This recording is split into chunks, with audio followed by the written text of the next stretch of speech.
Chapter 776, The Royal Prince. Chapter 776, The Royal Prince. He felt that this meteorite, which looked like a head, seemed to look like someone. Xie Haiyang. Wang Baoli thought for a moment, and his eyes narrowed suddenly. The image of Xie Haiyang appeared in his mind. Comparing it with the meteorite, his heartbeat quickened. They indeed looked similar. But perhaps due to the meteorite's color, it looked older. If it really turned into a head and face, it would look more like an elderly Xie Haiyang or an elder in his family. But even an elder from his family wouldn't have such an uncanny resemblance to the meteorite. So Wang Baoli was unable to judge at this moment whether it was the former, the latter, or merely a coincidence. As Wang Baoli was thinking, Zhuo Yixian was naturally unclear about his thoughts. However, he could see the shock of his master. So although he had no clue what was going on, he made some guesses as to why Wang Baoli was so shocked based on the model of the meteorite. Interesting. Wang Baoli suddenly laughed. He squinted as he pointed at Zhuo Yixian with his right hand. Immediately, a ray of red light spread from his finger. As it became a cage and imprisoned Zhuo Yixian, it also sealed Wang Baoli's battleship. "You wait here. I'll go take a look," Wang Baoli said coldly. Although bringing Zhuo Yixian would make him more familiar with the cave, Wang Baoli had some understanding of the place through his conversations with Zhuo Yixian. Also, he would have to unleash his full power to defend himself once he entered. If Zhuo Yixian was beside him, he would see things he wasn't supposed to see. So imprisoning him there was the best choice. Zhuo Yixian dared not struggle against Wang Baoli's imprisonment and hurriedly accepted his orders. However, he still found it regretful secretly. In truth, he really wanted to enter the cave again. Deep in his heart, he still had a little hope that he could return to the Federation from there. Ignoring Zhuo Yixian, Wang Baoli left the battleship with a flick of his body. When he appeared, he was already on the head-like meteorite. His silhouette didn't stop and rapidly circumnavigated the meteor. After getting a vague idea of the meteorite and estimating its size, Wang Baoli headed straight for the open mouth of the head. That was also the meteorite's only entrance. It looked deep, and cold air leaked from within. As he neared, the cold air seemed to come alive. When it came into contact with Wang Baoli's body, it seemed to become ice needles, threatening to poke into Wang Baoli's body. But Wang Baoli's body was still very strong. Whether it was due to his own training or the effect of the stellar nascent soul, although it wasn't his true body, one could still describe him as having thick and rough skin. That was especially so considering Wang Baoli unleashed the Darach armor as an additional layer covering his body just in case. Due to that, while the ice needles tried to poke into his body relentlessly as he walked, they had absolutely no effect on him. Just like that, Wang Baoli sped forward while following the path. As he did so, the cold air became increasingly concentrated. But the surrounding walls of the path had no signs of freezing or frost. In fact, a few areas even slowly emitted a blue glow. While this caught the attention of Wang Baoli, it also made him more cautious, and he slowed down a bit. This continued until he reached the middle of the path according to his judgment. Then, Wang Baoli suddenly stopped, slanting his head to stare at the wall not far away. That wall was previously still pitch black. But the moment Wang Baoli looked at it, a blob of green light appeared, became a light sphere, and slowly moved within the wall as if it was floating.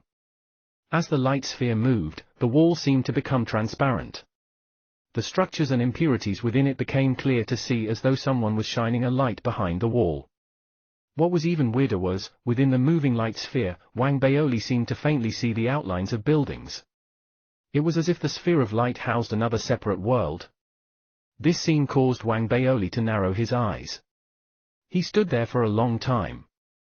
It was only after 10 breaths, and when the light sphere disappeared, that a glimmer flashed between his eyes. This meteorite is quite strange, after all.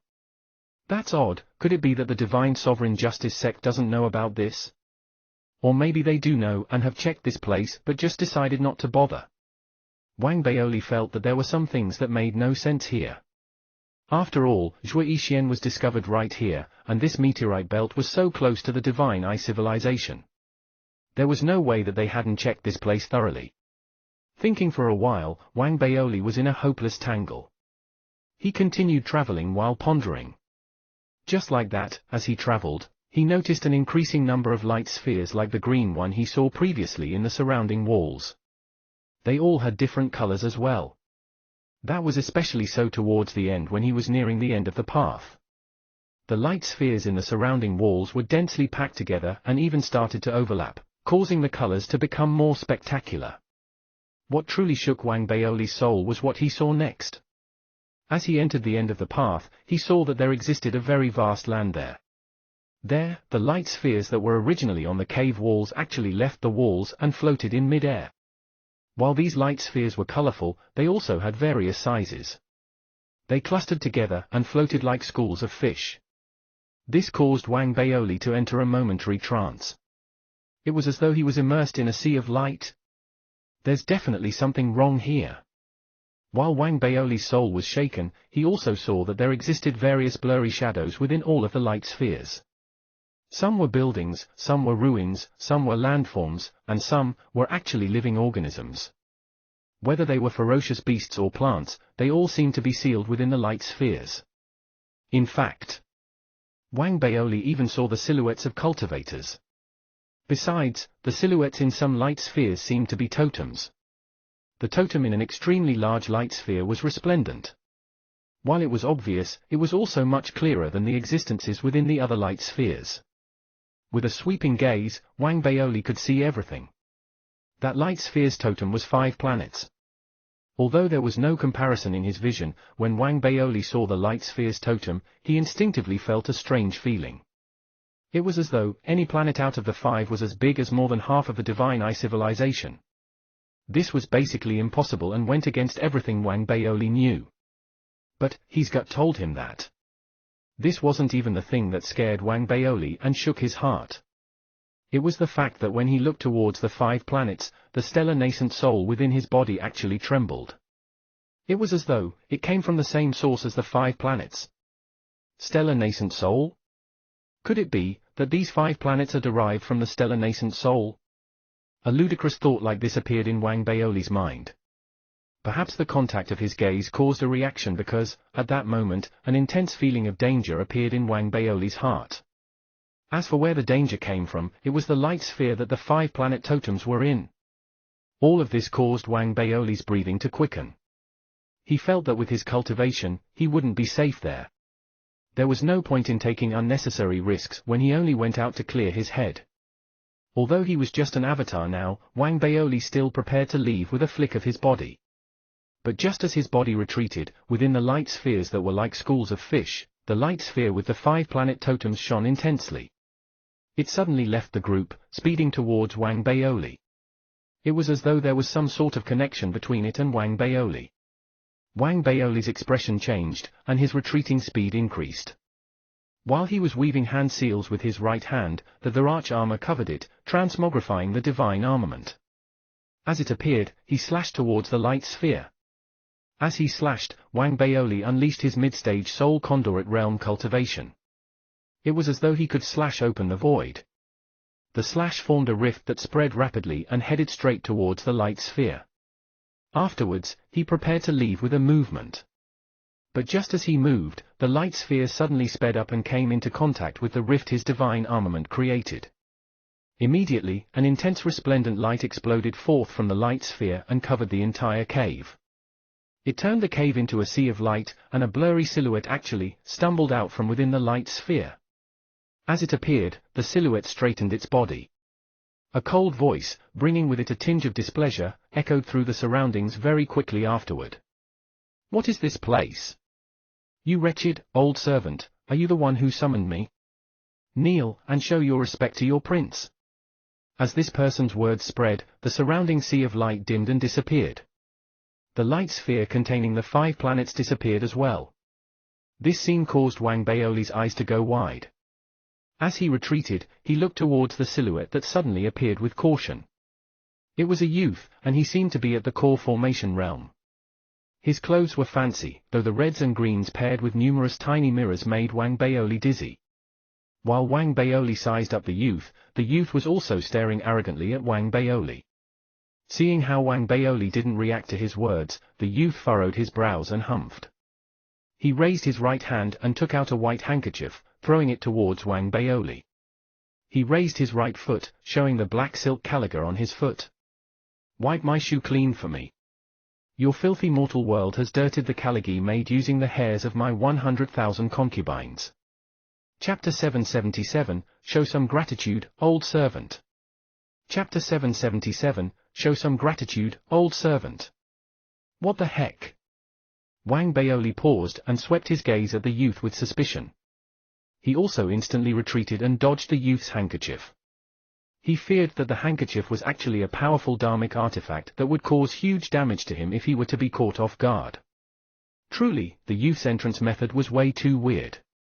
At the same time, the light sphere with the 5 planets within it that disappeared had previously made Wang Baoli feel an intense danger. So at this moment, he was completely focused and cautious. He instinctively judged that this person was different from Zhuo Yixian. Although Zhuo Yixian was also teleported out from here, the feeling this youth gave him was even weirder. After all, although Wang Baoli had never tried paralyzing an opponent by throwing a handkerchief and then suddenly unleashing his killing blow, he wasn't unfamiliar with similar tactics. Putting himself in the youth's shoes, he strongly felt that this youth was dangerous. So as he retreated, the Virach armor instantly covered his body with a crack sound, and he looked completely different. His large and imposing body, terrifying appearance, the blood-red cape that floated behind him without wind, and the tangle of meridians that were like numerous wriggling red snakes on his body caused Wang Baoli to exude a heaven-shaking, killing aura. Like a demon descending upon the world, he bellowed, "Who are you?" As he was cautious, his gaze was incredibly sharp and brought with it an intense suppressive force. This caused the heartbeat of the youth in front of him to speed up uncontrollably. He sensed danger and instinctively retreated a few steps. Seemingly because he was extremely nervous, he even swallowed a mouthful of saliva. Waving his hand, he spoke quickly. "Don't worry, mortal, I won't hurt you." As he said this, his tone obviously weakened, and nervousness appeared in his eyes. A likely story. Wang Baoli's eyes flashed, and he humphed. It was one thing that his background was unknown, but he even acted like a weakling. If he really was a core formation cultivator, he wouldn't be so foolish as to speak to him in that manner just now. He was, after all, at the Soul Conduit realm. So after a brief deliberation, Wang Baoli's intuition told him that the youth was definitely not at the core formation realm. Wang Baoli had known of this kind of trick since he was 3 years old, so he didn't let down his guard. Instead, he became more cautious, and his voice exposed a killing intent. "Not saying anything?" "All right then," a cold glint flashed between Wang Baoli's eyes. He raised his right hand to weave a hand seal and pointed at the youth. As he pointed, a blinding light immediately exploded forth from his fingertip, forming a wave of light that tried to cover and engulf the youth. Meanwhile, Wang Baoli's body retreated as he tried to pull away from the youth just in case. As he retreated, the youth also wailed. His body struggled and retreated as he tried to dodge, but it was too late. The wave of light neared instantly and came into contact with his body. As rumbles spread, the youth let out a shrill screech. His body was blown back dozens of steps, and he fell. The expression on his face warped as he growled at Wang Baoli. "Curse you, mortal! How dare you? You actually dare to attack me? You piece of trash! Ridiculous! Do you know how big of an honor it is to be able to wipe my shoes?" Seeing how the youth only retreated and fell, with his body remaining undamaged after resisting a hit from him, Wang Baoli's eyes narrowed. But in the next moment, after hearing the youth's growl, his face twitched a few times uncontrollably. Truly, the youth's words were really asking for it. Wang Baoli felt that this guy either had some true abilities or was a half-witted idiot. Regardless of whether it was the former or the latter, Wang Baoli could barely stand it any longer. With a flick of his body, he instantly appeared in front of the growling youth and kicked his stomach with his right foot. With a bang, the youth wailed again, and his body flew backward, crashing into a wall at the side. After falling from the wall, his wails became more shrill, and he almost cried. But it was obvious that he didn't sustain any injuries and that he was wailing not because he was injured but because the crash hurt.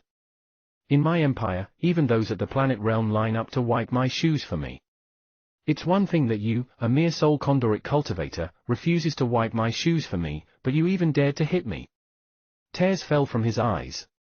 The youth was both sad and angry as he growled frantically at Wang Baoli. Seeing the prince growl, Wang Baoli's eyes became as wide as saucers. Based on his 2 attacks and observations, he noticed that the youth's cultivation was truly at the core formation realm. That being said, his body was extremely weird. It seemed to have an extremely strong immunity towards his soul conduit spells. However, he also seemed to respond more strongly to pain. This contrast made Wang Baoli narrow his eyes. Just as he was about to test the youth and confirm his theory, the youth's anger seemed to reach a maximum due to the pain he felt, turning his growls into roars. Mere soul conduit, in my eyes, you're just an old servant. Old servant, do you know who I am? Do you know who my father king is? Hearing that he, the Federation's president-in-waiting, was being called an old servant, Wang Baoli got angry too. With a flick of his body, he went forward once more. This time, he unleashed a kicking technique that he hadn't used for a long time, aiming directly at the youth's groin. Today, Daddy will show you who your father king is. As Wang Baoli spoke, a rumble sounded, and the youth's wail raised in pitch by several octaves, becoming truly heaven-shaking. Covering the area where the pain was coming from with both hands, he jumped. But Wang Baoli's test wasn't over. As the youth jumped, Wang Baoli raised his right foot and kicked towards the youth's groin again. In fact, he kicked 7 to 8 times in quick succession. Asking your daddy to clean your shoes for you?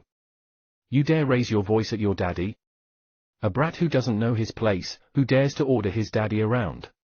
You rebellious son, you still dare to call daddy an old servant? Wang Baoli got angrier as he spoke, kicking once with every sentence. The youth's wails had reached a maximum. They would make whoever listened feel as though they were the ones being kicked and even make them shiver uncontrollably. But this was all an act by Wang Baoli. In reality, he was still secretly cautious. He also narrowed his eyes, carefully observing the youth's reaction. Finally, after confirming his suspicions, the youth's expression warped under the pain, and he screamed until his voice went hoarse. He raised his hand and pointed at Wang Baoli. Old servant, I'm the prince of the Black Earth Empire. The only prince. I'm going to succeed the throne and lead tens of thousands of star systems in the future. You dare to humiliate me like this? I'm going to kill you, obliterate your civilization, and exterminate your entire bloodline. Wang Baoli stared, not really believing what the youth said. If the youth was really so powerful, how could he possibly only be at the core formation realm? Then again, his body was truly very weird. But since he had already beaten him up, especially because the youth's mouth was so cheap that he made people really want to beat him up, it made Wang Baoli very happy. What made him even happier was that this person resisted the blows but not the pain. To someone who liked beating people up, like Wang Baoli, he was of the highest quality. So Wang Baoli stared as he raised his right hand and grabbed the youth's finger. He bent the finger upwards against the joint skillfully and humphed. You can shove it. If you're a prince, I'm the emperor of the Divine Eye civilization. Anyone can brag. Call me daddy, now. Immediately, the youth's expression turned green, and he almost kneeled down as his body seemed to lose all of its strength. He wailed unstoppably, but his arrogance didn't decrease at all. He continued growling as he wailed. Let go rah. You wretched old servant, my father king will definitely search the entire star domain for me, Let's talk nicely, ow ow ow. It's not too late for you to kneel down and beg for mercy. I'll disregard your past misgivings and still give you a chance to wipe my shoes. Show some gratitude, old servant. Hearing the youth's words, Wang Baoli was shocked, but not because of what he was saying. After all, he didn't know whether it was the truth or just the youth bragging. No, he was shocked that the youth could still be so foolishly arrogant at this point. It looks like I've gotten rusty after not using this technique for so long. Wang Baoli pondered, rapidly raising his right foot and kicking the youth's groin again. Because it was quick and he was grabbing onto the youth's hand, preventing him from leaving, he could kick again and again. Finally, the youth's face turned completely green. He realized that wailing and threatening arrogantly still had no effect. Meanwhile, the extreme pain in his groin started showing signs of penetration. This made his heart tremble, so he clenched his teeth and unleashed his trump card. Stop hitting me, Daddy. I was wrong, Daddy. I admit my mistakes, Daddy. Chapter 778, G Woozy. Chapter 778, G Woozy. Wang Baoli was about to land his 200th kick, but he paused after hearing the youth's words and lowered his head to look at him. Seeing Wang Baoli retract his foot, the youth heaved a sigh of relief in his heart and quickly raised his head to look at Wang Baoli. He kept cursing him in his heart but didn't dare to show even a tinge of displeasure on his face. Instead, he squeezed out quite a bit of flattery towards Wang Baoli. Are you tired, Daddy? I'm very skilled at massage. Why don't you lay down there? I'll give you a massage and ease your fatigue. You can teach me a lesson once you're done resting. Wang Baoli raised his eyebrows and looked at the youth's flattering face. It was obvious that he was skilled at doing this and that he did it regularly. This caused Wang Baoli's suspicion about his identity to rise in his heart again. He felt that other than this guy's weird body, there was nothing else about him that seemed princely. That was especially so because of his skilled flattery. It pleased Wang Baoli a great deal, and his expression became softer. After sizing up the youth a few more times, he spoke coldly. If you were so well behaved earlier, you wouldn't have had to suffer my beatings. Well, Daddy didn't really want to beat you. Behave yourself. Tell me, how were you teleported here? Wang Baoli coughed, raising his hand to touch the youth's head. Hearing Wang Baoli's words, the youth instantly felt like crying. On the one hand, he was beaten up previously. On the other hand, he knew why it happened. The person in front of him just beat him up viciously, and he should hate him. But, as Wang Baoli touched his head, alongside his words that could be considered somewhat warm, the youth strangely felt moved. So he quickly nodded, tried his best to maintain his look of flattery, and responded. Daddy, I really am from the Black Earth Empire, I'm a pry. Speaking to this point, the youth saw a flash in Wang Baoli's eyes, so he immediately roused himself and quickly changed his words. Daddy, I was wrong. I'm not a prince, I'm just a peasant from the Black Earth Empire. I rely on acting to support myself. When I was performing for the prince in the palace, I was suddenly teleported here, the youth said while crying. Fearing that Wang Baoli wouldn't believe him, he even took out his identity token. Look, Daddy, this is my identity record from my empire. I was wrong, I shouldn't have lied. Please forgive me, Daddy. Wang Baoli's gaze flashed, and he took the token to take a look. Sweeping across it with his consciousness, he indeed saw the youth's identity on the token. But other than that, there was no other information. Wang Baoli didn't really believe him when he said he was a prince. But now, when the youth said he wasn't a prince, Wang Baoli was still suspicious. Could it be that he was actually some prince that I beat to submission? Wang Baoli narrowed his eyes. He suddenly raised his right hand and pressed onto the youth's Qianling acupoint. Not waiting for the youth to react, he unleashed the Dark Art's soul-searching technique. This wasn't Wang Baoli's first time using the soul-searching technique. But the moment he searched, his expression changed slightly. This was because the youth's memories were completely blank. There was nothing there. This kind of situation was impossible even if he soul-searched a fool unless the person's memories were completely wiped out by someone, and no new memories were added. But from the youth's performance, this was impossible. Interesting. He's not obstructing my soul search, but his memories are completely blank. Wang Baoli narrowed his eyes and thought secretly in his heart about the possibility of this youth actually being a prince. As Wang Baoli thought, the youth's body trembled, and fear appeared in his eyes. Seemingly afraid of getting beaten up again, he paused for a while before speaking with a shaky voice. Don't be mistaken, Daddy. Since I was young, my body has been different from everyone else. Other people have searched my soul before and similarly didn't get any results. I also don't know what's going on. Please don't beat me up. As the youth spoke, tears trickled down his face again, falling on the kalagi that he claimed 100,000 concubines weaved for him using hair. Looking at the youth's cowardly behavior and considering that he was only at the core formation realm, looked ordinary, and didn't have an aura like himself, Wang Baoli thought again and did a body search on the youth. This included his storage bags. he didn't even neglect the small mirrors on his clothes. After finally confirming that they were trash, Wang Baoli furrowed his brows. He secretly thought that this guy didn't own any dharmic treasures, and he could tell that he was poor just by looking. Even if he was some prince, the civilization he belonged to must have been extremely weak. After coming to this conclusion, Wang Baoli instantly lost interest in the youth and was too lazy to even ask for his name. He spoke coldly. "All right, no matter your identity and background, it's none of my business. Look out for yourself." As he spoke, Wang Baoli turned around and prepared to leave. He only came here to clear his mind and didn't expect to receive anything.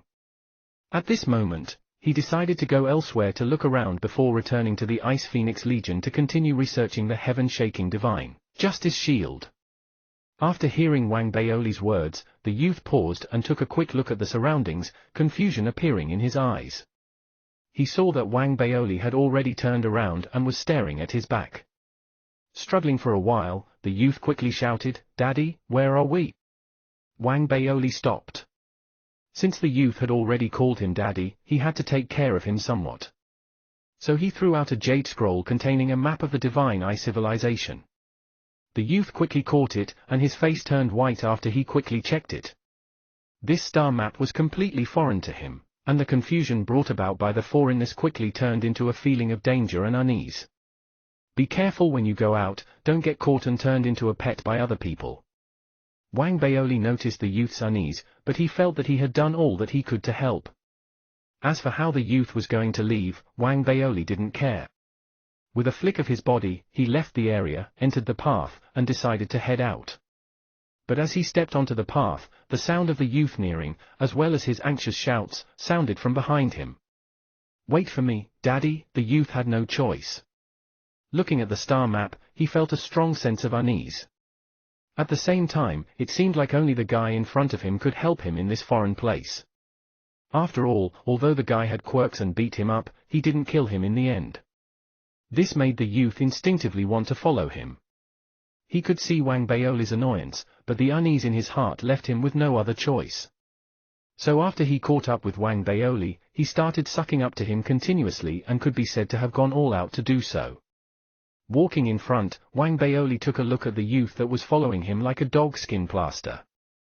The more he listened to the youth's skilled bootlicking, the more he felt that the youth couldn't possibly be a prince. So he put on a face as he walked out of the cave. Standing on the meteorite and about to enter his battleship parked in the cosmos, he turned back and stared at the youth. "Stop following me. Daddy, don't leave me here. I have a sister, she's a famous beauty in the Black Earth Empire. I can introduce her to you. Don't worry, with my help, you'll definitely succeed." The youth slapped his chest. After trying all methods of bootlicking and realizing they had little to no effect, he started playing the badger game. Hearing this, although Wang Baoli had no feelings for the lady who was sold before even meeting him, the youth's words tickled his fancy. He thought that the youth's personality was similar to that of the donkey. They were both the type that wouldn't listen unless one beat them. So he rolled his eyes and took a few looks at the youth. "If you were to introduce your sister to me, your daddy, how would you address your sister after that?" The youth froze, then took a deep breath and said hastily, "Daddy, I have an aunt that's not bad. My father also just accepted another concubine. She's drop-dead gorgeous. I'll introduce her to you. At that time, the three women will serve you together and become a much-told tale in the star domain." Wang Baoli was somewhat helpless, and he was about to wave his hand to dismiss the youth's thought. The youth was very intelligent and quickly became anxious. He rapidly swept his gaze over Wang Baoli's body and kept analyzing his needs, trying to figure out how to increase his value in his heart. When he looked at the battleship parked in the cosmos, his eyes lit up, and he shouted, "Daddy, I have a recipe for a divine armament in my memories. I'll give it to you. Please protect me for a period of time, Daddy." The youth didn't show any signs of coercing.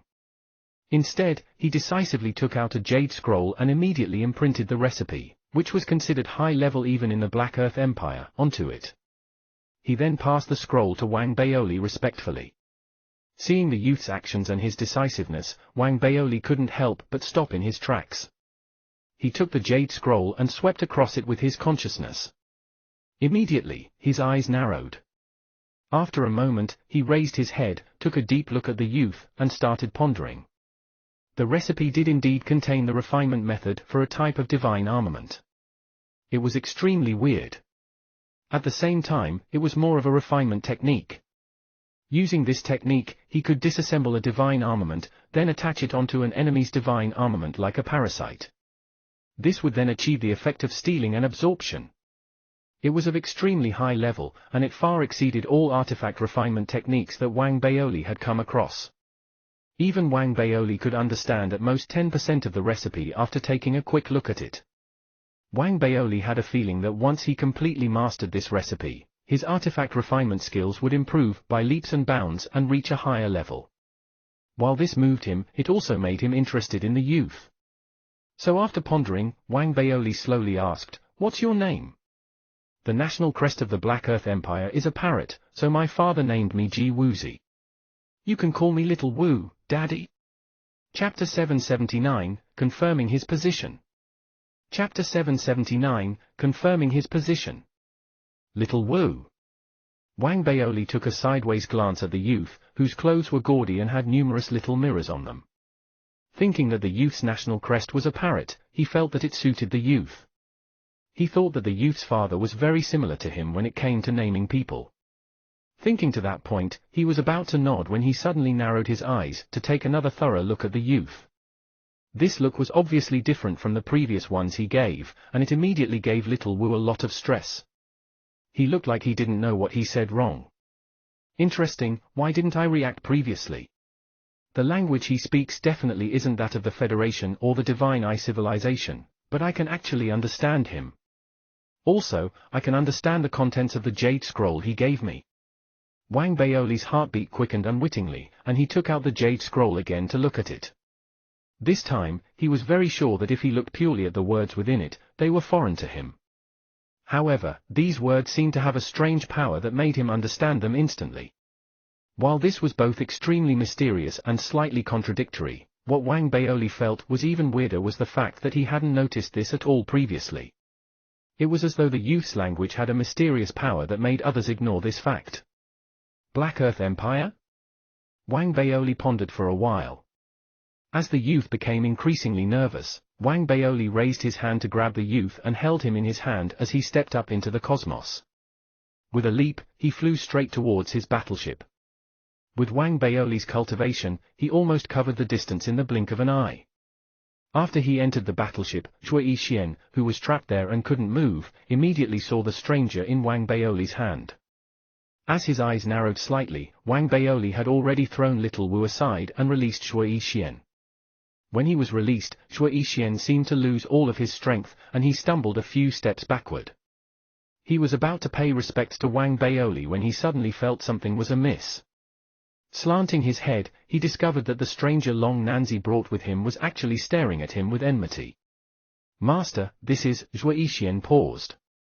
After feeling that the stranger's cultivation level was also at the core formation realm, he had some guesses in his heart. "Same as you," Wang Baoli said coldly and ignored the two of them. He sat cross-legged, controlling the battleship to return to the Divine Eye civilization while pondering about the divine armament Little Wu gave him. As the battleship sped through the cosmos, Little Wu wriggled around. First, he took a quick look at Wang Baoli, who was meditating with his eyes closed, then he slanted his head to look at Shui Xian.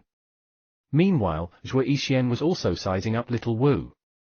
When their gazes met, and under Shui Xian's confusion, the enmity in Little Wu's eyes intensified. With a flick of his sleeves, and as the little mirrors on his body rang, he said coldly, "Lowly human, you are in the presence of a prince. Why aren't you on your knees?" Shui Xian was momentarily stunned into silence. "Do you not understand what I'm saying? So be it. Seeing how idiotic you look, there must be something wrong with your brain. But remember, from now on, Daddy is number 1, I'm number 2, and you're number 3. Got it?" Little Wu raised his chin, and his gaze was filled with arrogance. He took out a handkerchief from his body and threw it to Shui Xian. "Come, wipe my calagi weaved using hair by my 100,000 concubines clean. You must be crazy." Shui Xian reacted at that moment. he humphed, and hostility appeared in his eyes. "You dare?" Little Wu was about to roar angrily. But, upon thinking about how Wang Baoli was meditating and that he couldn't disturb him, the two words that were supposed to be shouted were instead spoken softly. However, his body moved in a split second, heading straight for Zhuo Yixian. When he neared Zhuo Yixian, he raised his right foot and kicked Zhuo Yixian's stomach. This scene was very similar to how Wang Baoli kicked him previously. Zhuo Yixian felt a strange sense of anger. He was already feeling very indignant after coming to the Divine Eye civilization. Seeing how the crazy guy was bullying him, he couldn't tolerate it and immediately retaliated. Instantly, the two of them started fighting within the battleship. As they were both scared of Wang Baoli, they didn't dare to use their dharmic treasures and divine powers. Instead, they infused spirit energy into their limbs. They seemed evenly matched physically, but Zhuo Yixian was very quickly at a disadvantage. Obviously, even Wang Baoli thought Little Wu's resistance to hits was incredible. So, although Zhuo Yixian's attacks weren't mere tickles to Little Wu, they were much less painful compared to Wang Baoli's attacks. In just 10 or so breaths, Zhuo Yixian was obviously at a disadvantage. That was especially so after Little Wu leaped up and pinned him under his body.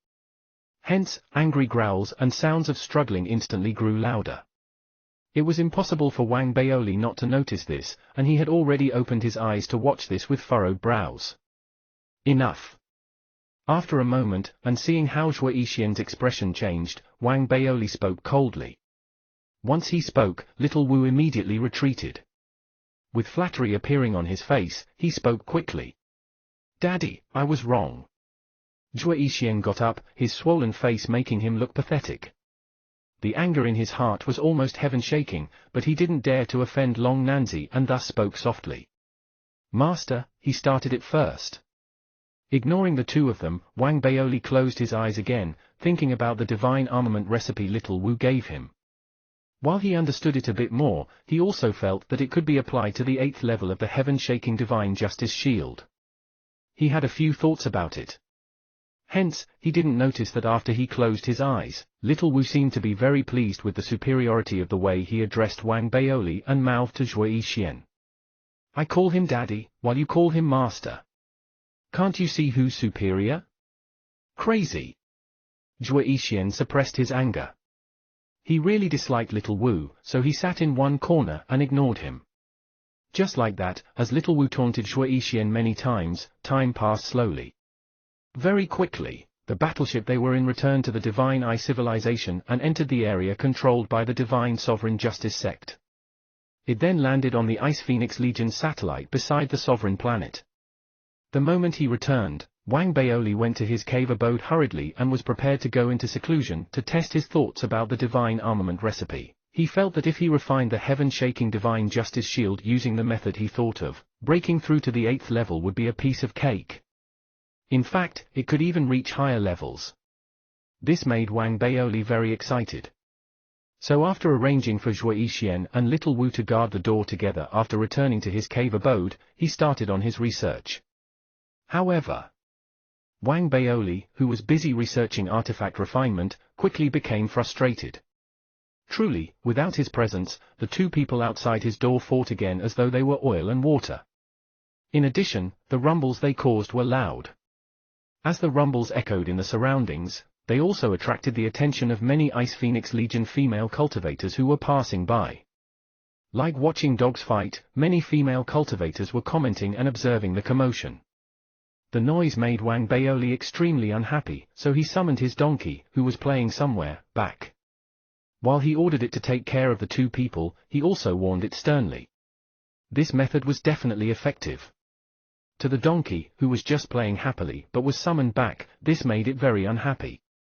So even though it recognized Zhuo Yixian, it was still very annoyed. Whenever Zhuo Yixian moved, it would hee-haw, bare its teeth, and crunch onto the rock beside it, letting out a threatening sound. This was even more so for Little Wu, who was a stranger to the donkey. That was especially so after it heard Little Wu call Wang Baoli Daddy. This made the donkey secretly feel a tinge of danger. So, whenever Little Wu moved, the donkey didn't bite the rock. Instead, it licked its lips while staring at him.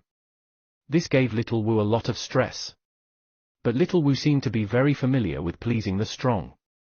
Therefore, he stopped fighting Zhuo Yixian and started sucking up to the donkey. He started calling the donkey second master and even gave it massages. This made the donkey see him in a better light while it hee-hawed. Meanwhile, Zhuo Yixian was extremely terrified. On the one hand, he feared the donkey's viciousness. On the other hand, he also felt that the donkey was very similar to the pet of someone in his memory that he really hated. But his gut feeling told him that it was impossible, so he could only think that the civilizations were different, but their ferocious beasts looked the same. Just like that, as the pair of clowns got along with the donkey, half a month passed. As for Wang Baoli, who was within the cave abode, although he looked wan and sallow after half a month's worth of research, his eyes grew brighter with each passing day. The 8th level of the heaven-shaking Divine Justice Shield can be settled. Chapter 780, Still Ungrateful? Chapter 780, Still Ungrateful? The heaven-shaking Divine Justice Shield was a dharmic treasure fit for spirit immortals within the Divine Sovereign Justice sect. As its level increased, its power would also increase exponentially. Once one could refine it to the 8th level, whether it be the protection it provided to its user or the 40% reflection when hit with an opponent's divine power and spells, they all made this treasure shocking even within the Divine Eye civilization. However, it might be easy to refine the heaven-shaking Divine Justice Shield at first, but refining it to its perfected stage was way too difficult. Even among the artifact refinement masters within the Divine Sovereign Justice sect, there were less than 10 of them who could refine this treasure to its 8th level. So, even if the treasure was very widespread, those that could be exchanged for by the Divine Sovereign Justice sect disciples were only those that were at the 3rd or 4th level. Those heaven-shaking Divine Justice Shields could only be considered soul conduit dharmic treasures. As for those at the 5th level and above, they were extremely rare. However, just like Wang Baoli's judgment when he was first exposed to the heaven-shaking Divine Justice Shield, the few masters in the Divine Sovereign Justice sect who could refine this treasure to its 8th level all believed that it must have a 9th level, a 10th level, and maybe even higher levels than that. They also previously did research because of this, wanting to achieve a breakthrough. One could imagine that once any one of them achieved that, both their status and position would far exceed their previous status and position. They would then become the only irreplaceable person in the sect. But the further one went, the harder it was to refine the heaven-shaking Divine Justice Shield. So until today, the maximum level of the heaven-shaking Divine Justice Shield was its 8th level. Wang Baoli's original maximum was the 7th level, but the theories and refinement methods within the Divine Armament recipe Little Wu gave him had a huge impact on Wang Baoli. He gained many insights when trying to understand the recipe.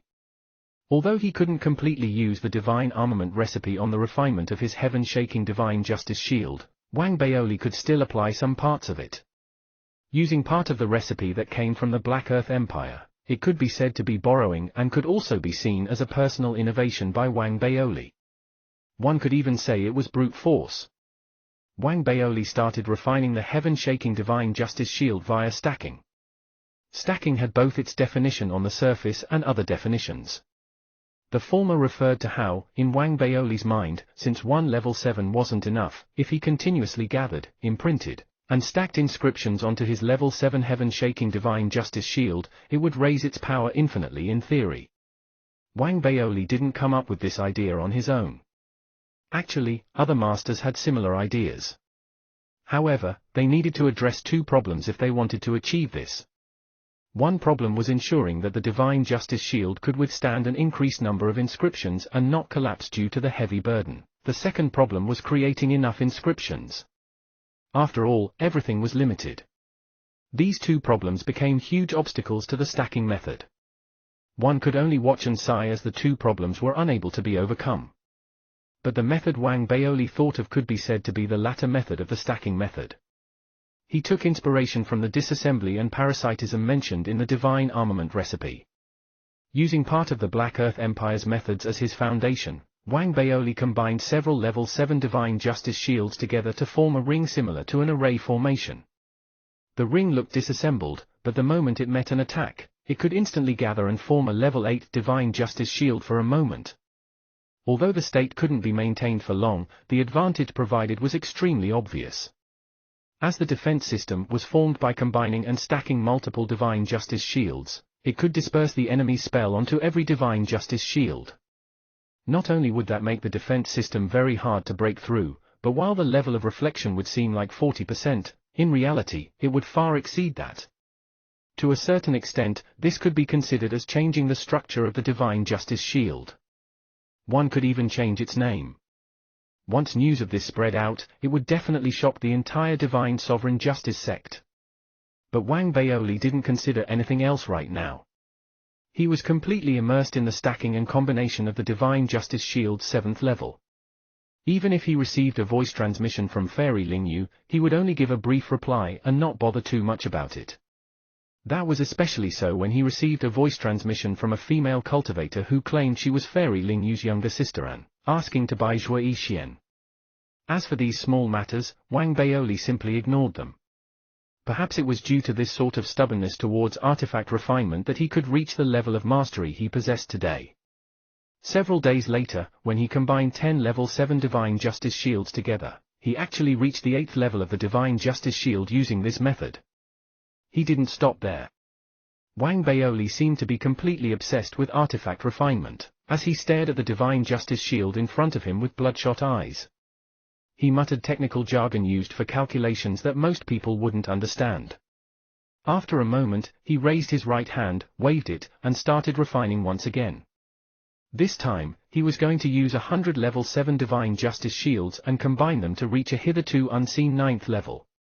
Following the success of the 9th level, the excited Wang Baoli received a voice transmission from Fairy Lingyu's younger sister once again. This time, her tone was obviously hostile, and she was very firm in her decision to buy Zhuyi Xian. Buy Zhuyi Xian? Wang Baoli didn't take a close look and rejected her again. Afterward, he continued refining, his target being the 10th level. As this process needed him to refine large amounts of Divine Justice shields, Wang Baoli sold many of his self-destructing battleships to the Ice Phoenix Legion and used his profits to buy the materials he needed. Just like that, after he refined 500 level 7 Divine Justice shields and combined them together, he formed the 10th level that broke all previous limits. The previously unseen 10th level had a reflection strength that shot up to 80% because it was refined using a different method. It could actually reflect 80% of all external power back to the enemy. This was already considered scary, but what was scarier was that Wang Baoli was still not satisfied. That's too weak. So, as Wang Baoli sold off everything he owned that could be sold, he finally increased the number of level 7 Divine Justice shields he refined to 2,000. Combining them together, they formed the 12th level. The reflection strength could also reach 120%. Basically, for this divine armament like Dharmic treasure, if the enemy didn't use their full strength, they would still be fine. But if they unleashed their full power, in the next moment, they would definitely understand what shooting themselves in the foot felt like. At this moment, if the Divine Sovereign Justice sect's artifact refinement masters were to see this firsthand, they would be incredibly shocked while also feeling that it was strange. Truly, it was originally a fine Dharmic treasure, but under Wang Baoli's refinement, it felt somewhat unnatural. But not only did Wang Baoli not feel this way at all, he even thought that the Divine Justice shield was still not stealthy enough.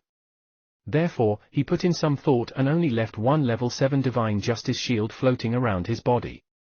While it caught people's attention, he used the advantage given to him by his essence avatar and stored the remaining 1999 Divine Justice shields in his body. It was only after completing this that Wang Baoli felt slightly satisfied. But as he was about to refine the 13th level, a sad thing happened. He ran out of money. Right at this moment, the stubborn female cultivator who wanted to buy Zhuyi Xian sent another voice transmission. This time, her tone was extremely hostile. Long Nanzi, I'm right outside your cave abode. I will definitely buy this pet from you today. After Wang Baoli noticed the voice transmission, he felt even weirder. He didn't immediately walk out, instead infusing his consciousness into the donkey outside. After communicating with it, his expression became strange. The lady who wanted to buy Zhuyi Xian was actually one of the onlookers watching Zhuyi Xian and Little Wu fight. Wang Baoli didn't know what got into her to make her like Zhuyi Xian so much, but she had already come to Wang Baoli's cave abode many times. Each time she came, she would bring some food for Zhuyi Xian. Perhaps she thought that Wang Baoli was mistreating his pets and therefore wished to purchase Shui Xian. Could it be that after being rejected many times by me, she's even more interested now? Wang Baoli rubbed his chin. Narrowing his eyes, he suddenly spread out his consciousness and saw that there was a young lady outside his cave abode touching Shui Xian's head lovingly, and speaking softly to him. Don't worry, this time I'll definitely bring you away. That Long Nanzi is too evil, he doesn't even have a little bit of compassion. And you should be Little Wu, right? I can purchase you as well, would you like to come with me? After hearing that, Little Wu, who was standing at the other side, yawned. He showed a face of disinterest and rejected her. Meanwhile, Shui Xian nodded his head slightly. Watching to this point, Wang Baoli raised his eyebrows and observed carefully again. He confirmed that he had noticed the appreciation and desire in Shui Xian's eyes. This made Wang Baoli narrow his eyes. Wang Baoli held a high position back in the Federation and could be said to understand how people think to a certain degree. Naturally, he noticed that more than half of the emotions he saw in Shui Xian's eyes were his true feelings. Meanwhile, with his understanding of Shui Xian, he knew that this person normally had big ambitions. He's still ungrateful? He thinks that the lady would be a better master than me? Wang Baoli felt uncomfortable in his heart. It was truly like that. In this period of time, Shui Xian naturally noticed the intentions of the female cultivator and unwittingly weighed the pros and cons in his heart. He felt that although Wang Baoli was a soul conduit, he was pretty ordinary compared to the younger sister of the Legion commander. Despite having agreed in his heart thousands of times, he still feared Wang Baoli very much. Hence, he could only hint to the female cultivator to go negotiate with Wang Baoli. Chapter 781, Rise, Phoenix. Chapter 781, Rise, Phoenix. Although Wang Baoli didn't completely know what Shui Xian was thinking, he knew some parts of it. Combining that with his understanding of Shui Xian, he made an estimated judgment in his heart. He narrowed his eyes, pondered, and said, I'm not selling. His voice floated out of his cave abode and landed in the ears of the 3 people and 1 donkey outside. The donkey's ears twitched, and a glint flashed between Little Wu's eyes. Only Shui Xian and the female cultivator had changes in their expressions. The former was nervous, while unhappiness appeared in the latter's eyes.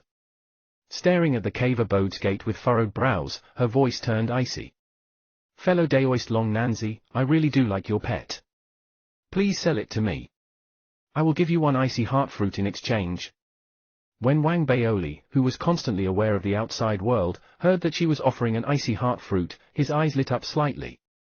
When he was buying materials several days ago, he had seen this icy heart fruit, which was exclusive to the Ice Phoenix Legion. The tree of this fruit came from an alien civilization. After the Ice Phoenix Legion pillaged said civilization, they planted the tree within the Legion's restricted area. The tree produced fruit once every century, producing around 1,000 fruits every time. The number of fruits produced wasn't considered small, but it was definitely not a huge number either. Hence, it still carried a respectable price. When added to medicine, it could increase the effectiveness of said medicine. If one consumed it directly, it had an obvious impact on stabilizing one's cultivation. They were very rare, so even Wang Baoli was interested. I've taken care of this pet for many years, and we both can't bear to leave each other, so, forget it. After a moment, Wang Baoli's sigh spread out of the cave abode. When the sound landed in the donkey's ears, it whinnied, and Little Wu, who was beside it, quickly went to help it straighten its fur with his eyes showing a strange enthusiasm. Meanwhile, Shui Xian was feeling indignant. If he weren't afraid to speak, he would definitely have told the female cultivator beside him that he was bought by Long Nanzi not long ago, and definitely could bear leaving him.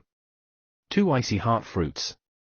Fairy Ling Yu's younger sister raised her eyebrows. Even if she knew Wang Baoli was lying, she was too lazy to argue with him and directly raised her bid. Wang Baoli's eyes lit up. As he continued speaking, he didn't hide the sound of him inhaling. Well, although I spent a huge amount of money on buying this pet initially and feeding it with the finest food every day, to cause it to become so extraordinarily handsome, this definitely has nothing to do with the price. It's the bond between us, For icy heart fruits. The female cultivator was slightly annoyed. Our bond can't be. 10 icy heart fruits. Long Nancy, this is already an exorbitant price. If you still don't sell, I'm calling it off. The female cultivator interrupted Wang Baoli and spoke with decisiveness, her words bringing with them hints of a threat. Wang Baoli's heartbeat quickened. He had already nodded thousands of times in his heart, but to achieve mutual agreement, he still acted like he had to deliberate and finally agreed to the deal reluctantly. Hearing Wang Baoli's agreement, Shui Yixian heaved a sigh of relief in his heart. While he was secretly cheering, the female cultivator rapidly completed the deal, completed the transaction with Wang Baoli, and left with Shui Yixian. Little Wu, who had seen the whole transaction firsthand, walked directly to where Shui Yixian was previously and spit, his face full of disdain. What a fool! How good is it to be with Daddy? Even though we were just guarding the gate, at least he was treated in the same way Daddy treats me. But now, he's really going to become a pet for someone else. What a fool! Don't you agree, second master? While speaking, he didn't forget to keep straightening the donkey's fur. Seemingly, because his technique was impeccable, the donkey was so comfortable it even wagged its tail a few times and agreed with a hee-haw. Ignoring the two clowns left outside his door, Wang Baoli kept one of the icy heart fruits he received for himself and sold the other 9 away in exchange for a large amount of materials. He then started refining the 13th level of the heaven-shaking Divine Justice Shield. Using his previous method, it wasn't difficult for Wang Baoli to reach the 13th level, and he quickly did so. As the reflection of up to 130% formed, the value of the treasure also shot up. He didn't stop there. After gathering sufficient resources, Wang Baoli achieved a huge breakthrough in his refining and jumped up to level 17 from level 13. The level 17 heaven-shaking Divine Justice Shield was basically formed by combining nearly 20,000 level 7 Divine Justice Shields. Its power had already reached 170% reflection. Even if a true spirit immortal were to meet this, they would probably be in trouble too. And if they weren't careful, there was a huge possibility of disaster caused by the backlash. That was especially so as Wang Baoli's Divine Justice Shield looked very covert. On the surface, the Divine Justice Shield floating in front of him looked like a level 3, but in reality, it was a level 7 shield. Those who didn't know had a high chance of screwing up. But even after refining the Divine Justice Shield to such a degree, Wang Baoli wasn't satisfied. The further he refined the shield, the messier Wang Baoli's thoughts became. After analyzing, he thought that it should be attributed to the stacking method. Even though that method could increase the Divine Justice Shield's level, there was obviously a limit. The limit should be level 18. If I want to continue increasing the level, I must change it from its source. Wang Baoli sighed and rubbed his glabella. After resting for a moment, he continued thinking, and 3 days passed as he pondered. 3 days later, as Wang Baoli started to have some inspiration after thinking, he received an order that called for all Ice Phoenix Legion cultivators to assemble at the public square. In that order, it clearly told all Ice Phoenix Legion cultivators that the 11th Army had issued a challenge towards the Ice Phoenix Legion. This order broke Wang Baoli's train of thought. He furrowed his brows and decided not to go. However, very quickly, the 2nd, 3rd, and 4th orders and notices for everyone spread to him. The 5th, the 6th, and the 7th armies will assist the 11th Army and officially descend in 6 hours. The Army Challenge match will officially begin in 6 hours. Together with the notices came the deployment of the entire army. It also contained Wang Baoli's mission. He was deployed to the border, and his mission was to work with his friends to repair the army's dharmic artifacts at any moment. At the same time, the voice transmission that Fairy Ling Yu sent to the entire army echoed in the surroundings. She told all of the army's cultivators that the Ice Phoenix Legion was prepared to face the 11th Army's challenge. At the same time, the 8th and 9th Armies would assist them in battle as allies. These continuous notices made Wang Baoli narrow his eyes as he read them. Although he was somewhat unwilling to join the battle, he still walked out of his cave abode and headed to the place his mission told him to be. On the way there, he saw that everyone in the army had serious expressions. As his silhouette sped through the air towards the place he was told to go, the whole atmosphere seemed suppressed. Very quickly, under the suppressed atmosphere, Wang Baoli reached the place he was told to be. That place could be considered the border of the Ice Phoenix Legion, and dozens of huge statues were placed there. At that moment, there were many cultivators around the statue busily checking it. In the end, they were all activated. As they circulated, waves of suppressive force spread from within the dozens of statues. Compared to how busy others were, Wang Baoli seemed to be in a daze as he stood there, thinking about the inspiration he previously got regarding the divine justice shields in his mind. Just like that, time slowly passed, and 6 hours were about to be up. As for the entire Ice Phoenix Legion, they seemed like an awakening ferocious beast after 6 hours of preparation. On land, countless statue puppets filled the horizon. Among those statues, there was one that stood out due to both its size and design. That was even more so when one looked at the statue's head. There, a female cultivator clad in armor sat cross-legged and looked very much like a battle fairy. This person was one of the perfected stage soul conduits in Fairy Lingyu's inner circle that Wang Baoli met previously. In the air, the sheer number of battleships could blanket the sky and cover the moon. As they spread towards the surroundings, another perfected stage soul conduit in Fairy Lingyu's inner circle, the seductive female cultivator with a sexy figure, was standing atop one of the battleships and raising her head to stare at the heavens beyond. Besides that, there was a floating altar higher in the sky. One person stood atop the altar. This person wasn't Fairy Lingyu, but the lady with the oval face that Wang Baoli had met previously. She was the commander for this battle. As for Fairy Lingyu, she was meditating cross-legged in the pavilion at the back. The seriousness and somber atmosphere affected almost all of the army's cultivators, but Wang Baoli was unaffected. As he stood there, all that appeared in his mind were his calculations regarding the divine justice shields. As he paid little attention to his surroundings, the time for battle arrived. As the time arrived, the wind rose, and clouds rolled in the heavens above the Ice Phoenix Legion. Loud rumbles echoed as giant rifts appeared. It was as though giant invisible hands were ripping the heavens apart. At that moment, the battleships from the 5th, 6th, 7th, and 11th armies appeared through the rifts. As they appeared, a glint appeared in the eyes of the oval-faced female cultivator clad in an orange dress standing atop the altar.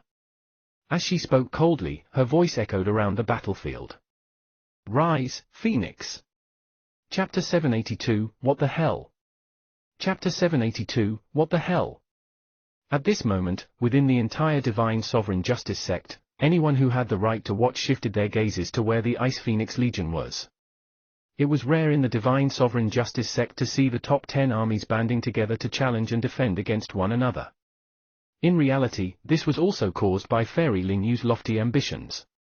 If she just wanted to rise and become the 6th army, with her spirit immortal cultivation, that would be a piece of cake. It seemed to be an almost natural process, and the original 6th army wouldn't have even thought about fighting her. But actually, Fairy Lingyu's target wasn't to become the 6th army, but the 5th.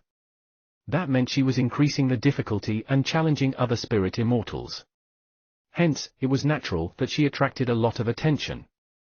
Moreover, that was exactly the reason why the 5th army prepared to team up with other armies, out of fear and also to let Fairy Lingyu know her place.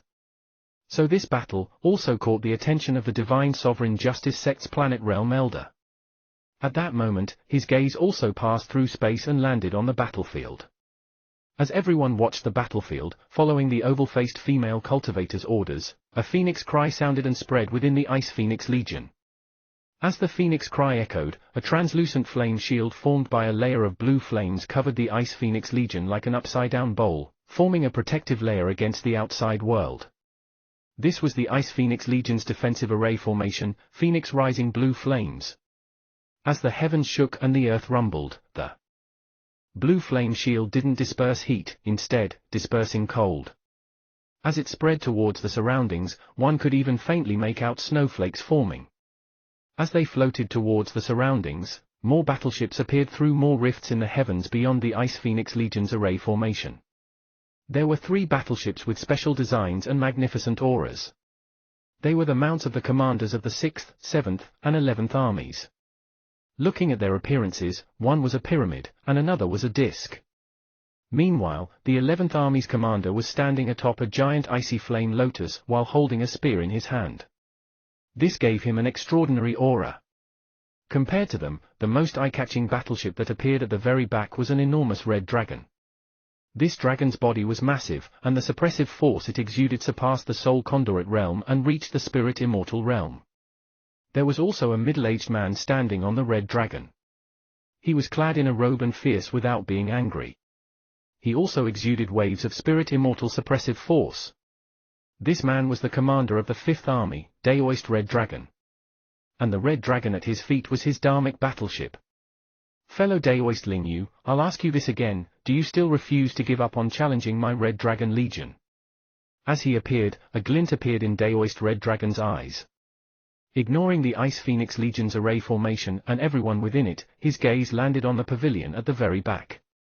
It was as though he could see through the walls of the pavilion and see Fairy Lingyu, who was meditating cross-legged and slowly opening her eyes. Fellow Daoist Red Dragon, it's useless to say more.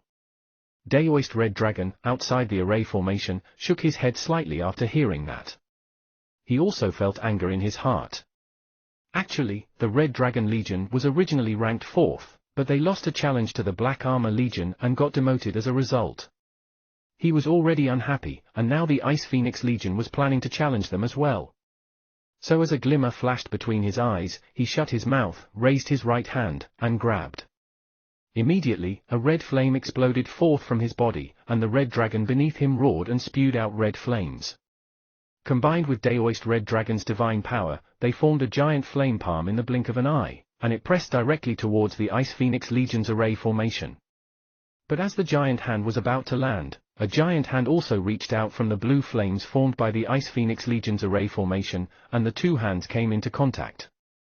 As rumbles sounded, the palm created from blue flames seemed to be blown away by the wind, revealing Fairy Lingyu's Dharmic battleship, which was like a war god.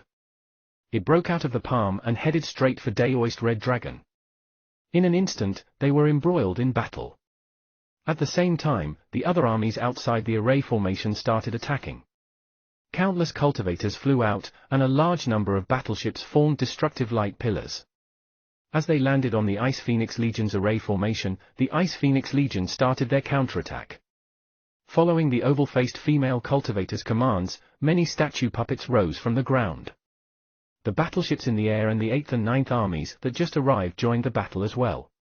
In a moment, rumbles echoed, and divine powers moved the earth and exploded forth onto the array formation. The battle looked intense, but in reality, because it was an internal battle, there were casualties but not many deaths. However, if this continued, the situation would get worse. When Wang Baoli saw this, if it was at any other moment, he might be moved. But right now, all he could think of was his inspiration regarding the 18th level of the Divine Justice Shield. He had no time to care about this challenge match and was continuously analyzing in his heart as though his soul had left his body. As for work, they didn't need Wang Baoli's assistance either. When damaged puppet statues returned, the surrounding Ice Phoenix Legion cultivators, who were Dharmic armament cultivators like Wang Baoli, would all rush forward and repair them rapidly. So Wang Baoli was free and continued his calculations. Just like that, time slowly passed, and the battle got increasingly intense, to the point where two giant rifts appeared in the Ice Phoenix Legion's array formation. As a loud rumble sounded, a large number of cultivators charged in through the rifts. The Ice Phoenix Legion cultivators immediately became more serious and gathered together. At the same time, the three remaining perfected stage soul conduit female cultivators returned quickly. The two sides engaged in battle instantly. As rumbles echoed in the surroundings, the array formation's regeneration was activated quickly as well. As the array formation was about to heal, two astonishing auras shot into the array formation through the rifts like shooting stars. Not stopping, they shot right into the array formation and descended upon the battlefield. Lord Ling Dao. Dao Master Water Cloud. Shrieks echoed within the Ice Phoenix Legion, while sounds of laughter sounded from the two silhouettes and spread through the surroundings. These two were the army commanders of the 7th and 11th armies. As they appeared, the former unleashed his false immortal cultivation, which swept across the surroundings like a storm. His eyes also narrowed as he gazed at the Ice Phoenix Legion female cultivators who were facing them like they were facing a huge enemy. Especially when his gaze swept across female cultivators with pretty good figures, the evil glint that appeared in Dao Master Watercloud's eyes was very obvious. The two rifts weren't far away from where Wang Baoli was, but he only raised his head to take a look, still ignoring them. The calculations regarding the Divine Justice Shield in his mind had reached a critical point. In fact, Wang Baoli even faintly felt that he had grabbed onto the most important source of inspiration. However, even when he ignored the two army commanders, he still stood out as a male cultivator since the cultivators around him were almost all female. Although he wasn't the only male cultivator, the other cultivators were all nervous and serious. Only Wang Baoli was there daydreaming. Hence, he was naturally noticed by the 7th Army's commander. Long Nanzi? A glimmer flashed between the 7th Army's commander's eyes, and the bounty for Wang Baoli popped up in his head. Meanwhile, Lord Ling Dao, who entered after him, was visibly excited as well. He held a spear in his hands and had 7 to 8 black ice cubes under his feet. As his cultivation broke through to the false immortal realm, his confidence shot up. When he entered, he let out a huge laugh full of arrogance. In today's battle, my army will definitely get into the top 10. While he spoke, Lord Ling Dao swept with his spear. After he swept his gaze across the surroundings, like the 7th Army's commander, he also immediately noticed Wang Baoli, who was calculating with his head lowered, among the numerous female cultivators. With just one look, Lord Ling Dao's eyes lit up. Seemingly very surprised, a menacing smile appeared on his face as he headed straight for Wang Baoli. It was as though he feared that Dao Master Watercloud would beat him to Wang Baoli. As for the Divine Justice Shield in front of Wang Baoli, he naturally recognized it. However, he wasn't bothered by it at all. After all, one could tell with one look that the Divine Justice Shield was at a low level and was no cause for concern. At this moment, the killing intent in his eyes exploded forth. In his eyes, it was as though he saw not Wang Baoli but what he represented, the astonishing reward offered by the Violet Gold New Dao sect. "It's you!" While his voice still echoed, his body neared immediately like a thunderbolt. Unleashing his full cultivation, black flames spread from the spear in his hands, transforming into the image of a black wolf that bit towards Wang Baoli. Almost immediately, this black wolf image, which contained an all-out attack by a false immortal, hit the front of Wang Baoli. At that moment, the Divine Justice Shield in front of Wang Baoli exuded a resplendent glimmer, looking as though it were the sun. Under this glimmer, the Divine Justice Shields combined on their own. The combination of more than 20,000 level 7 Divine Justice Shields formed a level 17 Divine Justice Shield for an instant, and unleashed a reflection power of 170%.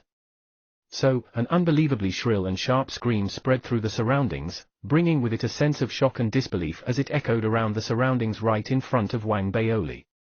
As the scream was heard, one could see Lord Ling Dao's silhouette get sent flying backward at a speed faster than that at which he arrived. His spear disintegrated, and his arm exploded as well. As blood spurted out everywhere, even his other arm exploded. The surrounding battlefield became quiet in that instant.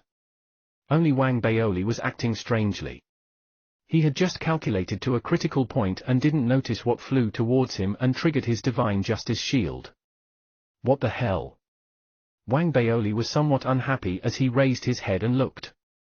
Chapter 783, Baoli comes out of seclusion. Chapter 783, Baoli comes out of seclusion. The cry was extremely shrill. Even on the Ice Phoenix Legion's battlefield, it was extremely piercing and caused everyone in the surroundings to pause. The entire battlefield even went silent for a while. Everyone's gazes unwittingly landed on the shrieking Lord Ling Dao.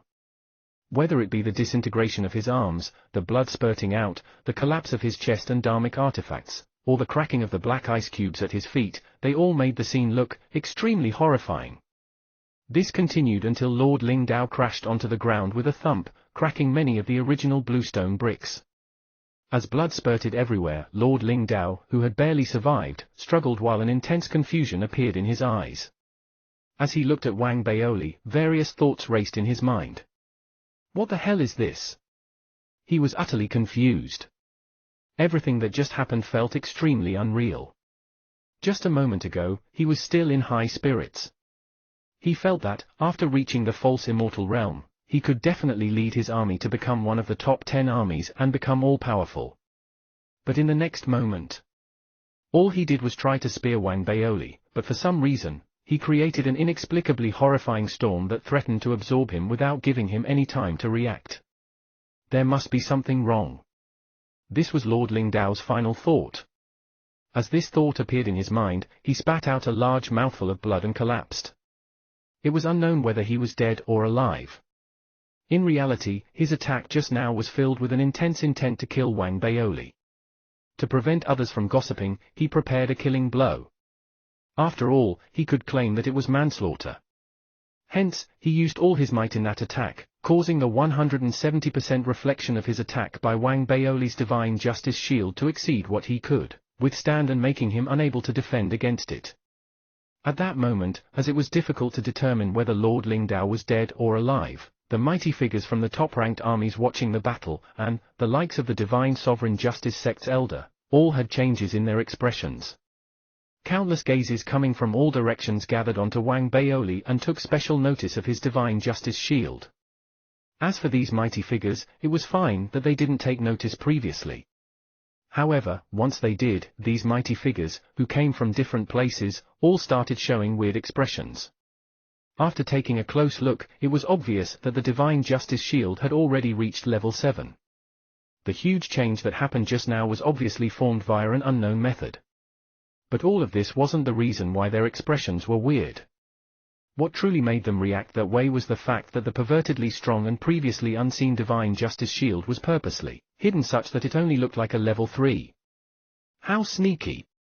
This guy, we better not piss him off. He leads people to their demise without feeling remorseful.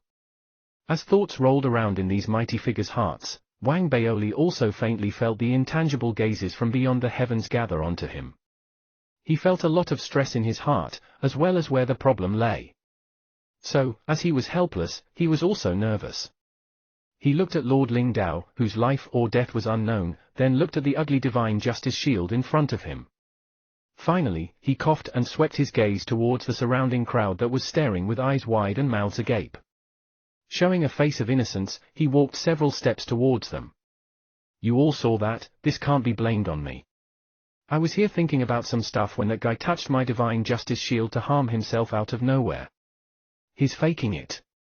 Wang Baoli's words, coupled with him walking closer, were like a giant stone dropping into water and causing giant ripples to spread. They caused the stunned crowd to all instinctively look at Wang Baoli. They looked at him like they had seen a ghost, immediately retreating backward. Stay away! Stop, fellow Daoist Long Nanzi, don't be rash. As they retreated, the female cultivators of the Ice Phoenix Legion and the cultivators of the 7th and 11th armies, who were in mid-air, all spoke quickly and gazed at the divine justice shield slowly circling around Wang Baoli's body with horror. After all, the former were cultivators from the same army as Wang Baoli. Although they retreated out of fear, it was still understandable. As for the latter, cultivators from the two huge armies, they actually brushed away all thoughts of avenging Lord Lingdao and retreated with shockingly fast speed. It was as though, to them, Wang Baoli was a nightmare. That was especially so considering the dharmic treasure circling around his body was seemingly not a divine justice shield at all. Instead, it seemed like an extremely horrifying murder weapon that killed anyone who touched it.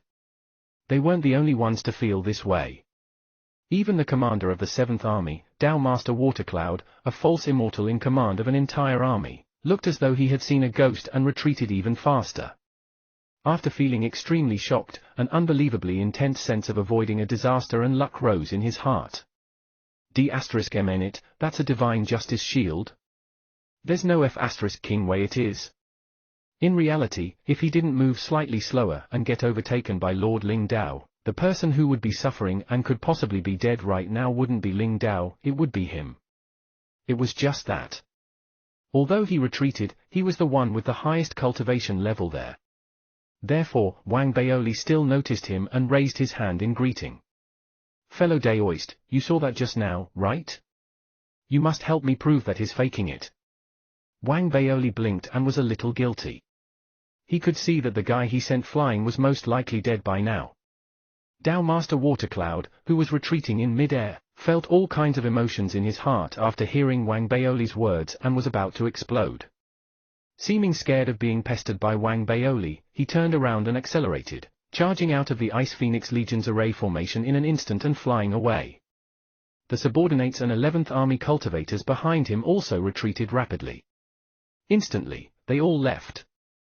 This made Wang Baoli feel somewhat helpless. Looking at the female cultivators around him, he flashed a warm smile. As he was about to speak, the female cultivators all retreated again out of respect and fear. What's wrong? I'm not a man-eating ferocious beast, Wang Baoli smacked his forehead and sighed. At the same time, everything that happened there was seen by the oval-faced female cultivator coordinating the troops. Her body froze for a while, and confusion appeared in her eyes. The exit of a large number of cultivators also caused the crowd outside the battle to notice. They all turned their attention to the internal part of the Ice Phoenix Legion's array formation in shock. They didn't see the process just now, but they saw Lord Lingdao lying there, unmoving. What happened? Didn't Lingdao just enter, what? Army Commander Watercloud, what's the situation in there? Facing all the queries from his surrounding Daoists, Dao Master Watercloud had a nasty look on his face as he said, whoever's willing to fight, fight.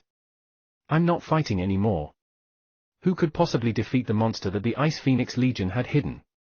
After roaring out his response, Dao Master Watercloud didn't even look back as he led the cultivators of his army and left quickly. Him leaving, combined with the fact that it was unknown whether Lord Lingdao was dead or alive, greatly weakened the alliance. Meanwhile, Daoist Red Dragon was locked in battle with Fairy Lingyu and had no time to bother himself with this. Hence, the Ice Phoenix Legion quickly found an opportunity to start a counterattack.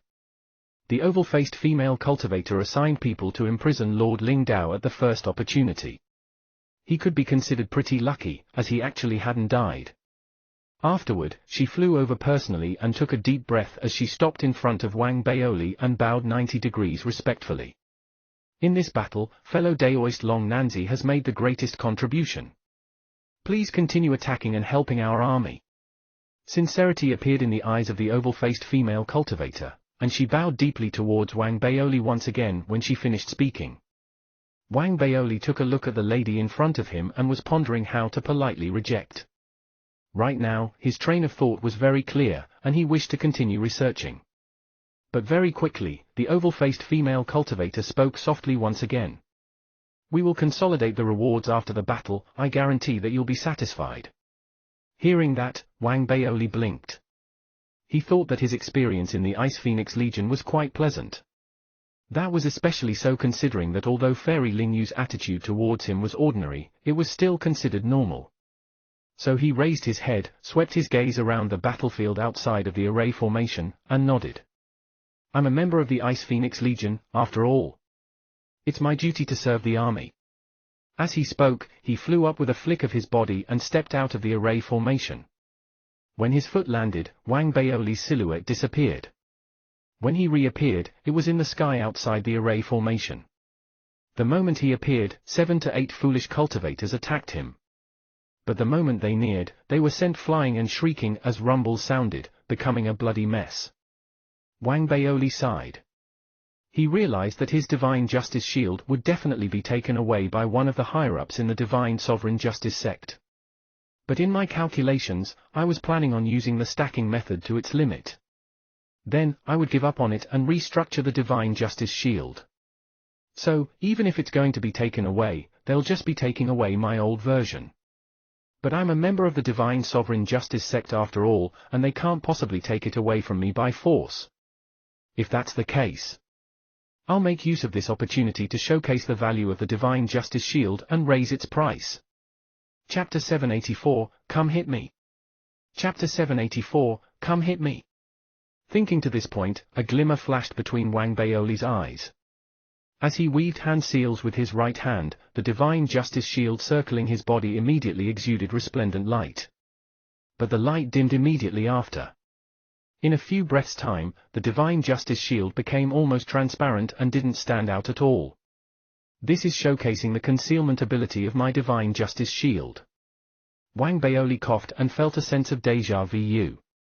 He couldn't help but think back about how he did something similar when he was studying at the Ethereal Dao College. Could it be that I have stepped onto the wrong path by becoming the Federation's president and that I should actually become a businessman? Is that why Xie Haiyang was so kind towards me? Wang Baoli was moved, but he didn't stop at all. In the giant battlefield that contained many armies, he sped forward like a shooting star. Immediately, he charged into a crowd of enemy cultivators. The moment he entered, there were bloodthirsty enemy cultivators who attacked him viciously. As a rumble sounded, 7 to 8 dharmic artifacts exuded a sharp aura and landed in front of Wang Baoli. As these dharmic artifacts were about to land, layers of light membrane suddenly appeared in front of Wang Baoli. There were a whopping 20,000 layers stacked on top of one another. Following the dharmic artifact's speed, they seemed to voluntarily come into contact with them, and many rumbles immediately echoed. Those dharmic artifacts all trembled and collapsed internally, but under the reflected force, their external appearances were compressed to such an extent that they couldn't break open. They were all sent flying back by the 170% reflection force, only exploding when they flew in front of their respective owners. Shrill cries of pain immediately spread through the surroundings. Although they were muffled by the sounds of battle, the 7 to 8 cultivators still spurted out copious amounts of blood as their bodies were sent flying back, seemingly heavily injured. This scene shocked everyone in this small area. Not waiting for other enemy cultivators to come to their senses and coordinate their actions, Wang Baoli moved his body and charged into the crowd again. Shrill cries sounded wherever he went. Truly, he was like a porcupine. If one didn't hit him, he wouldn't hit them. If one hit him, it meant certain death. At the start, Wang Baoli's appearance only caused a commotion in a small area. But as he charged around the battlefield, almost everyone who attacked him retreated while crying in pain. It was fine if they didn't go all out, as they would only suffer heavy injuries at first. However, for those who went all out when attacking him, they were likely dead. It would be fine if it was just like that. However, seemingly to increase the aura of his divine justice shield and increase its asking price in the future, Wang Baoli roared as he charged forward, acting as though he was afraid of not getting people's attention. Come hit me. Don't run away. All you cowards. Why are you running? Come punch me if you're man enough. Fellow Daoist, attack me with your strongest trump card. As his voice spread through the surroundings and his body kept charging around, it spread to an even wider area. That was especially so when combined with his actions. This made Wang Baoli seem indescribably despicable to everyone at that moment. Gradually, as Wang Baoli charged around, he was like an eel, creating more and more disturbances in the battlefield. In the end, as shrill cries of pain sounded, almost everyone retreated rapidly and changed their expressions the moment they saw him. Such disturbances like these also naturally attracted the attention of the two sides' mighty figures who were locked in battle. Very quickly, an elder from the 5th Army headed straight towards Wang Baoli with his perfected soul condoric cultivation. It was obvious that this elder had been fighting far away previously and didn't understand how powerful Wang Baoli was. So, as he charged towards Wang Baoli, the words he spoke brought with them a sense of cold arrogance. A mere mid-stage soul conduit like you dares to be so arrogant just because you have a high-level divine justice shield? I'll teach you a lesson now. The elder's voice exploded forth within the battlefield as he headed towards Wang Baoli like a shooting star. Facing the elder's words and silhouette, Wang Baoli felt extremely happy in his heart. Seemingly afraid that his opponent would go back on his decision to attack, Wang Baoli charged forward with his maximum speed. In the blink of an eye, the two of them came into contact in mid-air, and a loud rumble that shook the surroundings sounded out. The elder's eyes suddenly went wide, and his head shook. As his body trembled violently, all of his limbs exploded. He spat out blood as his body was sent flying back, and the shrillness of his cry shook the hearts of anyone who heard it. As for Wang Baoli, he blinked and also let out a shrill cry while clutching his chest. He stumbled as he moved backward, and even the divine justice shield around him seemed to almost collapse. Although it was rather fake, not everyone could react so quickly. Immediately, there were those who wanted to steal Wang Baoli's divine justice shield and crashed towards him with a flick of their bodies. But in the next moment, as they neared Wang Baoli, the originally dim divine justice shield lit up once more. As the sounds and shrill cries combined, the cultivators who wanted to steal the divine justice shield were all sent flying back. Despicable, way too despicable. Not waiting for those people to speak, Wang Baoli roared first. But the effect was obviously extremely bad. This was because no matter how much Wang Baoli tried to act like he was weak, no one would believe it. As he sighed, he could only look full of vigor and energy as the surrounding crowd all cursed him in their hearts. But there was nothing they could do. They could only hide or avoid him since they couldn't beat him. Hence, an extremely strange scene quickly appeared on the battlefield. When a group of people was engrossed in the heat of battle, so long as someone shouted that Long Nanzi was coming, all of them would retreat and stop unleashing their divine powers. Wang Baoli was like a parting line. While he seemed to form partitions wherever he went, he was also like a plague that everyone avoided. In reality, even his allies feared the divine justice shield that made Wang Baoli seem like a porcupine. After all, the reflection force of the divine justice shield didn't differentiate between friend and foe. Regarding this, the oval-faced female cultivator who invited Wang Baoli to attack was flabbergasted. Even though this went according to her previous expectations, Wang Baoli's execution was too perfect. It was to the point that she unconsciously inhaled continuously after seeing this scene. It made her feel as though she had opened Pandora's box. Obviously, the battlefield changed completely after Wang Baoli appeared. Wang Baoli was also helpless. Seeing how everyone was avoiding him, he sighed while raising his head to look at two false immortals fighting in the sky far away. Thinking for a moment, Wang Baoli charged towards them with a flick of his body.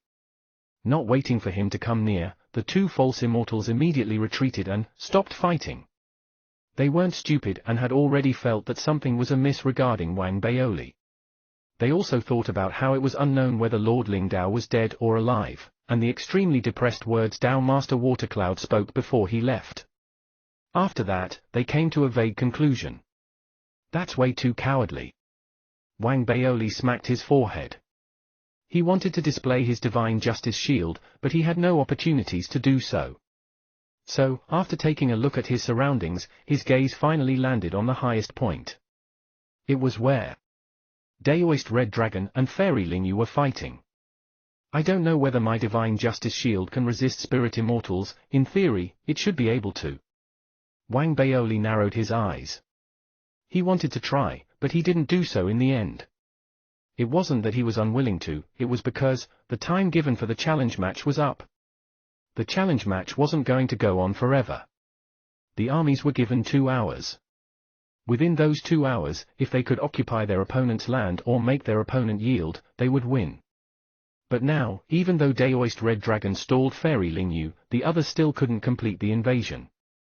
So, as the bell chime echoed, the challenge match ended. Wang Baoli could be said to have had a great effect in this battle. But as the challenge match ended, not many people noticed that, on the altar under the feet of the oval-faced female cultivator, several unnoticeable runes went dark after being slightly bright previously. Those runes were the Ice Phoenix Legion's trump card. After all, Wang Baoli was merely an accident. According to their original plan, the trump card formed by those runes could stall things until the challenge match ended. As it ended, the mighty figures who laid their gazes on the area all gazed deeply at Wang Baoli. As they slowly retracted their gazes, suddenly, the Divine Sovereign Justice Sect Patriarch's voice resounded in the heavens.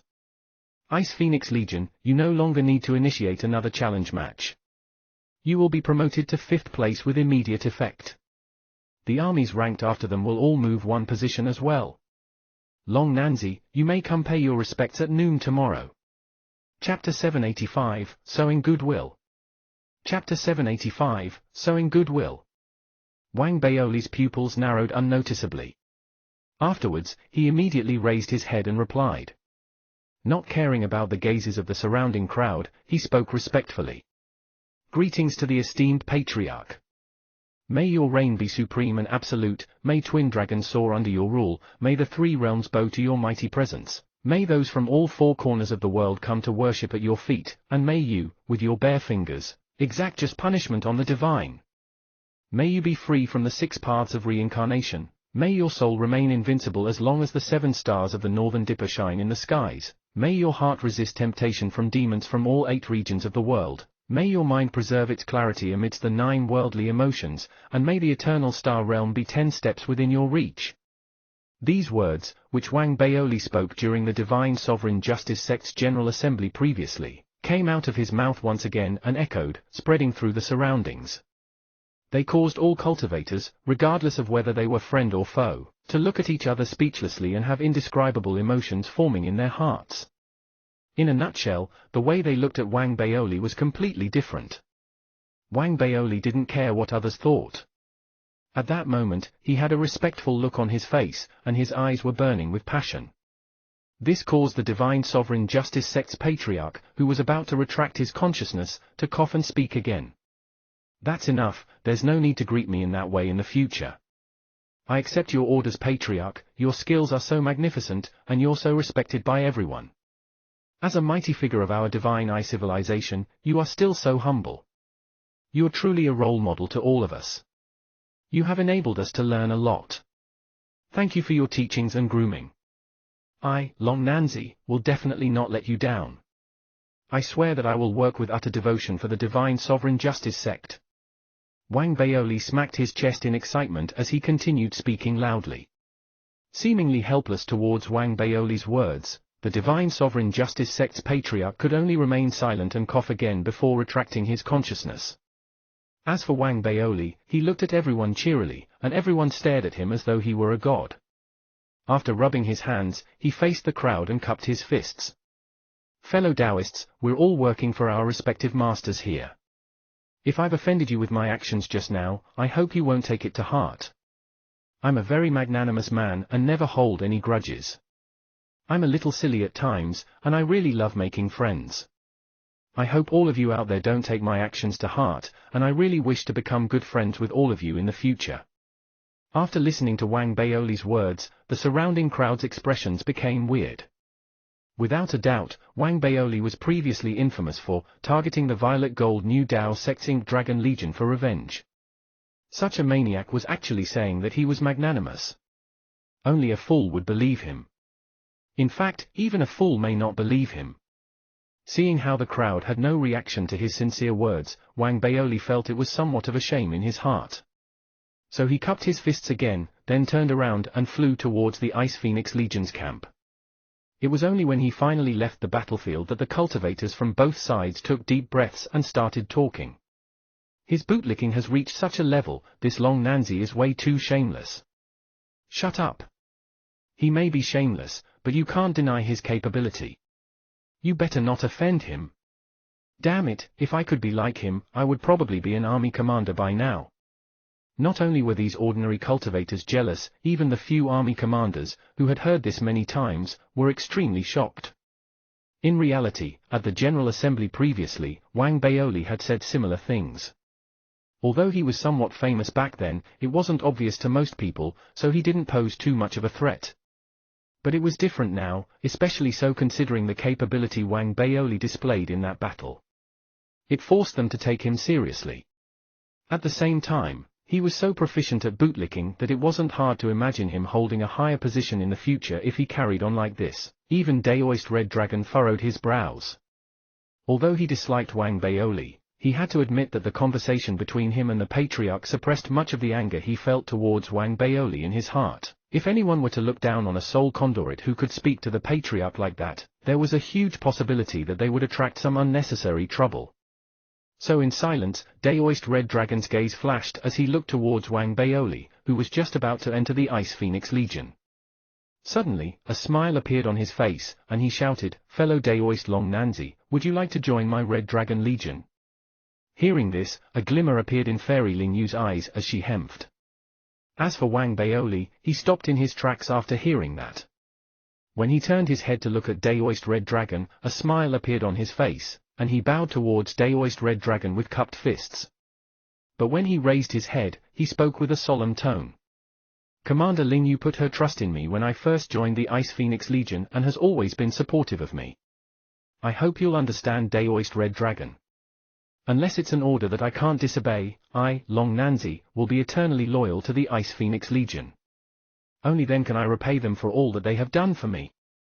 Speaking, Wang Baoli cupped his fists once again, turned around, and stepped into the Ice Phoenix Legion's camp. Daoist Red Dragon expressed his regret at being unable to recruit Wang Baoli into his army and shouted again, "You don't need to reply to me immediately, fellow Daoist Long Nanzi. The post of Red Dragon Legion Vice Commander will always be waiting for you. After speaking, Daoist Red Dragon turned around and led his army away with a flick of his body. As he left, the other armies that supported the 11th Army left as well. Meanwhile, many thoughts rolled around in the mind of Fairy Lingyu, who was standing there. After barely suppressing those thoughts, Fairy Lingyu exchanged pleasantries with the 8th and 9th armies that came to help. After sending them away, she returned to the Ice Phoenix Legion's camp. The first thing she did was summon the oval-faced female cultivator to find out what went on. After she got notice of the plight of Lord Ling Dao and the performance of Wang Baoli's Divine Justice Shield, Fairy Lingyu was completely flabbergasted, and her thoughts got turned upside down. She had originally thought that Wang Baoli would take at least several years to refine the Divine Justice Shield to level 3 or 4, so she didn't really take notice of him previously. In fact, when the Patriarch sent Wang Baoli to her, she felt quite displeased and thought he was a burden. No matter what, she would never have thought that Wang Baoli's skill in artifact refinement had reached an unprecedented level. Now, she felt that Wang Baoli wasn't a burden at all. He was basically a moving castle. And a super castle at that. With his skill in artifact refinement, one could say that any army that recruited him would rise up a lot in the rankings. This made Fairy Lingyu's breathing quicken, and her eyes light up. She originally wanted to summon Wang Baoli, but after thinking, she decided to let others tie up loose ends and handle the rest. She walked out and headed towards Wang Baoli's cave abode personally. Very quickly, she arrived. Wang Baoli wasn't alarmed to see her visit and immediately invited her in respectfully. That was the first time Fairy Lingyu had been to Wang Baoli's cave abode. While she sized it up, she also saw Little Wu and the donkey. But she only swept a glance at them and didn't bother with them too much. When she looked at Wang Baoli, she was silent for a while before she spoke seriously. Fellow Daoist Long Nanzi, I was busy handling the matters of the army previously and had many misunderstandings towards you. I hope you don't take my slight neglect to heart. When Wang Baoli heard that, he felt something odd. He could predict that she would visit, but he didn't think that the Spirit Immortal, who was an Ice Queen, could be so honest and open and speak the truth directly. This made Wang Baoli feel good about the lady. You're too kind, Commander. I'm lucky to be able to rest in and call the Ice Phoenix Legion my home. After all, we both know that I'm wanted in the outside world. Wang Baoli thought for a while and decided to be slightly open too, and so he spoke with a forced smile. It was just that, after Wang Baoli spoke, Fairy Lingyu went silent once more, seemingly not knowing how to continue the conversation. Wang Baoli was also slightly confused. He stood at one side, blinked, and thought about whether he should find a conversation topic himself. In the end, he decided not to speak and remained silent. After the two of them were silent for a while, Fairy Lingyu stared at Wang Baoli and spoke slowly with a low voice. Fellow Daoist Long Nanzi, could you let me take a look at your Divine Justice Shield? Wang Baoli thought for a while and took out his Divine Justice Shield. As he took it out, it exuded waves of resplendent light on Wang Baoli's body. The light was actually layers of light coming from layer upon layer of Divine Justice Shields. When he took out everything, the whole cave abode was illuminated as they finally gathered onto Wang Baoli's palm and formed a giant light sphere. When he passed the light sphere to Fairy Lingyu and she checked it thoroughly, her expression slowly changed, and shock appeared in her eyes. It was only after a long time that Fairy Lingyu retracted her gaze. Looking at Wang Baoli, she suddenly spoke. Fellow Daoist Long Nanzi, with your ability, I'm afraid you won't be in my Ice Phoenix Legion for much longer. I want to sow goodwill with you. This item has obviously caught the Patriarch's fancy, so, what do you want? I can help you as a form of repayment for my previous negligence and to thank you for helping us in this battle. Chapter 786, The Right to Form an Army. Chapter 786, The Right to Form an Army. Hearing the two words, sow goodwill, the silhouette of the Federation head senator's daughter appeared in his mind. So he swept his gaze up and down Fairy Lingyu unwittingly. I, Wang Baoli, am not that kind of person. Wang Baoli found it unbelievable. A pure man like himself must have been corrupted by some strange consciousness. So he took a deep breath and quickly deliberated about how to reply to Fairy Lingyu about the good bond. Truly, before Fairy Lingyu came, Wang Baoli had already started pondering about his divine justice shield when he returned to his cave abode. He was very clear that although his divine justice shield seemed powerful, its effectiveness would decrease by a lot against spirit immortals. Even though it could still reflect their attacks, it was probably impossible for the reflection strength to reach 170%. As the external force became more powerful, one couldn't rule out the possibility of it falling apart. So, although it was valuable, it was far from heaven-shaking. That made it obvious why it caught the Patriarch's fancy. Other than this divine justice shield catching everyone off guard during the battle, there must have been other factors that caught the attention of the Patriarch. If I analyze it this way, everything becomes simple. What really caught the Divine Sovereign Justice Sect Patriarch's attention should be the stacking method contained within the Divine Justice Shield's creation process. Wang Baoli narrowed his eyes and weighed its value in his heart. He didn't mind giving away the stacking method because he had already hit the limit by using the stacking method up to level 17. Besides, he already had a more refined thought process that would allow him to break through the previous limit during production. It would allow the Divine Justice Shield to reach a higher level, and it would also pose quite a threat to spirit immortals in theory. So using the previous method to trade for something aligned with Wang Baoli's judgment. After thinking, Wang Baoli raised his head to look at Fairy Lingyu, who was looking at him and didn't display even a tinge of impatience. "What do you suggest, Commander?" Hearing Wang Baoli's words, there was a slight disturbance within Fairy Lingyu's eyes. Although her voice was still icy, the speed at which she spoke remained slow.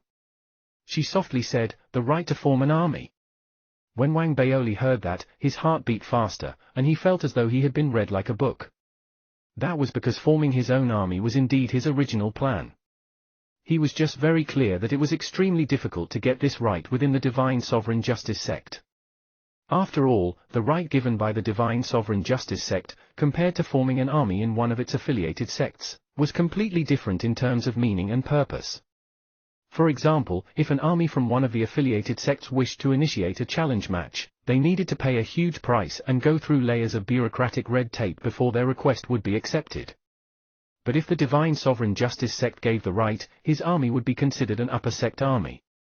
If he wanted to challenge another upper sect army, all he needed to do was apply. Although he would still have to pay a certain price, there was a huge difference. So, in Wang Baoli's judgment, if he wanted to get the right to form an army in the Divine Sovereign Justice Sect, it was pretty hard to do so with just the stacking method of his Divine Justice Shield. However, since Fairy Lingyu offered her help and wanted to sow goodwill, with Wang Baoli's intelligence, he could naturally see that she must have been really confident of success before giving that suggestion. Thinking to that point, Wang Baoli took a deep breath, took 2 steps back, faced Fairy Lingyu with cupped fists, and bowed deeply. "Thank you, Commander. Fellow Daoist Long Nanzi, I will try my best to make that happen. But I also have a request. I hope that after you succeed, you will make 100 Divine Justice Shields of such a level for the Ice Phoenix Legion. In return, how about I help you find a way to achieve a small breakthrough in your cultivation?" Fairy Lingyu looked at Wang Baoli attentively. She was very clear that someone who was able to create a Divine Justice Shield of such a level would definitely be sought after by every army in the future. However, this man wasn't the kind of person who would be willing to work under someone. Helping him obtain the right to form an army meant creating another competitor for herself, but that was a future threat. Right now, everything was unknown. At the same time, she had sown this seed of goodwill. It might come in handy if they needed to fight in the future. Meanwhile, if she didn't help him get that right, then if he were to be recruited by another army, he would pose a threat to her in only a short period of time. So after making her request, Fairy Lingyu spoke again. "If I can help you achieve all of this successfully, I hope you can serve the Ice Phoenix Legion as a vassal. I also hope that your army and the Ice Phoenix Legion can become steadfast allies. Don't worry, fellow Daoist, the position of a vassal is different from normal positions. You won't be restrained unreasonably." Taking a deep look at Fairy Lingyu, Wang Baoli had no reason to reject her. So he nodded solemnly and thanked her again. At this point, the conversation between the two of them could be said to have ended. Fairy Lingyu wasn't used to communicating with people anyway, so she left. Seeing Fairy Lingyu leave and gazing at her graceful figure, many thoughts appeared in Wang Baoli's mind.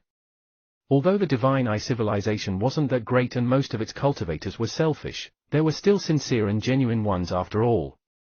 If things could really turn out the way Fairy Ling Yu said they would, that would be a perfect ending for him. Therefore, Wang Baoli, who couldn't help but be excited, sat cross-legged in his cave abode and meditated while waiting for dawn. One night passed. The next morning, Wang Baoli opened his eyes. After calculating the time, he adjusted his clothes before walking out.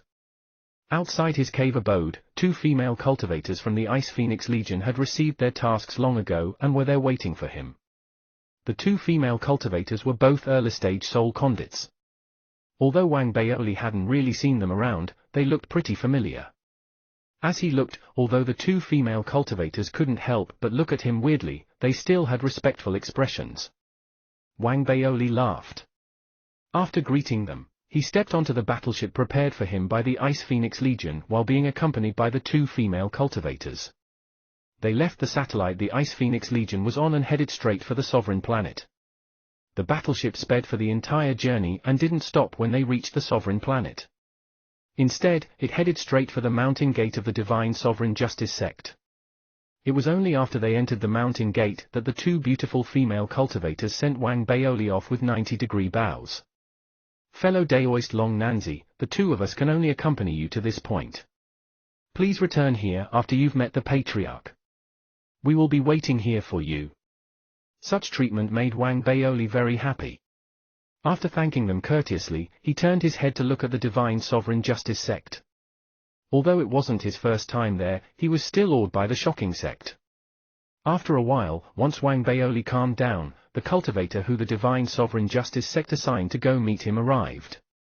But this wasn't the lady that Wang Baoli gave a special gift to previously. Instead, it was an elder with a face full of wrinkles and spots, whose eyes seemed to be unable to open. The elder looked weak, but after Wang Baoli saw him, he was shocked. Truly, other than the Divine Sovereign Justice sect Patriarch, this man was the most unfathomable person he had seen in the Divine Sovereign Justice sect. This person also exuded a sinister aura, making people feel as though they had seen a poisonous snake after they saw him. Perfected stage spirit immortal? Or a half-step planet realm expert? Wang Baoli had a solemn expression. As he cupped his fists and bowed respectfully towards the elder, the 2 Ice Phoenix Legion female cultivators beside him were visibly nervous as they did the same. Greetings, Senior Shu. The elder gave a faint smile. However, not only did the smile not convey a sense of warmth, it made the sinister aura from before even more pronounced. So it's you too. I've not seen you for many years, and you've both grown up. Speaking, he looked towards Wang Baoli. His dark gaze showed no expression, but Wang Baoli's heart trembled. He felt like he had been read like a book once again. You're not bad either, young lad. Follow me, the Patriarch is waiting in the Sovereign Palace. The elder retracted his gaze, turned around, and walked towards the distance. Wang Baoli couldn't determine his identity in his heart. Although he had some guesses, he wasn't sure whether he was correct. So he turned his head and looked at the 2 female cultivators who brought him there. The overall manager of the sovereign planet. After the 2 ladies blinked, one of them quickly sent a voice transmission. Wang Baoli didn't try to conceal the fact that he cupped his fists in thanks. Then, he followed the elder and flew towards the sovereign palace, where the Patriarch was. He didn't try to hide it, because he knew that there was no point in hiding in front of such a mighty figure and that there was no need to do so. It would be much better if he simplified everything. This was true in reality. Wang Baoli's small action made the sovereign planet's overall manager walking in front of him nod his head slightly. Just like that, as Wang Baoli proceeded extremely carefully, and under the silence of the elder, the 2 of them gradually approached the center of the Divine Sovereign Justice sect. Comparing this place to the surroundings, it was quieter. There was a lake, and on that lake, there was a navy blue palace. Outside the palace were 2 statues exuding auras similar to that of a spirit immortal. When Wang Baoli and the elder arrived, the 2 statues immediately lowered their heads to show respect. Come in, don't be scared. When they reached the gate of the palace, the elder turned his head to look at Wang Baoli. Although he had a smile on his face, the sinister aura he gave off still made Wang Baoli breathe slightly faster.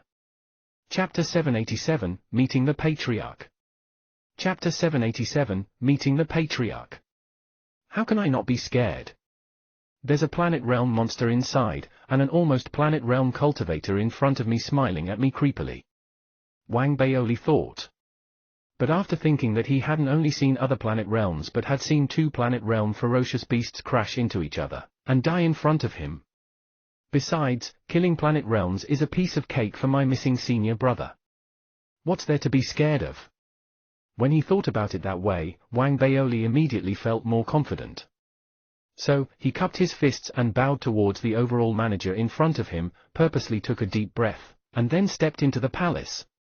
Wang Baoli didn't know if the palace was magnificent. That was because his consciousness and vision were drawn towards the silhouette sitting in the giant chair in front of him. The silhouette was like a giant whirlpool that could absorb everything. This made Wang Baoli unable to take notice of the surrounding decorations. All he could see was the deity shrouded in darkness at the top of the stairs in front of him. The Sovereign Patriarch. Even though this wasn't Wang Baoli's first time seeing him, this was the first time he was seeing him alone. Especially because the atmosphere in the palace felt suppressed, Wang Baoli stopped breathing for a moment unwittingly. Wang Baoli probably thought that his senior brother was more powerful, as he quickly calmed down, took a deep breath, took 2 quick steps forward, and bowed deeply towards the Patriarch. Greetings, Patriarch, I wish you. Enough. Wang Baoli was just about to start bootlicking when he was cut off by the Sovereign Patriarch's deep voice, and he didn't give Wang Baoli any time to reply. Afterward, he grabbed towards the air with his hand, and the Divine Justice shield floating in front of Wang Baoli immediately lost its connection with him. It was engulfed by a powerful force and flew towards the Sovereign Patriarch after being isolated from everything. The other Divine Justice shields that were hidden on Wang Baoli's body also flew towards the Patriarch.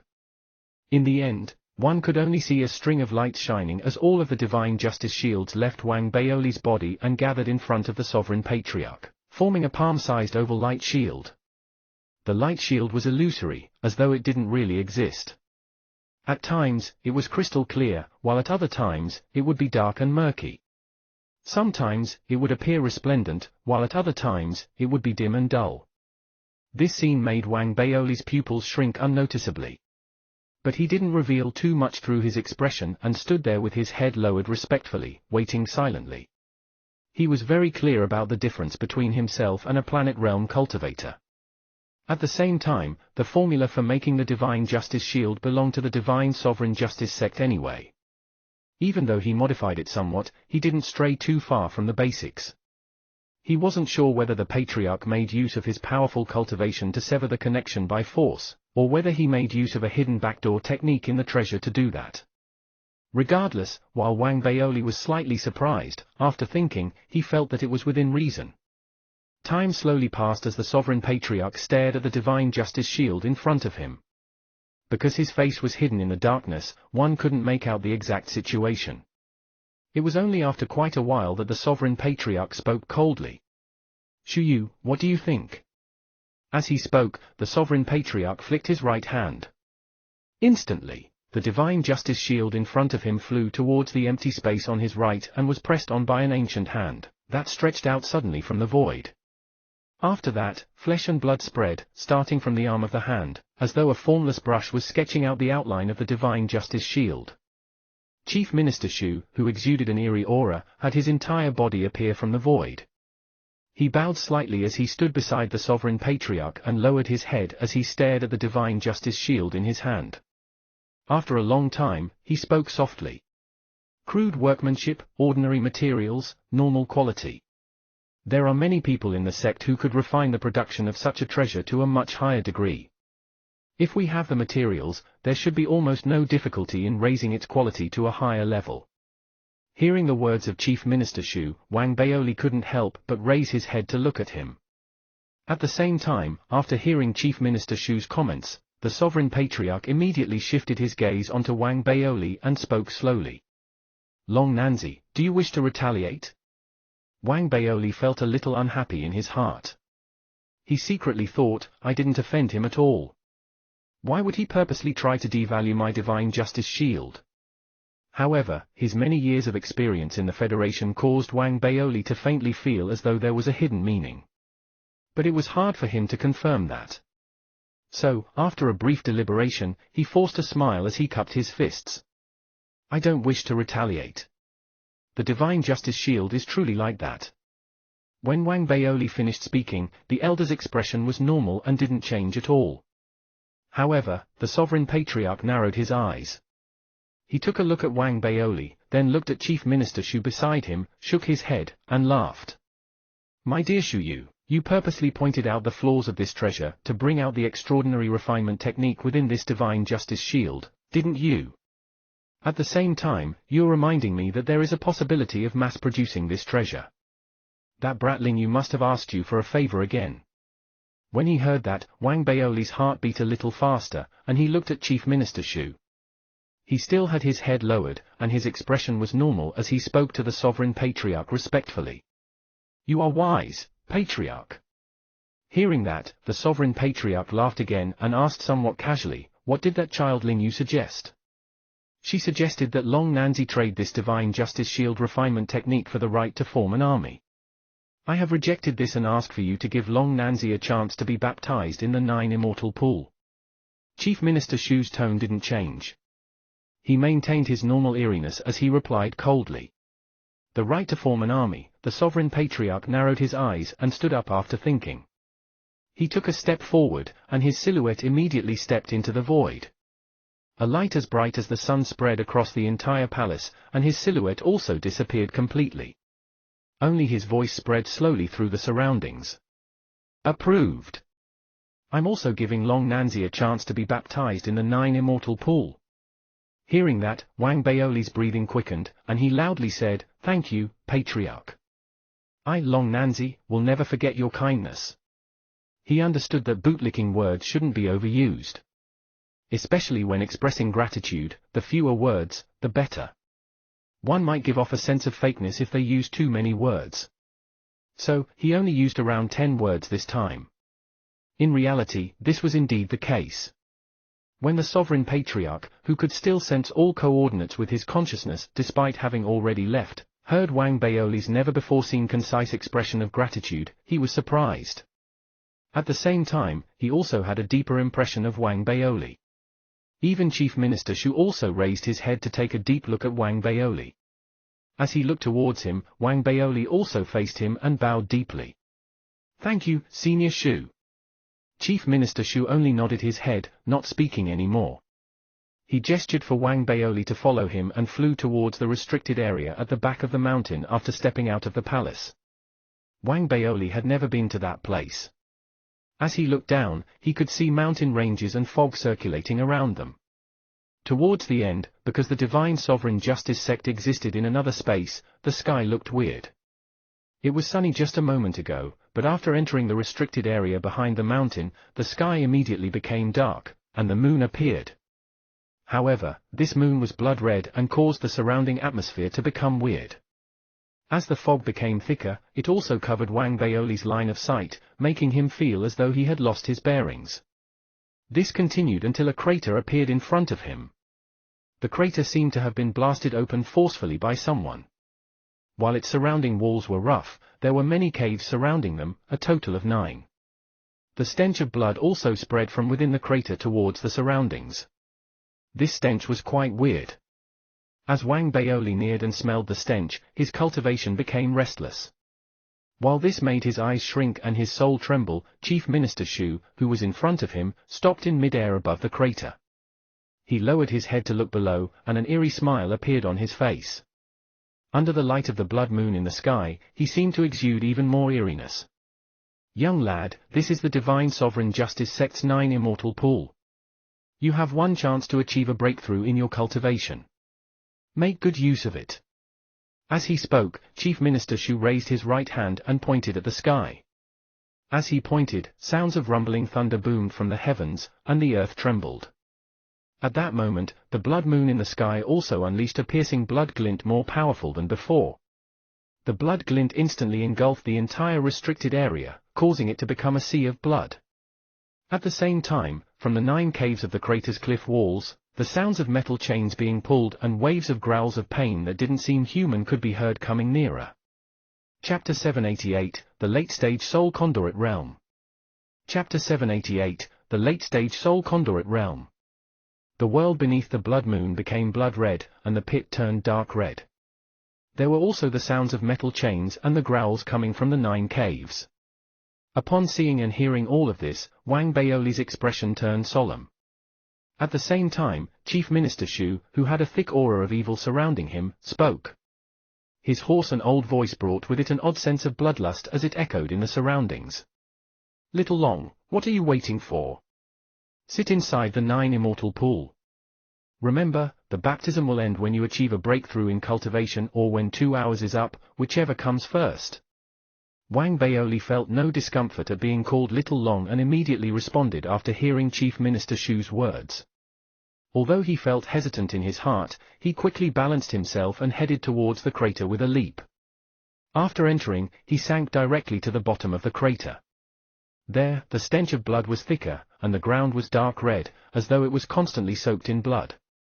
Taking a quick look at his surroundings, Wang Baoli didn't speak as he sat cross-legged immediately and looked up. The moment he looked was the moment the sounds of metal chains and growls from the 9 caves were the loudest. In the next moment, a giant silhouette burst out from one of the caves. That silhouette wasn't a cultivator, but a giant 2-headed salamander. When it charged out, it raised its heads towards the sky and let out a cry of pain and frenzy as though it wanted to escape. But there was a giant chain tangling its flesh. No matter how the salamander struggled, it was of no use. It was forcefully restricted to moving beside the cave and couldn't leave. There were even bolts of red lightning that spread from the chain continuously, making the salamander's cries of pain even more shrill. As the scales on its body stood up, it unleashed its perfected stage spirit immortal cultivation. Under the salamander's cries of pain, the aura brought with it an indescribable viciousness that shook the heavens. It didn't end. After the salamander, similar beings charged out one after another from the other caves. There was a giant dragon, plant life, and a being that looked similar but different from a cultivator. They were all chained, and they all screamed under that red lightning. It was as though their lives only consisted of frenzy and pain. After seeing this scene firsthand, Wang Baoli's breathing quickened. He already knew the purpose of the 9 immortal pool. This place, Trap 9 perfected. Stage Spirit Immortals. Obviously, these were all mighty figures captured personally by the Patriarch or Chief Minister Shu when the Divine Sovereign Justice sect conquered other civilizations. They didn't kill them. Instead, they trapped them there to become rewards for Divine Sovereign Justice sect disciples. Little Long, it has begun. Under the shrill cries of pain, the smile of Chief Minister Shu became even more sinister, and his expression faintly showed that he enjoyed it. Weaving hand seals with his right hand, the metal chains trapping the 9 spirit immortals instantly turned red. Stronger lightning immediately entered the bodies of the 9 spirit immortals. In the next moment, the cries of the 9 spirit immortals became more shrill, and life essence spread out from their bodies uncontrollably. Because they were spirit immortals, their life essences were life force to a certain degree. It was their cultivation, but at the same time, it was much more than just their cultivation. One could see that these life essences were in mist form as they dispersed from their 7 apertures and orifices, and flowed into the bottom of the crater via the surrounding cliff walls. Because the process continuously tore apart the bodies of the spirit immortals and caused them a lot of pain, blood dripped down from their bodies as they trembled. This blood was the source of the crater's stench of blood. This scene was very cruel. They were continuously provoking the 9 spirit immortals to draw out their life force. Yet, they wouldn't allow them to die. It was as though they were being used as vessels and dharmic treasures. Wang Baoli was silent as he closed his eyes in the end and started absorbing. It wasn't that he was cruel. Instead, he was very clear that his kindness, principles, and protection were reserved only for the Federation. As for other things, they weren't in his thoughts. This was because he didn't have the ability to do so. Moreover, he had been very clear of the cruelty of the cultivation world from the moment he stepped foot into the ethereal Tao College. This wasn't because he had gone through something in his youth. Instead, this was already common knowledge within the Federation when the ancient greenish bronze sword flew to the Federation. and started the Spirit Inception era. After all, the numerous beast wars that happened at the start of the Spirit Inception era made it so that the two generations of people weren't unfamiliar with murder and the stench of blood. The path of cultivation became more treacherous with every step one took. So even though he was somewhat shocked, what Wang Baoli felt more strongly was a determination to never let this scene play out in the Federation. So he unleashed his body and put maximum effort into absorbing the life essence. Wang Baoli was already a mid-stage soul conduit. Now, within the life essences of the 9 spirit immortals, he was like a sponge rapidly absorbing everything. In a short period of time, he immediately went from having just entered the mid-stage, to being firmly in the mid-stage soul conduit realm. That wasn't the end. Wang Baoli still wasn't satisfied with his absorption speed and amount. So, under the cover of his essence technique, the devouring seed in his body circulated slightly. With that circulation, his body immediately became a black hole. Instantly, the life essence mist in the surroundings, which was accumulating higher and higher and was going to spill out of the crater, immediately lost a layer. Compared to the total amount, the amount lost wasn't a lot. But as it continuously decreased, Wang Baoli's absorption speed naturally increased a lot under his control. Just like that, after 15 minutes, Wang Baoli's body shook violently, and his cultivation level immediately rose to the peak of the mid-stage soul conduit realm. He was extremely close to breaking through. He could achieve this because the crater was specially built by the Divine Sovereign Justice sect, and those chains could also refine the life essence. Under their stimulation, one could say that the life essence that the 9 spirit immortals dispersed was no different from an immortal pill. The only difference was probably that one was stored while the other was extremely fresh. So Wang Baoli had no difficulties in terms of absorption. But the absorption of the devouring seed, which increased Wang Baoli's absorption speed, caught the attention of Chief Minister Shu somewhat. This made a glint flash between his eyes as he took a few more looks at Wang Baoli. He did have some secrets, after all. But, since that brat Lin Yu thinks highly of him, so be it. Chief Minister Shu thought for a while but didn't bother himself with this, giving Wang Baoli free rein to continue absorbing. Just like that, after another 15 minutes, Wang Baoli already felt that he was at the breaking point of his cultivation. He was clear that so long as he continued for another moment, he would break through from the mid-stage soul conduit realm to the late-stage soul conduit realm. And according to the requirements, so long as he achieved a breakthrough, the baptism would have to end. This speed, while making him shudder with fear, also made him have an insatiable desire. However, because an outsider was around, Wang Baoli couldn't bring out his Thirach armor to absorb the life essence. It was also detrimental to do it in secret. So, after thinking, he decided to make use of this life essence to refine his essence technique avatar. In short, I can't let it go to waste. Thinking to this point, Wang Baoli secretly tried to use this life essence to strengthen his essence technique avatar. There was some effect, but the requirements were huge, and the process was slow. However, Wang Baoli had a feeling that doing this would make his essence technique avatar and sleeping true body become stronger when they fused. So, under his anxiety, Wang Baoli started carefully refining his body. Very quickly, Chief Minister Shu noticed a problem. He opened his eyes and looked at Wang Baoli with a weird expression on his face. Chief Minister Shu furrowed his eyebrows slightly. But after thinking about Fairy Lin Yu, and thinking about how Long Nanzi had always been smart and knew how to not go overboard, he only coughed once in the end and turned a blind eye. After noticing how Chief Minister Shu didn't stop him, Wang Baoli's eyes shone, and he increased the amount he absorbed. 1 hour later, when the life essence mist within the crater was about to be depleted, Chief Minister Shu opened his eyes and spoke coldly. Another 10 counts. Hearing this, Wang Baoli immediately increased his absorption speed. The moment the 10th count came, he no longer suppressed his cultivation, and it immediately broke through to the late-stage soul conduit realm. The moment he broke through to the late-stage soul conduit realm, Wang Baoli's body rang. An aura much more powerful than before was unleashed. With a leap, he stood in mid-air, raising his head to let out a roar. Immediately, the heavens and earth changed. The wind and clouds were blown away, and storms erupted forth in his immediate surroundings. Chapter 789, Soul Rift. Chapter 789, Soul Rift.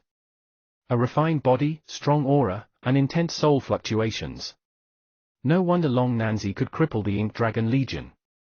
Although the way he did it was insane, he still had a sense of propriety and knew how to give and take. Furthermore, while his intellect is obviously extraordinary, he is also extremely gifted in artifact refinement. Raising his head to look at Wang Baoli, a look of admiration appeared in Chief Minister Shu's eyes for the first time.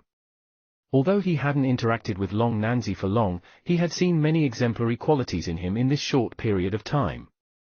While this made him admire Wang Baoli, he also felt that Ling Yu's ability to judge people wasn't bad.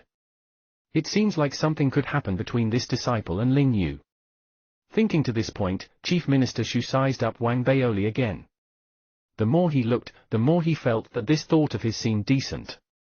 Afterward, seemingly thinking that the shrill cries of the mighty figures whose life essences were being drawn out were noisy, Chief Minister Shu raised his right hand and waved it down violently. Immediately, the crater rumbled, and the chains trapping the 9 mighty figures immediately tightened. As they pulled strongly, they dragged the 9 spirit immortals back into their caves. Very quickly, as the sounds of the chains disappeared, the shrill cries gradually faded away as well. When the blood moon in the sky returned to normal, a bright glimmer appeared in the eyes of Wang Baoli, who was standing in mid-air. Feeling his cultivation, Wang Baoli was very excited. This was the underlying reality of 2 civilizations at different levels. The Wang Baoli in the Federation could only reach the perfected stage nascent soul realm no matter how hard he tried. But the Wang Baoli in the Divine Eye civilization not only achieved a breakthrough in cultivation level, he even reached the late-stage soul conduit realm despite not having been in the Divine Eye civilization for long. He was already close to the spirit immortal realm. An increase in cultivation of such a degree was felt more intensely in terms of combat strength. Although he had no opportunity to test it, compared to before, Wang Baoli felt that if he met the false immortal from the Ink Dragon Legion again, he could battle her using his own combat strength, not even needing to use his Divine Justice shield. As for who would win, anything was possible. This was because Wang Baoli's physical body was also different from before. At the same time, Wang Baoli was very confident that, once he fused with his main body, then even if he was still at the late-stage soul conduit realm, it wouldn't be hard for him to kill a false immortal. Thank you, Senior Shu. Thinking to this point, Wang Baoli took a deep breath and bowed deeply towards Chief Minister Shu with cupped fists. He was really grateful to Chief Minister Shu for not stopping him previously. If not, the benefits he gained there wouldn't possibly satisfy him like it did now. There's no need to thank me, you only need to thank that brat Ling Yu. Chief Minister Shu smiled. Even though he tried his best to express goodwill, the eeriness deep in his bones still made his smile give off a sense of creepiness.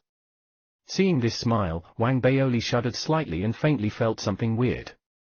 So, after quickly cupping his fists again, he left the restricted area alongside Chief Minister Shu.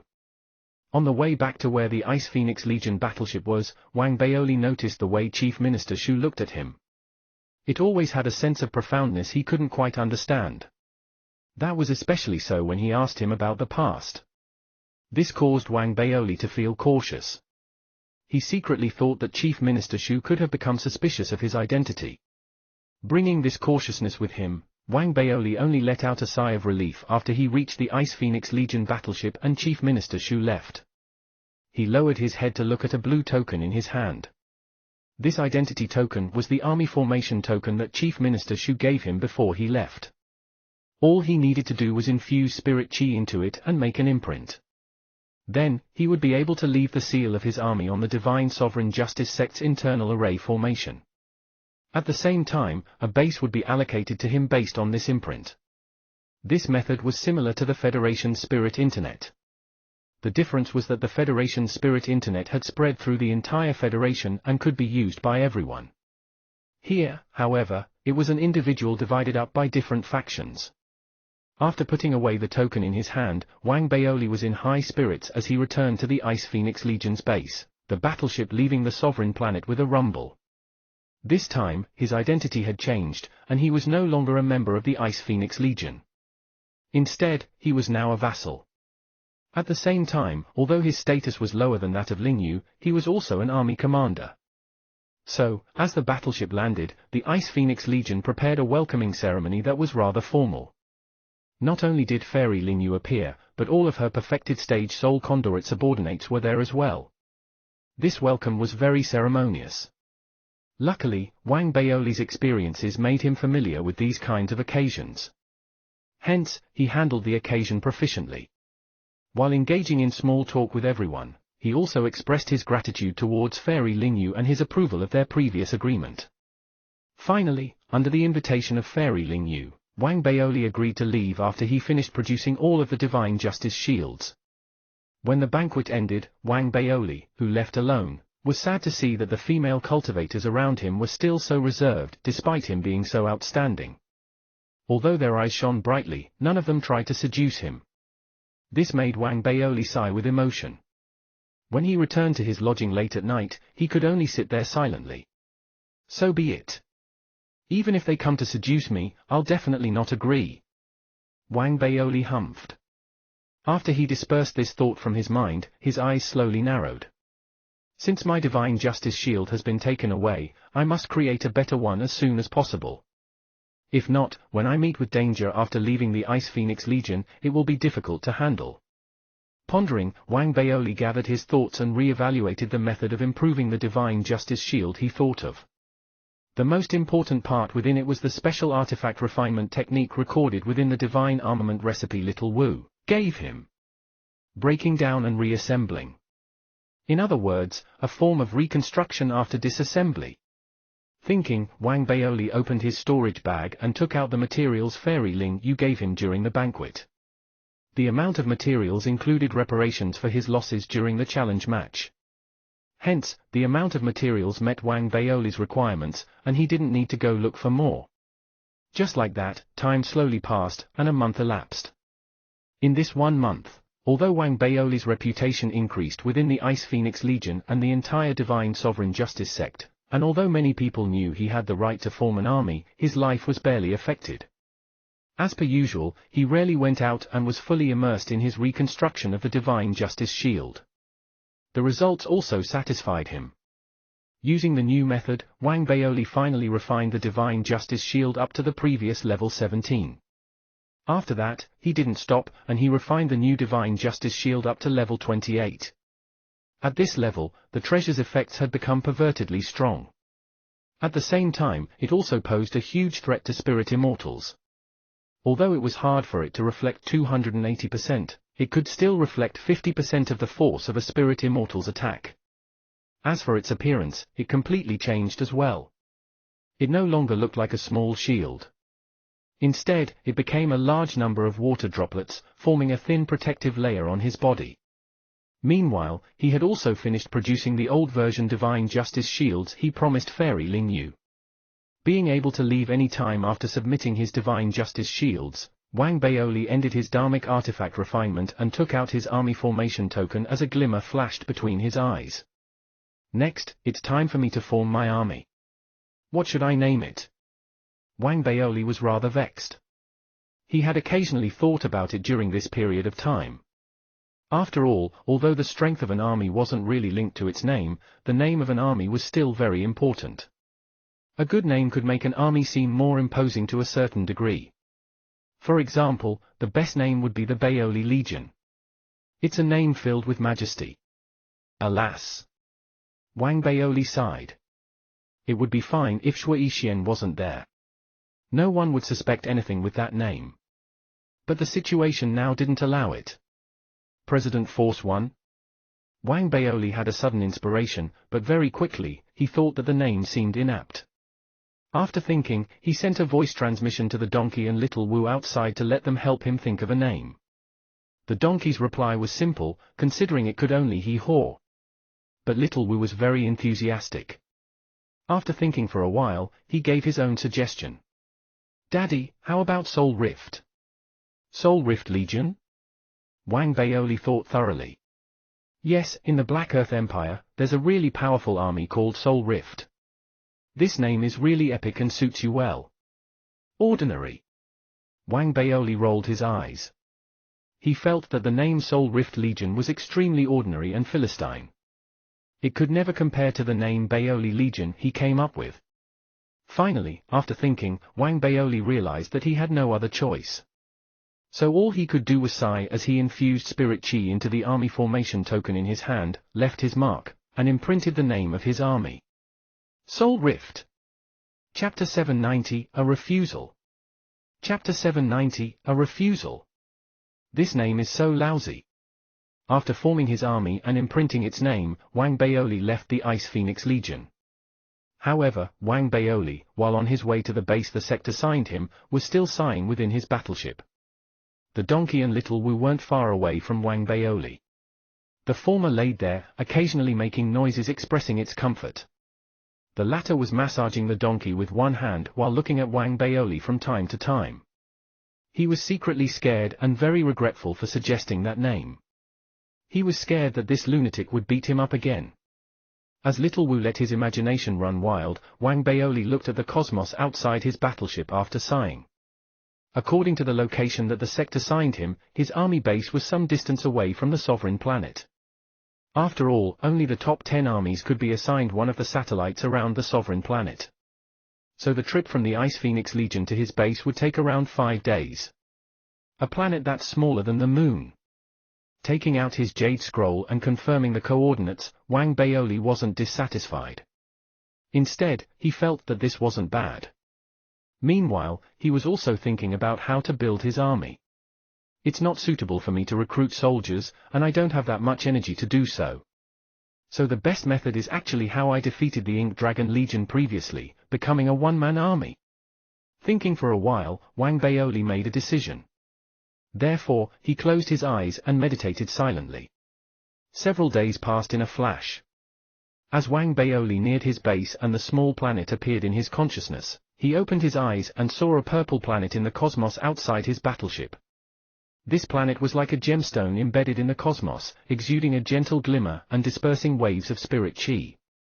This made the small planet's surroundings feel hazy.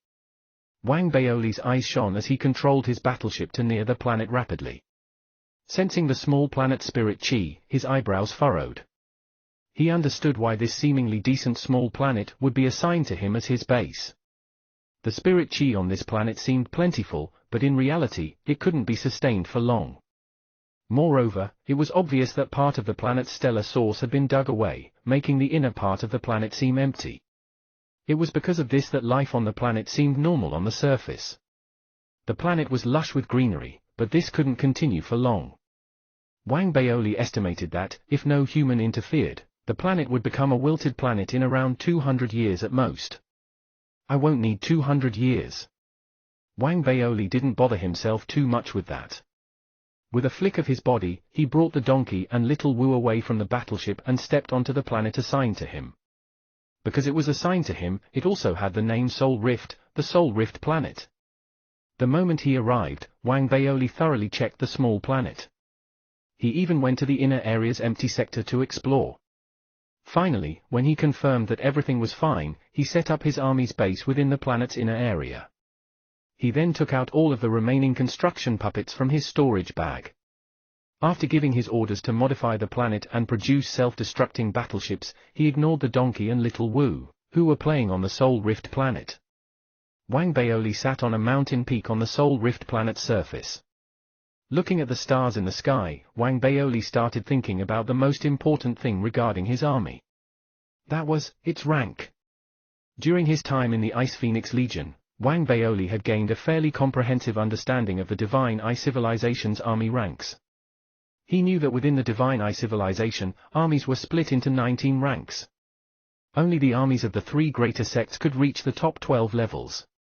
Meanwhile, armies of the lesser sects occupied the bottom 7 ranks.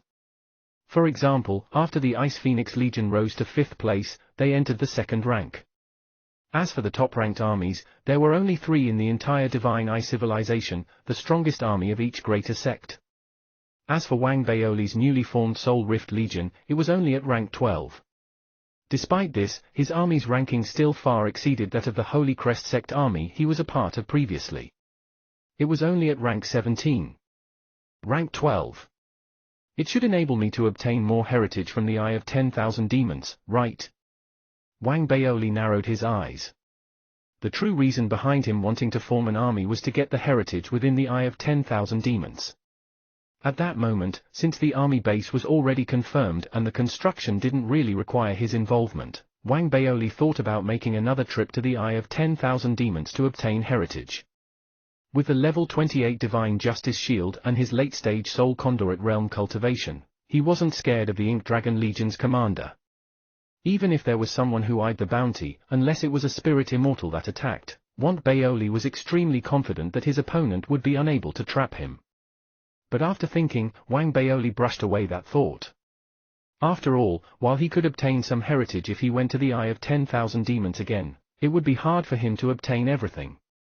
At the same time, if he went there too many times, it would form a fixed pattern and bring him some unwanted trouble. So, the most important thing to me right now is to raise my army's rank. And the way to do so is to challenge other armies. Once I win, I can replace them.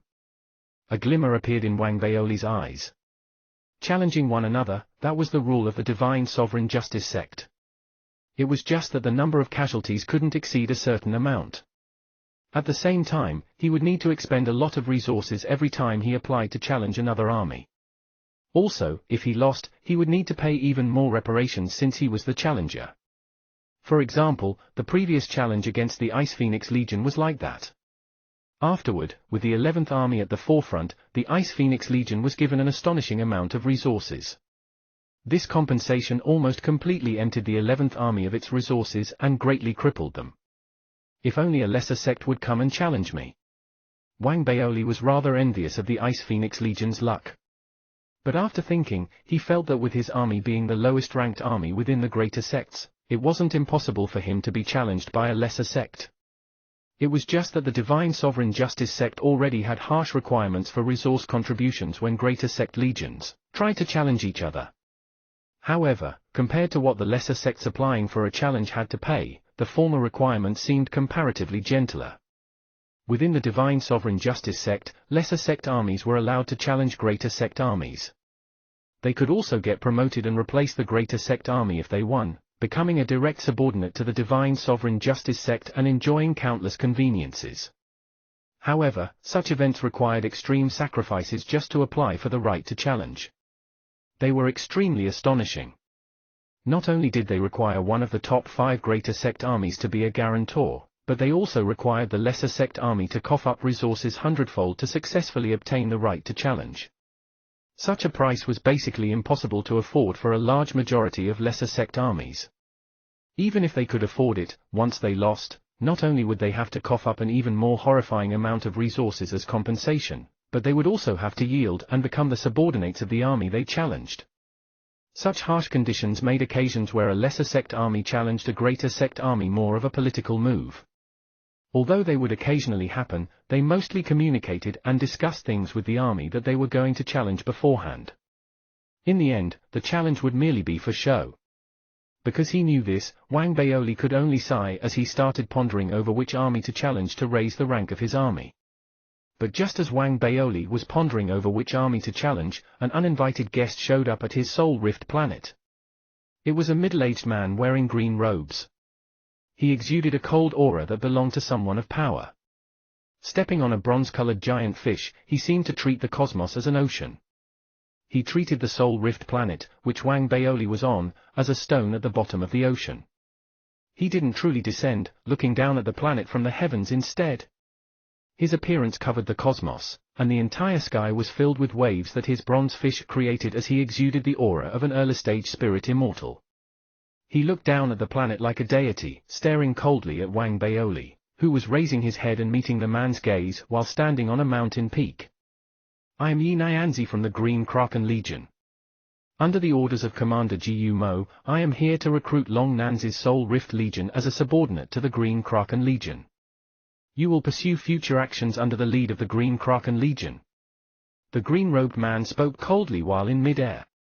Raising his right hand and waving it down, a resplendent glimmer immediately transmogrified in his hand and exploded forth, becoming a shooting star that headed straight for Wang Baoli. In the end, after stopping in front of Wang Baoli, it transformed into a green bamboo scroll. The bamboo scroll exuded a mighty aura, as though it was some form of testimony. Long Nanzi, leave your imprint and seal your wholehearted allegiance to the Green Kraken Legion into this scroll. Looking at the green bamboo scroll in front of him, Wang Baoli had an ugly expression.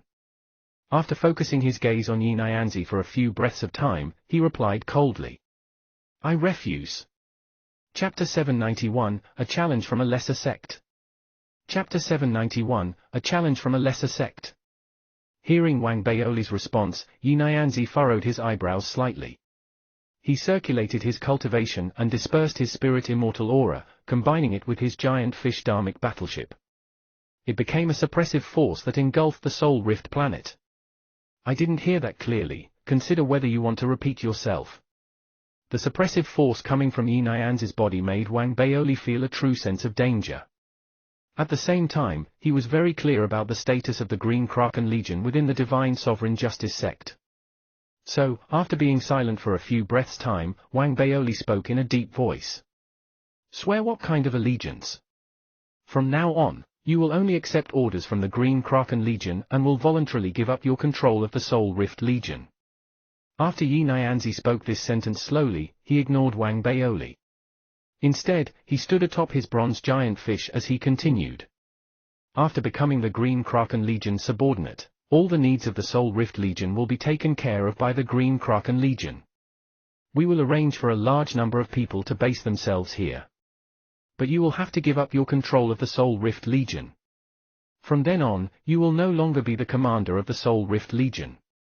Instead, you will be the branch team leader of the Green Kraken Legion Soul Rift branch team. The main role of you and the Soul Rift branch team will be to refine dharmic artifacts. Now, tell me your choice. I refuse. Listening to this point, even though Wang Baoli didn't want to offend the Green Kraken Legion, their high and mighty demeanor and what they said next made him understand that he had no other choice. So, he said that once again. But this time, as Wang Baoli's words spread towards Yi Nyanzi's ears, he no longer spoke. Instead, he lowered his head to stare at Wang Baoli. Wang Baoli also raised his head to stare at him, and their gazes seemed to collide in mid-air. Although the Green Kraken Legion was extremely strong and stressed Wang Baoli out, he was no longer the same person he was when he first came to the Divine Eye civilization. It would be fine when he hadn't formed an army previously.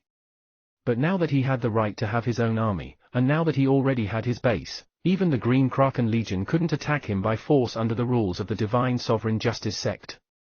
After all, the Long Nanzi of today wasn't only extremely famous, he was also recognized by the Patriarch as an artifact refinement master. Moreover, Wang Baoli's Divine Justice shield made it so that he was able to defend against spirit immortal mighty figures. Especially for early-stage spirits immortals.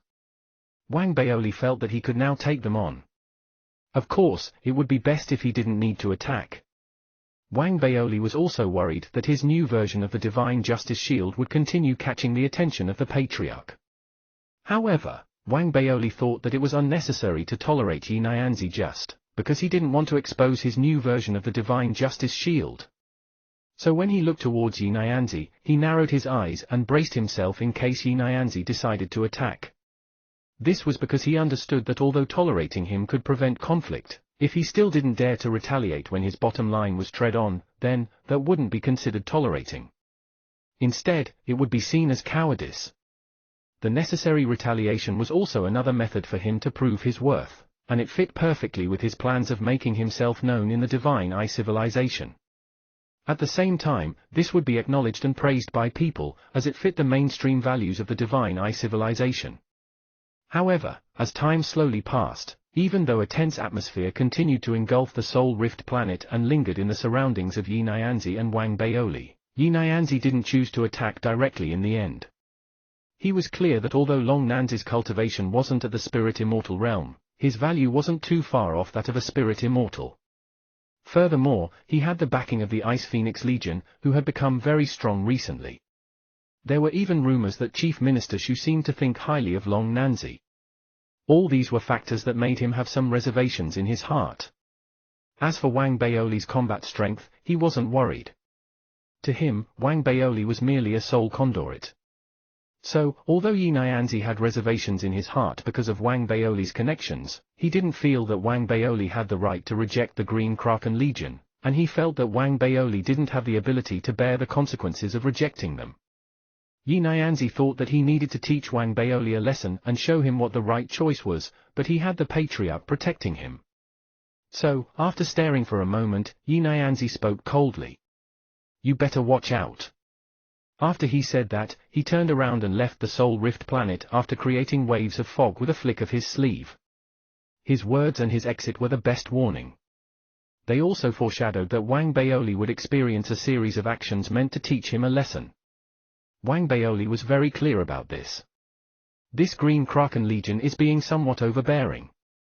Not only did they ask me to become their subordinate, they even wanted me to hand over my control of the army. If I did that, the army wouldn't have any relation to me, and using it to improve myself and obtain the Eye of 10,000 Demons heritage would have become impossible. Looking at the back of Yi Nyanzi, who had already left the planet, Wang Baoli started thinking. After being silent for a while, he gave more orders to his puppets. At that moment, wind blew from the north, sweeping over the ground and blowing over the mountain peaks. It blew Wang Baoli's long hair and clothes.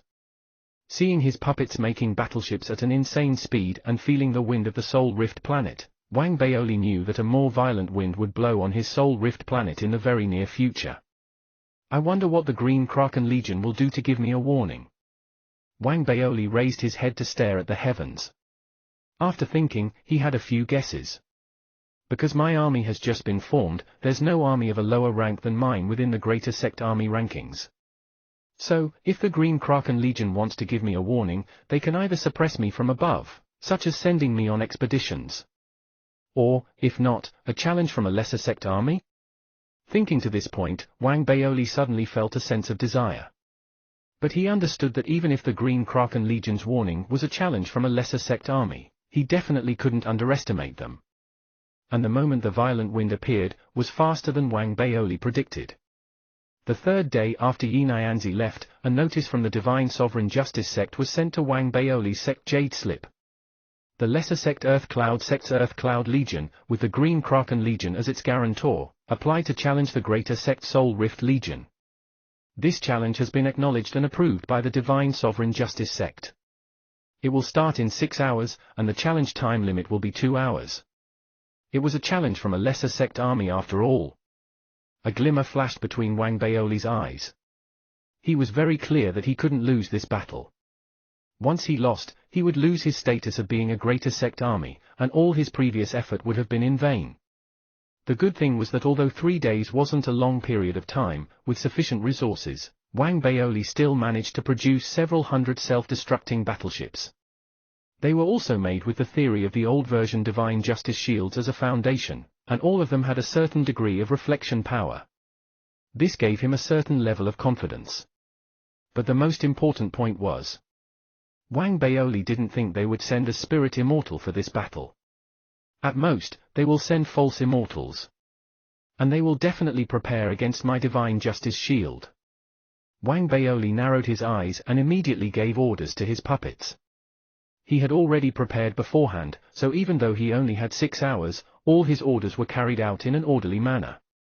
Very quickly, all of the self-destructing battleships were ready for battle. Moreover, only around 100 battleships were floating in his surroundings. The rest were all hidden by Wang Baoli. Unfortunately, 3 days was too little time for him to set up other tricks like his base's array formation and so on. He also lacked resources. The root of the problem is still the fact that I'm poor. Wang Baoli sighed. After thinking, he sent a voice transmission to Fairy Ling Yu. He didn't ask her to participate directly. Instead, he used her as a sort of insurance policy. If he really couldn't withstand the attacks from his opponents, he hoped Fairy Ling Yu could provide aid. Towards Wang Baoli's request, Fairy Ling Yu didn't hesitate at all. While promising that she would assist him, she also immediately made arrangements. But Wang Baoli didn't have high hopes. After all, before the Green Kraken Legion made a move, they must have made preparations. Although the Green Kraken Legion couldn't participate directly, they could still make it such that the Ice Phoenix Legion was unable to successfully provide aid. However, giving me a warning isn't as easy as they think it is. I'm actually looking forward to getting enough resources from this legion, the name of which I've forgotten. Wang Baoli narrowed his eyes. After taking a deep breath, he raised his head and looked at the sky, waiting silently. 6 hours passed in a flash. The moment the challenge started, a thunder-like rumble spread from the heavens. A giant rift was ripped open directly in the cosmos above the Sol Rift planet. First, an intense ray of light shone from within the rift and exploded forth in mid-air above the Sol Rift planet, forming a resplendent light web that immediately covered the entire Sol Rift planet. Following that was a deep breath that echoed in the surroundings. Seal this place's spirit-killing power. Immediately, the outer layers of the battleships surrounding Wang Baoli, which contained a reflection force based on the Divine Justice Shield's theory, were immediately sealed and rendered ineffective. At the same time, within the rift in the cosmos, green battleships flew out one after another. Let the challenge begin. Chapter 792, Sol Rift Legion, wins. Chapter 792, Sol Rift Legion, wins. Seal my spirit-killing power? Wang Baoli furrowed his eyebrows slightly. Although he had already predicted this scene, he still felt a tinge of pity when it actually appeared. But this was within reason. After all, the Divine Justice Shield had already been handed over. With the Green Kraken Legion status, it wasn't impossible for them to obtain it and develop a way to seal it in a short period of time. However, they only sealed the spirit-killing power form by the stacking method. Wang Baoli sneered in his heart. The new version of the Divine Justice Shield he refined using the disassembly parasitism method, that Little Wu gave him, was unaffected by the sealing. That would be his trump card. So at that moment, while he had a nasty look on the surface, in reality, he was extremely calm as he raised his head to stare coldly at the rift in the cosmos and the green battleships flying out one after another from within it. These battleships looked like giant bats. When they flew out rapidly, a large number of cultivators spread out from within them. Their cultivation levels weren't high, being mostly core formations and having less than several dozen nascent souls. They had strength in numbers, and they also seemed to be augmented by some kind of unification seal. It made their auras gather into one. There seemed to be around 1,000 of them, but the feeling they gave Wang Baoli was as though he was facing 10 mighty soul conduit figures. Making use of array formations to achieve a syncing of aura and stacking of combat strength? While Wang Baoli's pupils shrunk slightly, he also noticed that within those battleships, 3 even stronger auras exploded forth. The 3 men who looked similar had all reached the peak of the perfected stage of the Soul Conduit realm, and were only one step away from reaching the false immortal realm. These 3 people were obviously the 3 Grand Supreme Elders of the Earth Cloud sect.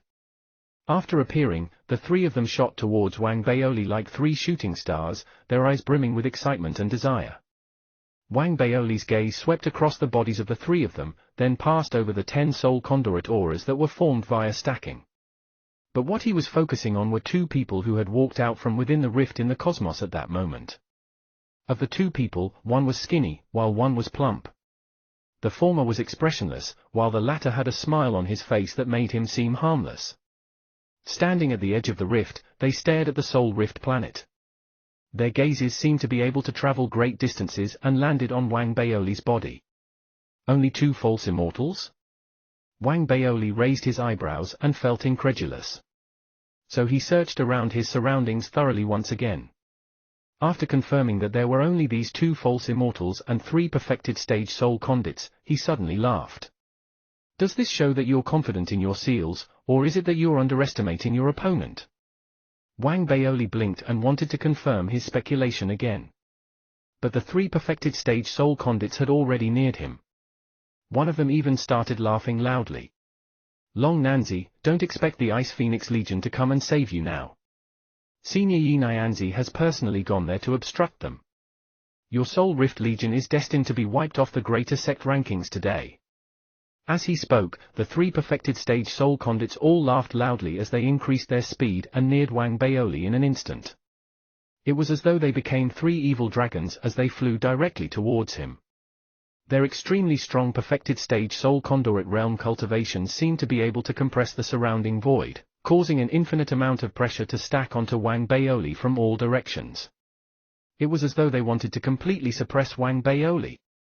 Noisy. Facing the attacks of the 3 perfected stage soul conduits, Wang Baoli took his time. After confirming that there were only 2 false immortals involved in the battle, a cold gimia flashed between his eyes. While he humphed, he decided not to detonate his battleships. Instead, he shot out like a shooting star with a flick of his body. He didn't dodge or escape. Instead, he charged towards the 3 perfected stage soul conduits head-on. This stunned the 3 perfected stage soul conduits and caused them to feel a tinge of uneasiness in their hearts. But it was too late for them to dodge. Is this the warning the Green Kraken Legion wanted to give me? Childish. The moment Wang Baoli's words echoed, he had already collided with the 3 perfected stage soul conduits. This scene happened so quickly that everyone in the surroundings had no time to react as shrill cries of pain spread towards the surroundings, from where Wang Baoli collided with the 3 Earth Cloud Sect Grand Supreme Elders. The 3 perfected stage soul conduits seemed to collide into an immovable mountain as blood spurted everywhere. They were sent flying back at a faster speed as they screamed, their arms exploding. As their bodies became a bloody mess, they were extremely shocked as though their minds were swept by a violent storm. Reflection? Wasn't his divine justice shield sealed? Impossible! While the 3 of them were heavily injured, Wang Baoli's silhouette flew past them without decelerating. He didn't even take another look at them. In reality, Wang Baoli had already gone easy on them. He already saw them as his personal possessions. Hence, he didn't let the reflection force reach its maximum. If not, in the previous moment, the 3 of them wouldn't just be injured. Instead, they would definitely be dead.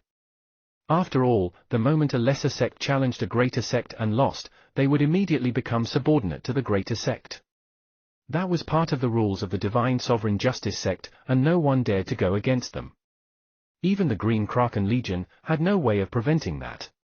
Not caring about the 3 perfected stage soul conduits, and not bothering himself with the 10 or so soul conduit auras formed by array formations surrounding him, Wang Baoli's silhouette headed straight for the 2 false immortals outside the rift. As he did so, everyone was in shock and disbelief, including the 2 false immortals. You dare attack my soul rift planet with just 2 false immortals? Do you have the right to do so? Wang Baoli was traveling too quickly. So as his words were still echoing around, his silhouette had already neared the 2 false immortals. He immediately threw a punch towards them. As the expressions of the 2 false immortals changed, a vicious glint flashed between the eyes of the skinny cultivator. He also unleashed his full strength as his attacked. Obviously, he didn't believe that his opponent's divine justice shield could still be used under the seal. To him, the scene he saw previously must have been caused by other reasons. No matter what the reason was, so long as it wasn't the divine justice shield, it wasn't difficult for him to suppress a late-stage soul conduit with his false immortal cultivation. As for the fat cultivator beside him, his eyes flashed as he retreated immediately, about to leave the battlefield via the rift behind him. Wang Baoli watched as this scene unfolded. He ignored the retreating fat cultivator, instead, colliding with the skinny cultivator after controlling his divine justice shield. The rumble caused by the collision was heaven-shaking and earth-rumbling, and it spread through the entire battlefield. The shrillness of the Samba and skinny false immortal exceeded the rumble. As it spread through the surroundings, his limbs all exploded, and he was sent flying as his blood spurted everywhere. Wang Baoli caught up to him and grabbed his head, throwing him towards the Soul Rift planet afterward. Come to Daddy! This scene immediately shocked the 3 heavily injured perfected stage soul conduits. The other surrounding cultivators were also extremely stunned. When they saw Wang Baoli, it was as though they had seen a ghost. Only the fat cultivator dodged a bullet by retreating in time. But his face had already turned white, and fear appeared in his eyes. At that moment, he headed straight towards the rift, on the verge of leaving. But Wang Baoli wasn't about to let him leave. As he was about to give chase with a flick of his body, a spirit immortal force suddenly exploded forth from within the rift.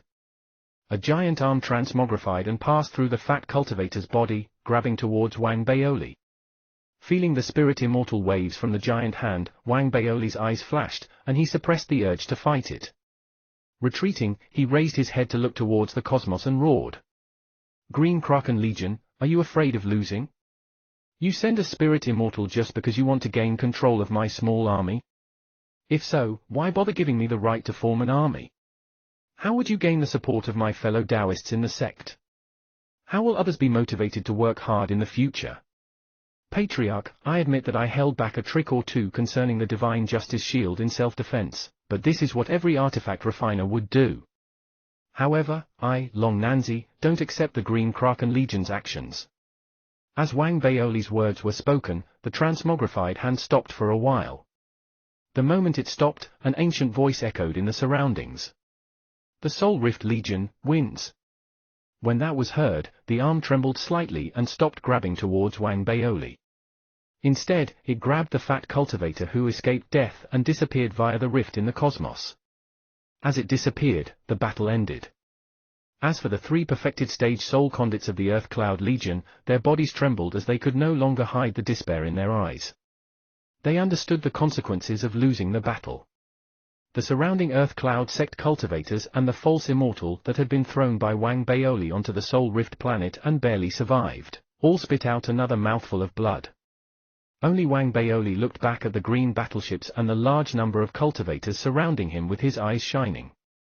He mumbled, "I'm going to be rich." Chapter 793, A Reason. Chapter 793, A Reason. Around 3,700 battleships. More than 5,600 cultivators and 13 sets of Soul Conduit array formations. There's even 3 perfected stage Soul Conduits and a false immortal. And the large amount of resources in this sect storeroom. They even have property on the Earth Cloud sect's main star and are considered a really high-ranked lesser sect. After the battle, when Wang Baoli started taking stock of his loot from the battle, even he was shocked by the amount of resources he gained. This made him suddenly feel a tinge of regret. He shouldn't have attacked so incisively. Instead, he should have acted like he was weak and made his victory seem Pyrrhic. That way, the Green Kraken Legion might have continued sending lesser sect armies to challenge him.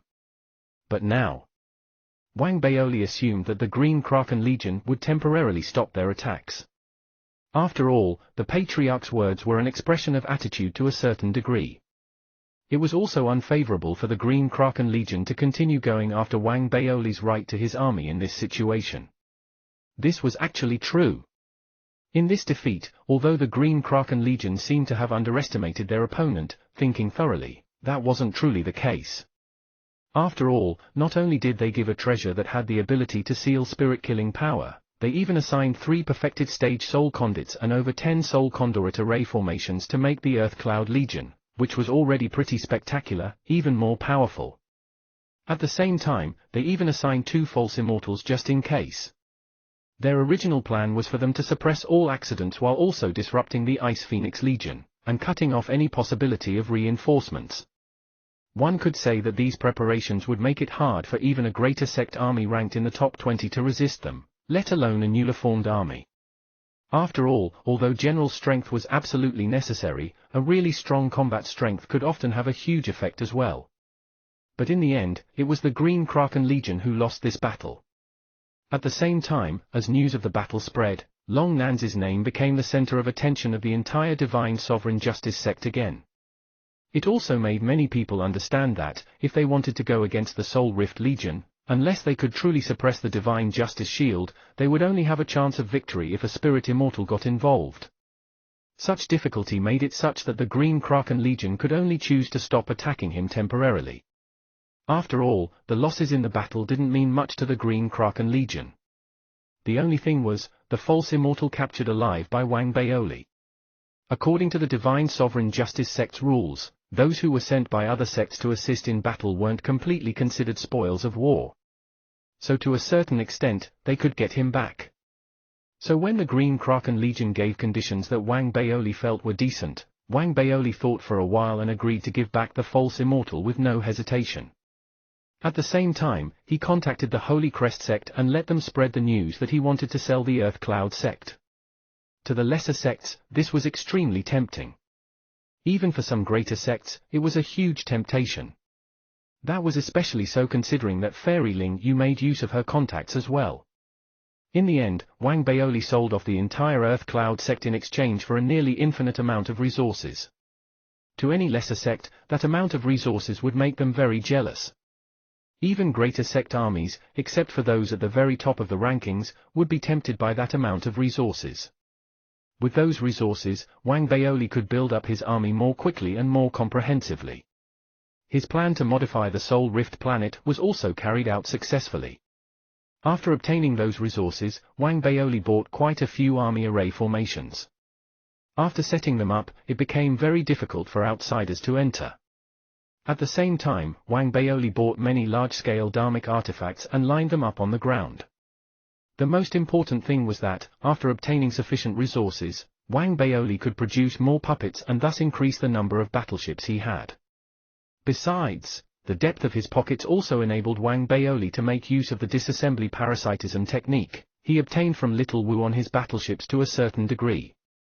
That was going to be the ace in the hole of his battleships, as well as his secret weapon. Just like that, time passed, and Wang Baoli completely used up all of his spoils from the battle. 2 months had passed, and in these 2 months, nothing major happened within the Divine Eye civilization. The 3 greater sects still continued fighting among themselves, and the royalty still occasionally made some noise to declare their existence. As for the battles between the lesser sects, they continued as well. And pillaging expeditions carried on as per normal. The only difference was that the search team on the main star tasked to find the one who stole the greater sect's resources had to give up their lockdown after having no findings, and after the many protests by the royalty. When Wang Baoli learned of that from the Holy Crest sect, he didn't worry about it too much. Instead, he continued concentrating and applying the disassembly parasitism technique to his battleships one by one. When all of his battleships had the technique applied to them, and when their internal cores were all created using the method, the almost infinite amount of resources he originally had was depleted. How expensive! Looking at the Soul Rift planet, which had undergone a huge makeover, he sighed with emotion. Once again, he regretted being too stubborn at first. He shouldn't have been so decisive. Instead, he should have reeled them in patiently. I can't keep carrying on like this. How am I going to develop my army if no lesser sects come to challenge me? Wang Baoli furrowed his brows as he pondered for a long time. In the end, he still didn't know how to get lesser sect armies to challenge him, having to grit his teeth in the end. So be it. Since no lesser sect is coming to challenge me, I'll go challenge other greater sect armies. Although the loot I'll gain is a lot less, it's still better than having no loot at all. Thinking to this point, Wang Baoli checked the condition of his army and started researching on the armies ranked above his. That was because every challenge application depleted a lot of resources. So Wang Baoli needed to predict the amount of loot he would receive. After also seeking the advice of Fairy Ling Yu, he finally decided on a target. The 19th Army. A glimmer flashed between Wang Baoli's eyes. The 19th Army was named the Golden Pool Legion. Although its commander was only a perfected stage Soul Condorit, it had up to 17 mighty Soul Condorit figures. And that army's edge lay in the incisiveness of their battleships. They were extremely strong both in defense and combat strength. The most important thing was, the 19th Army could be considered a branch of the top-ranked Green Kraken Legion and had countless ties to them. So once Wang Baoli challenged them, based on the strength of his Divine Justice Shield, he was very sure that Yi Nyanzi would descend upon the battlefield. Although Wang Baoli wanted to see whether his Divine Justice Shield could reflect 50% of a Spirit Immortal's attack power as he predicted, it would be best not to reveal that unless absolutely necessary. Unless I don't use my Divine Justice Shield at all. Even better, if I don't even show up, challenging them with just my battleships alone, the Green Kraken Legion will have no reason to get involved. Wang Baoli narrowed his eyes and made a decision after pondering for a long time. He knew that the main point of the battle should be his disassembly parasitism technique. Once I use that technique, it will definitely attract attention. But that's simple. At most, I'll give some out. So long as I keep the core, everything will be just fine. And I can even trade for some resources in the meantime. Let's leave it at that and see how my battleships match up against those of the Divine Eye civilization. Thinking to this point, Wang Baoli stopped hesitating and immediately applied to challenge. Because they were both greater sect armies, their applications would normally be approved so long as they met the requirements. Wang Baoli met all of the requirements. So the day after he applied to challenge, it got approved. the Soul Rift Legion has applied to challenge the Golden Pool Legion. The battle will commence in 6 hours. After receiving the notice, Wang Baoli perked up and bolted out, waving his hand. A loud rumble sounded from the land behind him as black battleships flew up from underground. They were densely packed, with numbers reaching up to 10,000. They formed a huge army that headed straight towards the cosmos. Outside the cosmos, Wang Baoli was analyzing battle tactics in his mind as he silently waited for the battle to start. He had already asked Fairy Lingyu and knew that as the challenger, a teleportation rift would be formed outside his army when the challenge began. By stepping into the rift, he could reach the opponent's army base. So what he needed to do now was wait. Meanwhile, the 19th Army had also received the notice telling them that they had been attacked. They didn't underestimate the Soul Rift Legion at all and immediately asked for instructions from the Green Kraken Legion. In the end, the Green Kraken Legion assigned Yi Nyanzi to descend upon the battlefield. I need a reason to get involved. So, your task now is to create such a reason for me in the upcoming battle. Yi Nyanzi, who came to the Golden Pool Legion, spoke coldly. Chapter 794, Scare Them. Chapter 794, Scare Them. Wang Baoli could imagine the Golden Pool Legion asking for aid. So even though he didn't know the details, he was very clear in his heart that in this battle, once a spirit immortal got involved, it would be practically impossible for him to win. So the key is, to not give the opponent a reason to get involved. While standing outside the Soul Rift planet and waiting for the battle to begin, Wang Baoli analyzed and calculated how the battle would play out in his mind. When a cold glint flashed between his eyes in the end, the cosmos in front of him warped. As waves of disruption spread, a huge rift suddenly appeared. At first, the rift was like a wound, but the rift expanded in the next moment and finally turned into a circle. It looked like a giant mouth that could engulf everything, and it also seemed like a black hole. A vortex transmogrified from within it. As it turned continuously, it caused the surrounding cosmos to cave in a bit and seemed to warp the time in that area. This scene caused Wang Baoli's eyes to narrow and gave him a deeper understanding of the strength of the Divine Eye civilization. At the very least, the Federation was currently unable to produce a portal that could teleport one in a certain direction, and could be activated anytime like the one in front of him. Compared to the Divine Eye civilization, the Federation is still miles apart in terms of strength. Wang Baoli narrowed his eyes. At that moment, he thought of what his senior brother, Chen Qing, had told him previously regarding a shortcut for a cultivation civilization to raise their level. Strengthen the eternal star that the civilization is on, and let it become dominant and engulf another eternal star. That would then cause the environment of said civilization to change and sharply increase the general quality of the civilization. Thinking back to his previous conversation, Wang Baoli went silent for a moment. When he raised his head, a tongue of flame shone deep in his eyes. After gradually hiding it, he raised his right hand and waved it forward. Immediately, a large number of puppets within thousands of battleships all had shining eyes. They controlled the battleships according to Wang Baoli's consciousness and caused all of the battleships to start rumbling.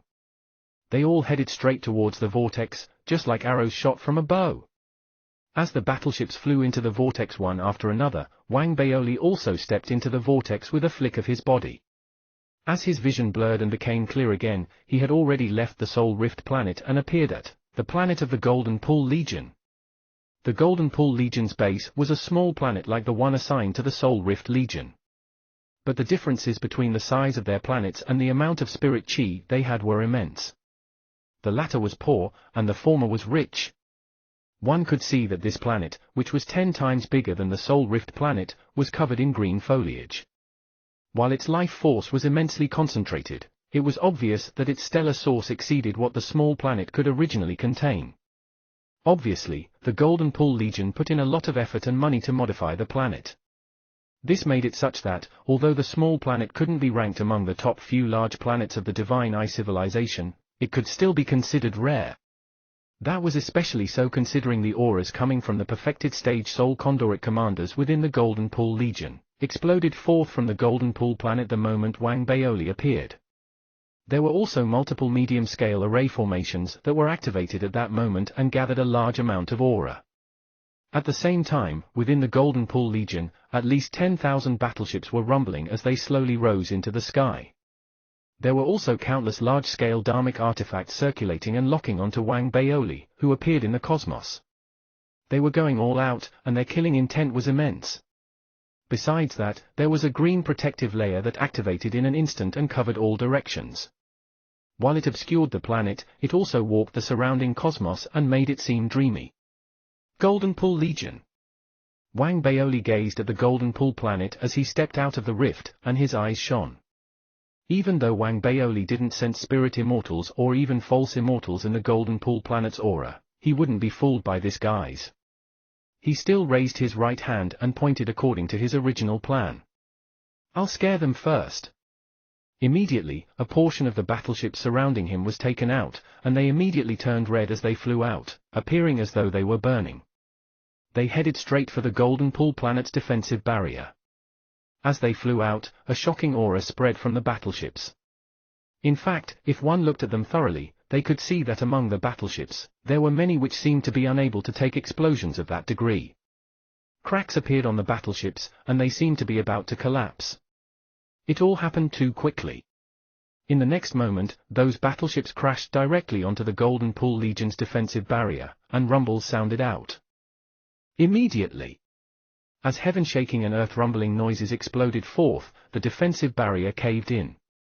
Atop it, a large amount of light from spells spread out. Looking from afar, it was as though an outer layer had been peeled away from the shield. As for that batch of battleships, most of them collapsed and became a large amount of debris, while some immediately turned to dust. There were also those that still had a shape, but they looked obviously damaged and became trash, spreading out towards the surroundings. Their defensive standards are ordinary. But even then, I still need to get the Golden Pool Legion's battleships to fly out to perfect my plan. Wang Baoli narrowed his eyes, then raised his right hand and waved it. Instantly, the thousands of battleships surrounding him sped out and got into formation in front of him, making a giant sphere. After engulfing Wang Baoli within, they unleashed their maximum speed and headed straight for the Golden Pool planet. Looking at the sphere's aura, it was actually preparing to smash open the protective layer to enter. Such savage behavior immediately shook the souls of the Golden Pool Legion cultivators. On the one hand, although Wang Baoli's self-destructing battleships became known throughout the land because of his battle with the Ink Dragon Legion, many people judged that the thing that should be taken most seriously within the Soul Rift Legion was Long Nanzi himself. As for the battleships, unless a large number self-destructed at the same time, their destructive force still wasn't enough. But looking at the current battle situation, it was obvious that the Soul Rift Legion had achieved a breakthrough in the armor of their battleships. It would be fine if that was it. But Wang Baoli was crazy. His action of smashing over was enough to make people's scalps go numb, and it felt as though he wanted to meet his end with the Golden Pool Legion. This made the several army commanders of the Golden Pool Legion give up on trying to defend as they shuddered with fear. Under their orders, the counterattack exploded forth. As countless large-scale dharmic artifacts circulated, beams upon beams of extremely destructive light pillars were produced, and thousands were fired at the same time. They shot forth from the surface of the Golden Pool planet and went through the protective layer, heading straight towards Wang Baoli's battleships. Those light pillars were resplendent, turning the dark cosmos as bright as day the moment they exploded forth. When they crashed into Wang Baoli's battleships, heaven-shaking rumbles echoed throughout the cosmos. A large number of battleships collapsed immediately and turned into debris that spread towards the surroundings. But Wang Baoli had too many battleships, and their numbers were replenished with a flick of his hand. Their aura was still just as shocking. D*M it, that Long Nanzi is a lunatic after all. Although those battleships are simple and crude, it's still money. He's not using battleships to crash into us, he's using money to decimate us. As the anger of the Golden Pool Legion's several army commanders spread, the counterattack became more intense. Not only were there more light pillars fired from the ground, the Golden Pool Legion battleships floating in mid-air were all activated as well. They flew out from the defensive barrier and started a strong counterattack. One couldn't help but mention that the incisiveness of the Golden Pool Legion's battleships was extremely huge. In this counterattack, even though Wang Baoli's battleships had a certain amount of reflection force and were extremely numerous, they gradually became unable to withstand the attacks. Not only were there more battleships collapsing, but the replenishments weren't up to the original standard. Even Wang Baoli, who was hiding within his battleships, had part of his silhouette exposed. At this moment, his heart beat slightly faster, but after his eyes flashed slightly, Wang Baoli still chose to continue waiting. All that happened under the gaze of Yi Nyanzi, causing him to furrow his eyebrows slightly. As he swept his gaze towards Wang Baoli, he couldn't help but feel that something was amiss. However, no matter how he observed, he couldn't figure out what it was. So, he narrowed his eyes and moved his right hand slightly. Immediately, among the light pillars headed towards the cosmos, a flying sword transmogrified and traversed between the light pillars, heading straight for Wang Baoli. The illusory flying sword's speed was indescribable. It was still in midair in the previous moment. But, in the next moment, it had reached the front of the battleship that Wang Baoli was in. It flew past large numbers of battleships and stabbed towards Wang Baoli's glabella silently as those battleships collapsed. Wang Baoli narrowed his eyes. He felt a wisp of spirit immortal disturbance on the flying sword. Without hesitation, he suppressed his divine justice shield and weaved hand seals with both hands hurriedly. Instantly, the surrounding battleships neared him and self-destructed one after another to stop the flying sword. Rumbles immediately spread towards the surroundings. After he detonated around 100 battleships, the flying sword's illusory image finally dissipated. As for Wang Baoli's previous circular battleship formation, it was extremely damaged, and it was obvious that he had incurred huge losses. Even then, under the control of Wang Baoli, the smashing aura of the remaining battleships was still insane.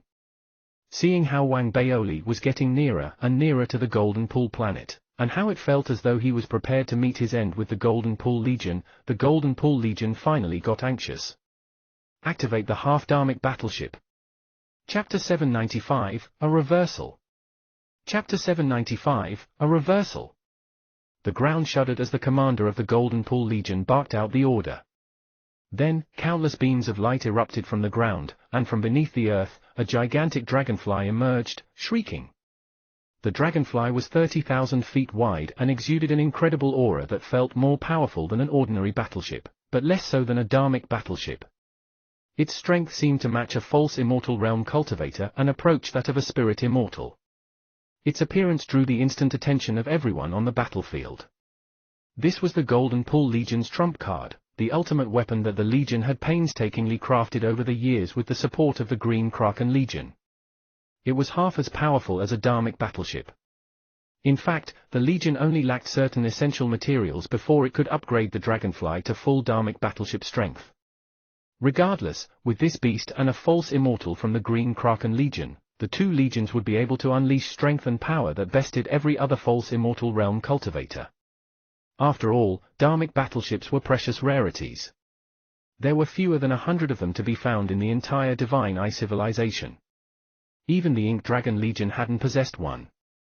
The Golden Pool Legion's possession of the Dragonfly was a clear display of its wealth and power. The Dragonfly's mere appearance stirred the entire battlefield. The sheer fluttering of its wings summoned invisible winds that swept wildly across the battlefield, winds that reached Wang Baoli and sent the battleships around him shuddering. They appeared ready to self-destruct before their time. That's the one. Wang Baoli's heart began to race instantly, and a fierce desire surged within him as his heartbeat sped up. He shoved his emotions back down. The Green Kraken Legion's participation in the battle was evident from the flying sword that had appeared earlier. Wang Baoli had recognized the aura exuding from the flying sword and was quite sure that it was Yi Nyanzi. That was why he had to plan his next step very carefully. All his efforts would be for naught if he failed. He's only unleashed one attack and hasn't tried to put a complete stop to the fight. That means that my guess was right.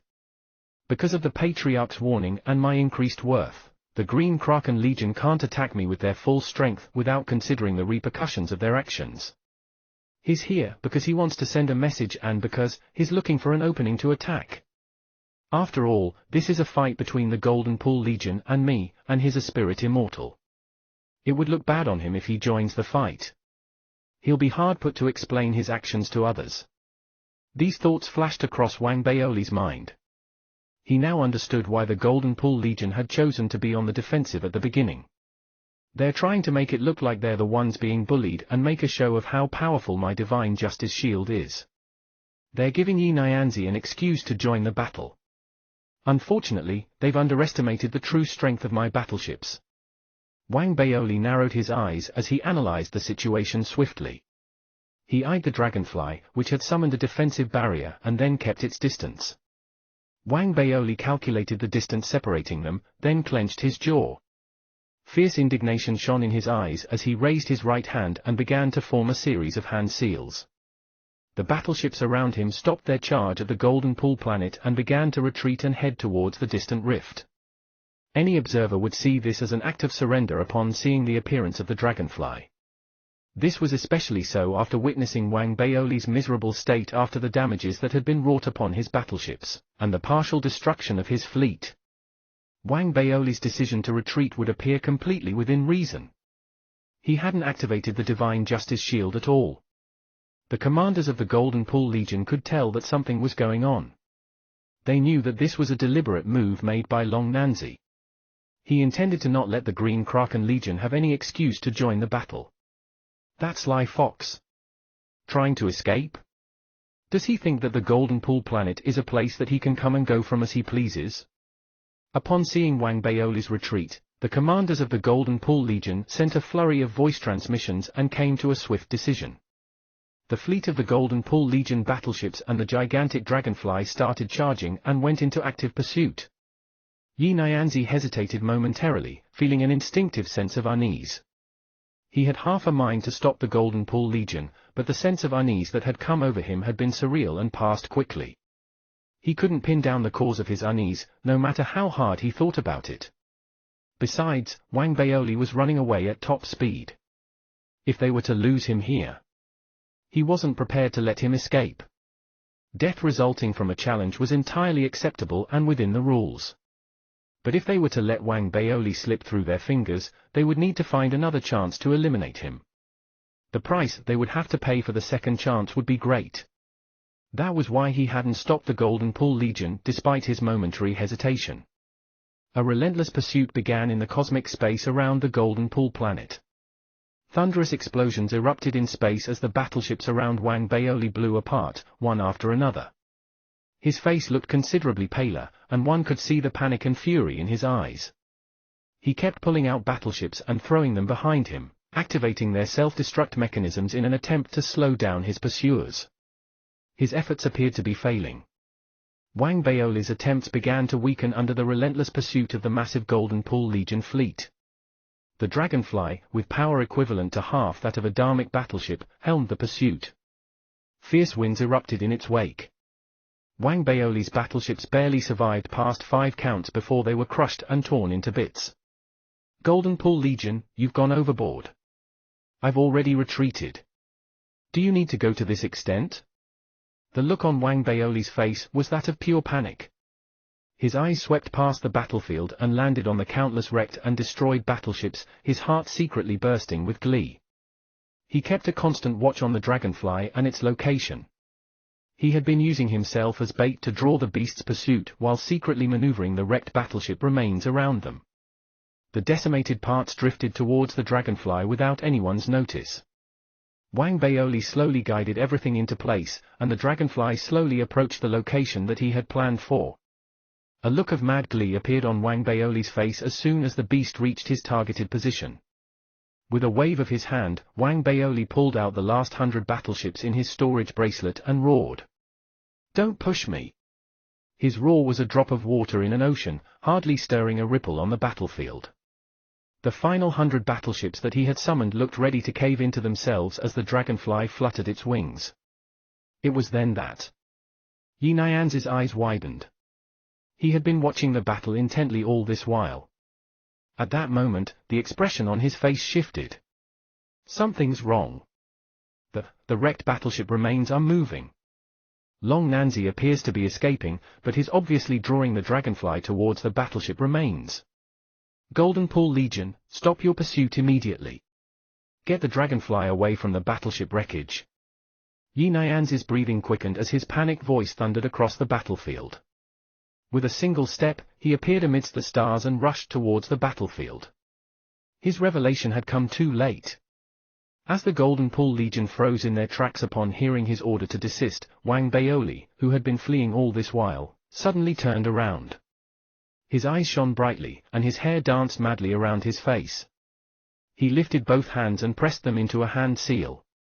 Then, he let loose a loud roar. "Parasites, go!" A purple light erupted from numerous pieces of wrecked battleship remains. These were parts that had belonged to the final 100 battleships and had been destroyed by the Dragonfly. They had been completely devoid of life a moment earlier. But upon Wang Baoli's roar, they came to life and, as if suddenly possessed with a mind of their own, rushed at the Dragonfly with startling speed. The same thing happened to the countless wreckages that littered the battlefield and had been part of Wang Baoli's former fleet. Half of those destroyed parts began glowing with a purple life. As if imbued with life, they became like starving demons fighting for human flesh as they lunged at the Dragonfly.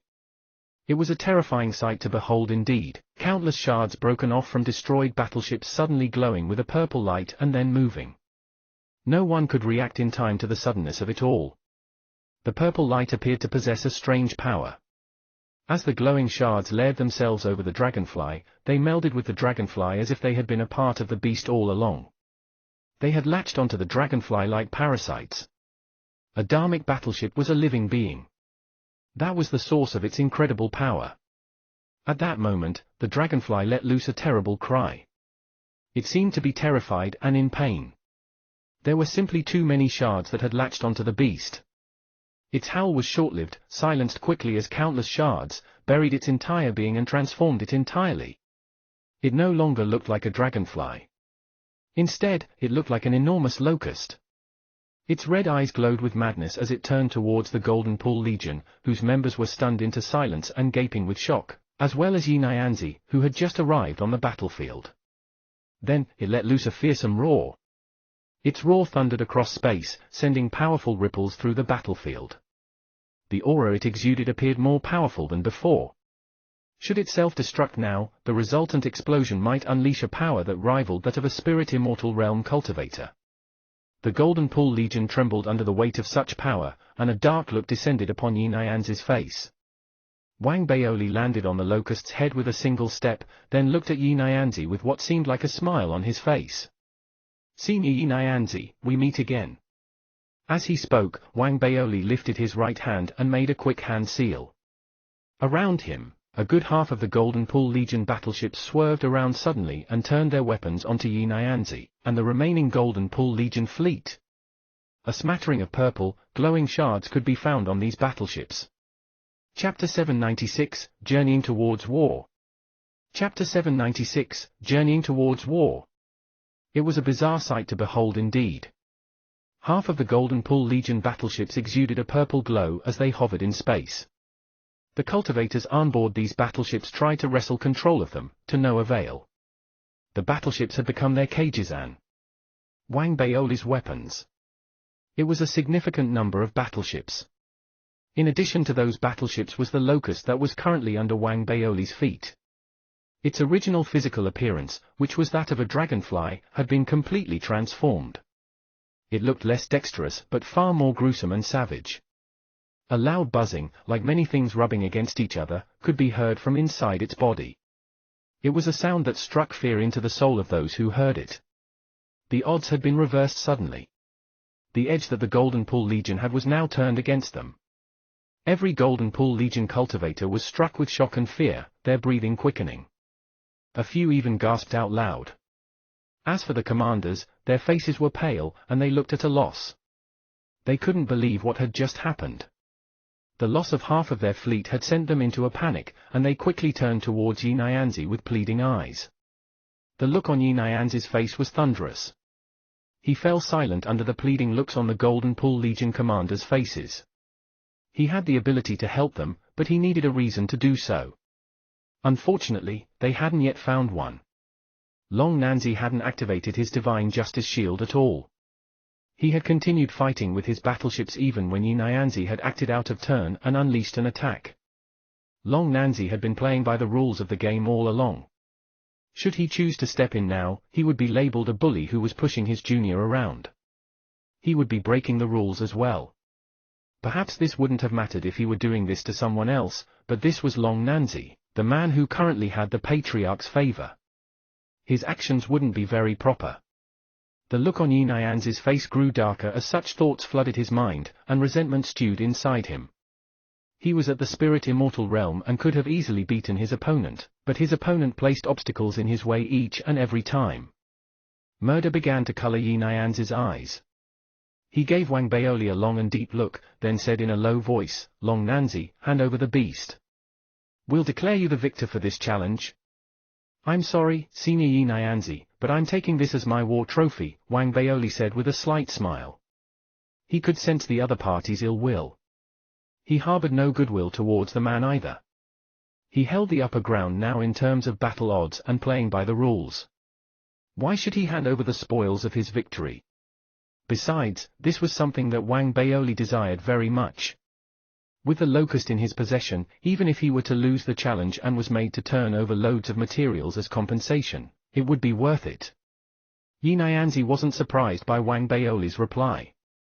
He knew that getting Long Nanzi to hand over the locust was an impossible feat regardless, he had to ask, and so he did.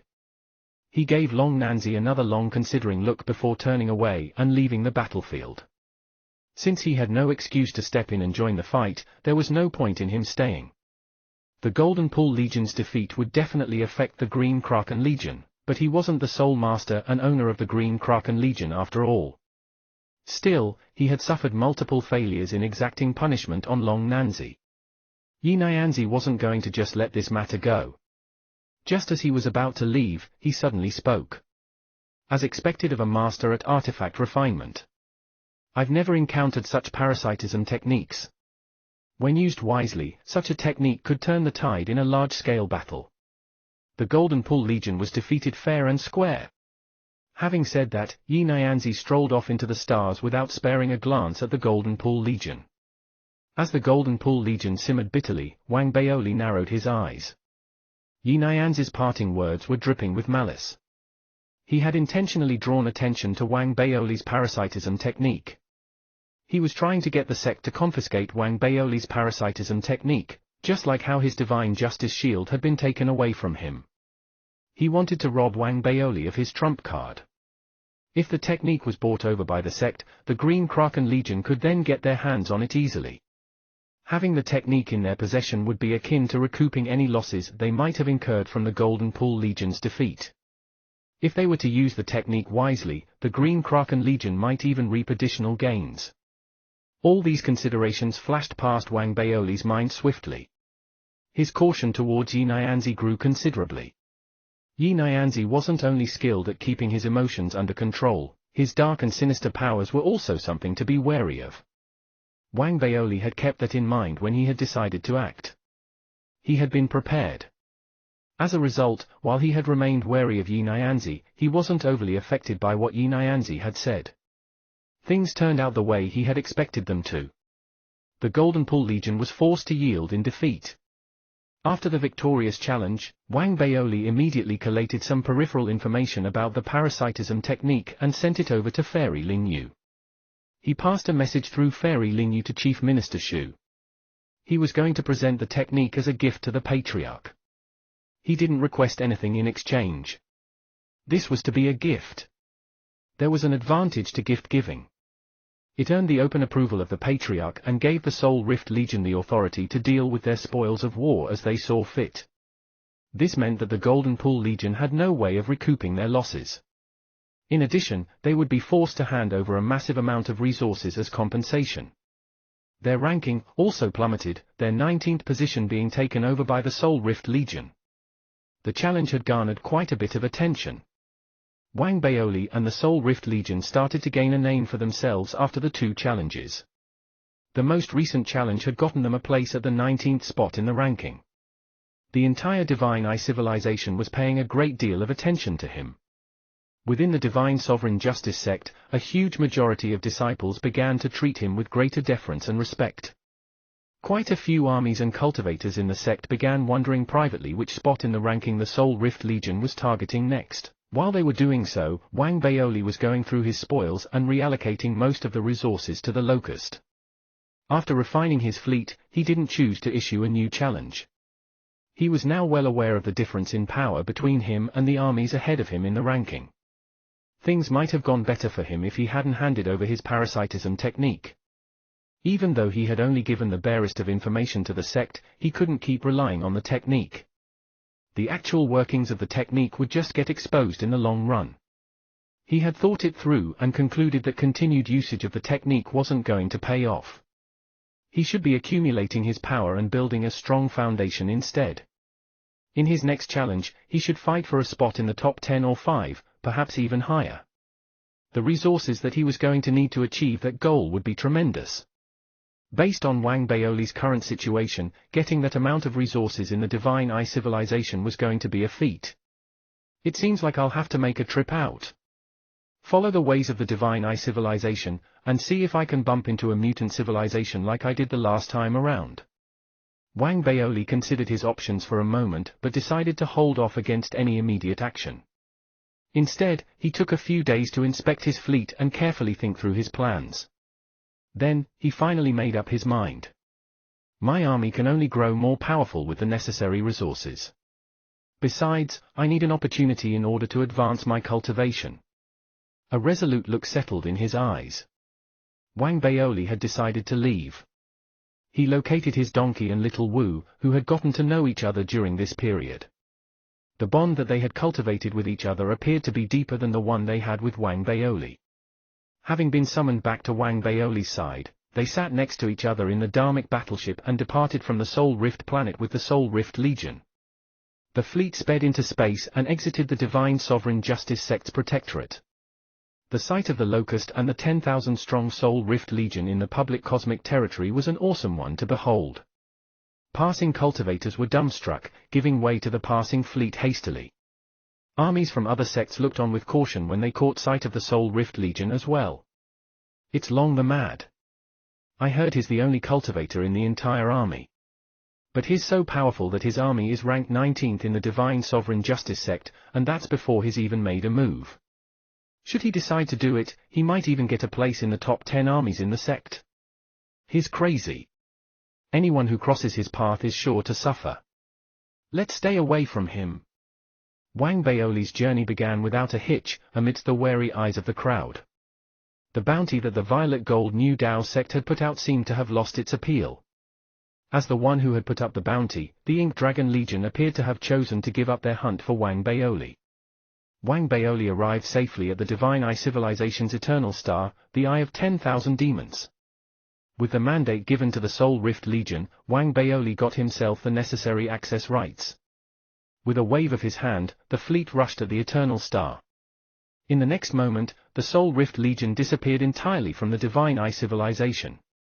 When they reappeared again, they found themselves amongst the stars, in the cosmic abyss. Chapter 797, The Killing Fields. Chapter 797, The Killing Fields. It was a barren space.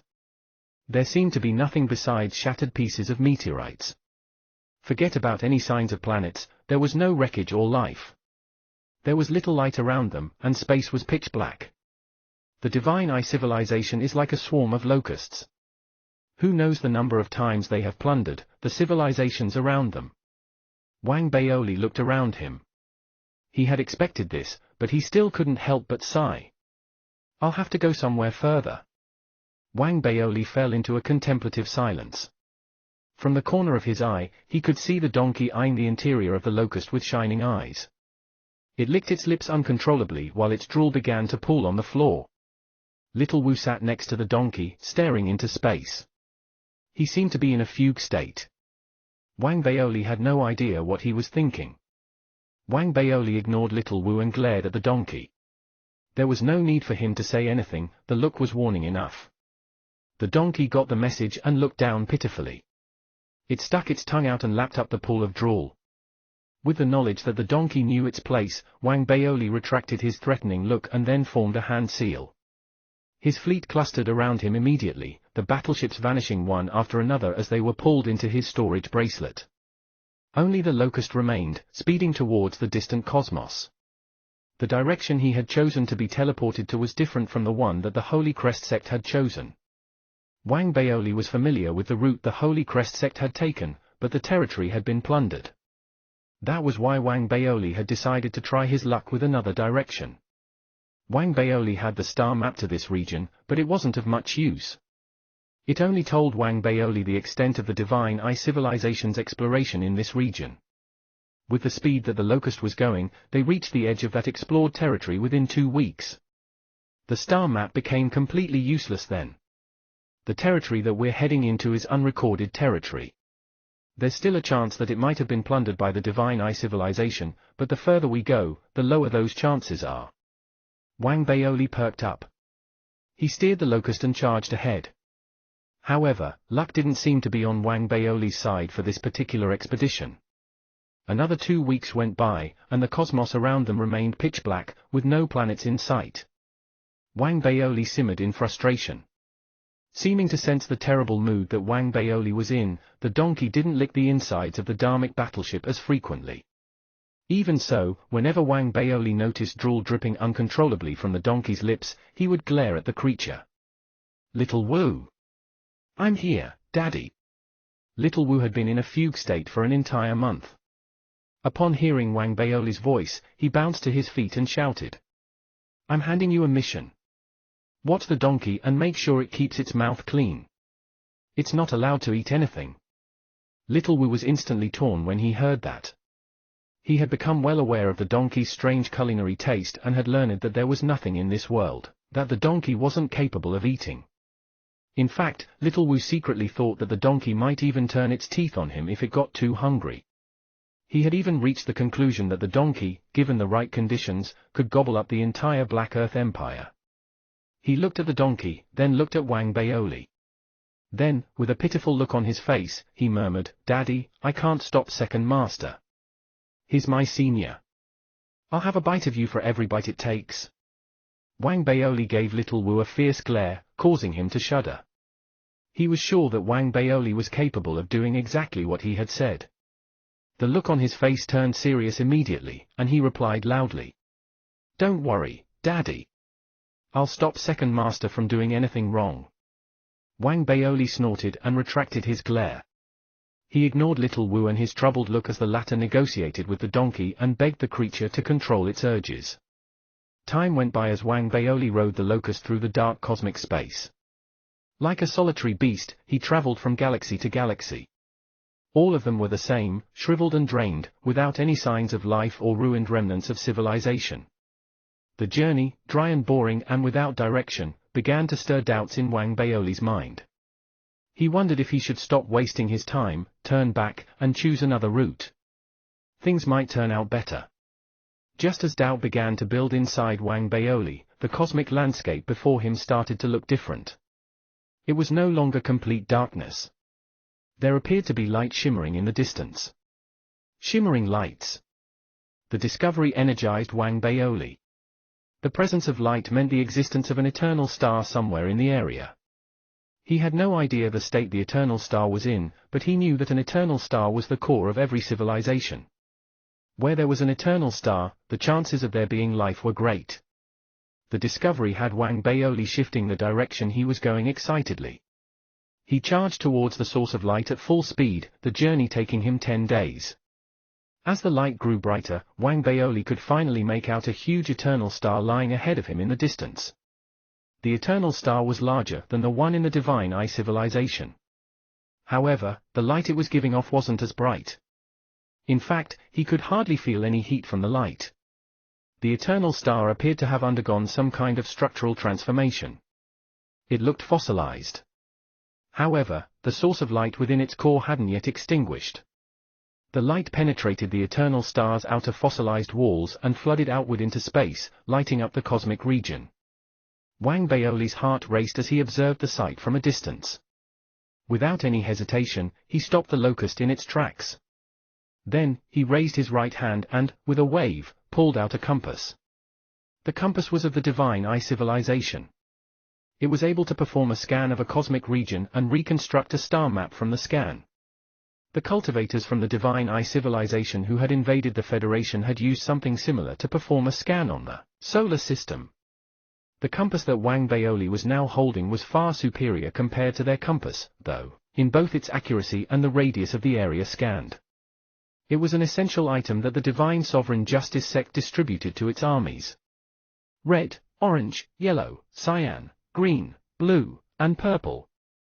Red means an energy signature from an eternal star realm, orange means one from a planet realm, bright yellow is for the spirit immortal realm, light yellow for the soul conduit realm. Wang Baoli muttered to himself as he fiddled with the compass. His eyes stayed fixed on the compass as 5 planets appeared above it. The largest one was the eternal star that Wang Baoli was looking at. His senses had been right. A great portion of it had become fossilized. The remaining 4 planets in this galaxy were at the planet realm and had all become fossils.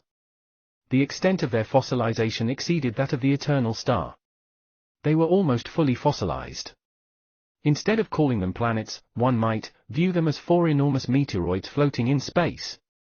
As for the color of these planets, while the compass couldn't discern the color of the eternal star, it indicated the color of the remaining planets as black.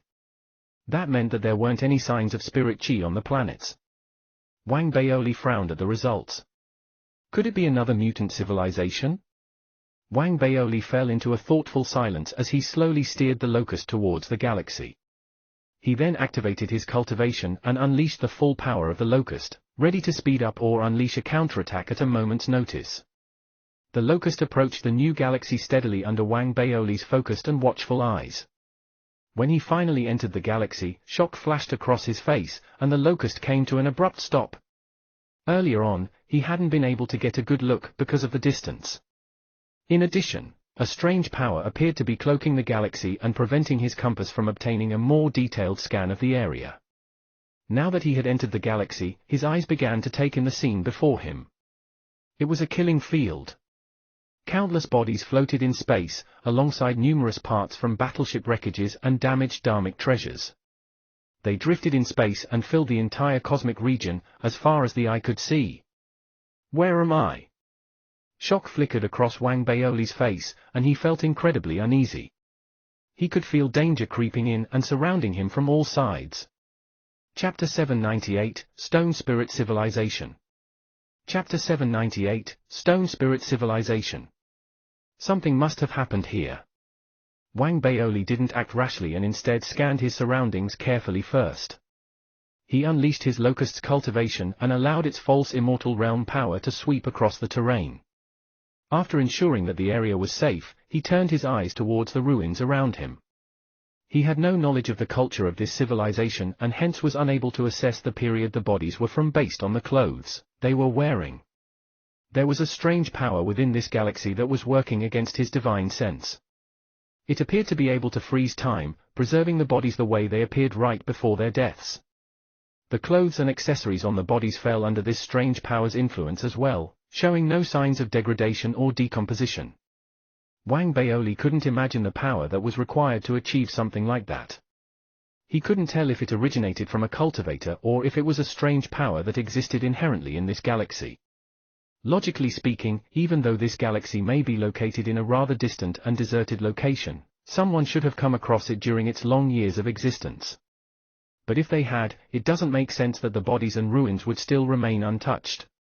Wang Baoli narrowed his eyes and remained on guard, setting his greed aside and not immediately conducting an inspection of the bodies and ruins floating around him. He was concerned that some unknown danger that was beyond the compass detection remained hidden in their midst. With a wave of his hand, he sent more than 10,000 puppets out into the area, maneuvering them and scattering them across the wide expanse of space. Through their eyes, he performed a detailed investigation of the area. He pulled less than a dozen wisps of his divine sense out from the avatar form that he was dwelling in and injected them into some puppets so that he could see with clearer eyes through them. More than 10,000 puppets surrounded his dharmic battleship and spread outwards. They sped past the sea of bodies, granting Wang Baoli an increasingly widened range of vision. Half an hour later, as the puppets reached a considerable distance away from Wang Baoli, the latter's eyes suddenly flashed. Amidst the sea of countless corpses and ruins were some bodies that were dressed in a distinctively different fashion.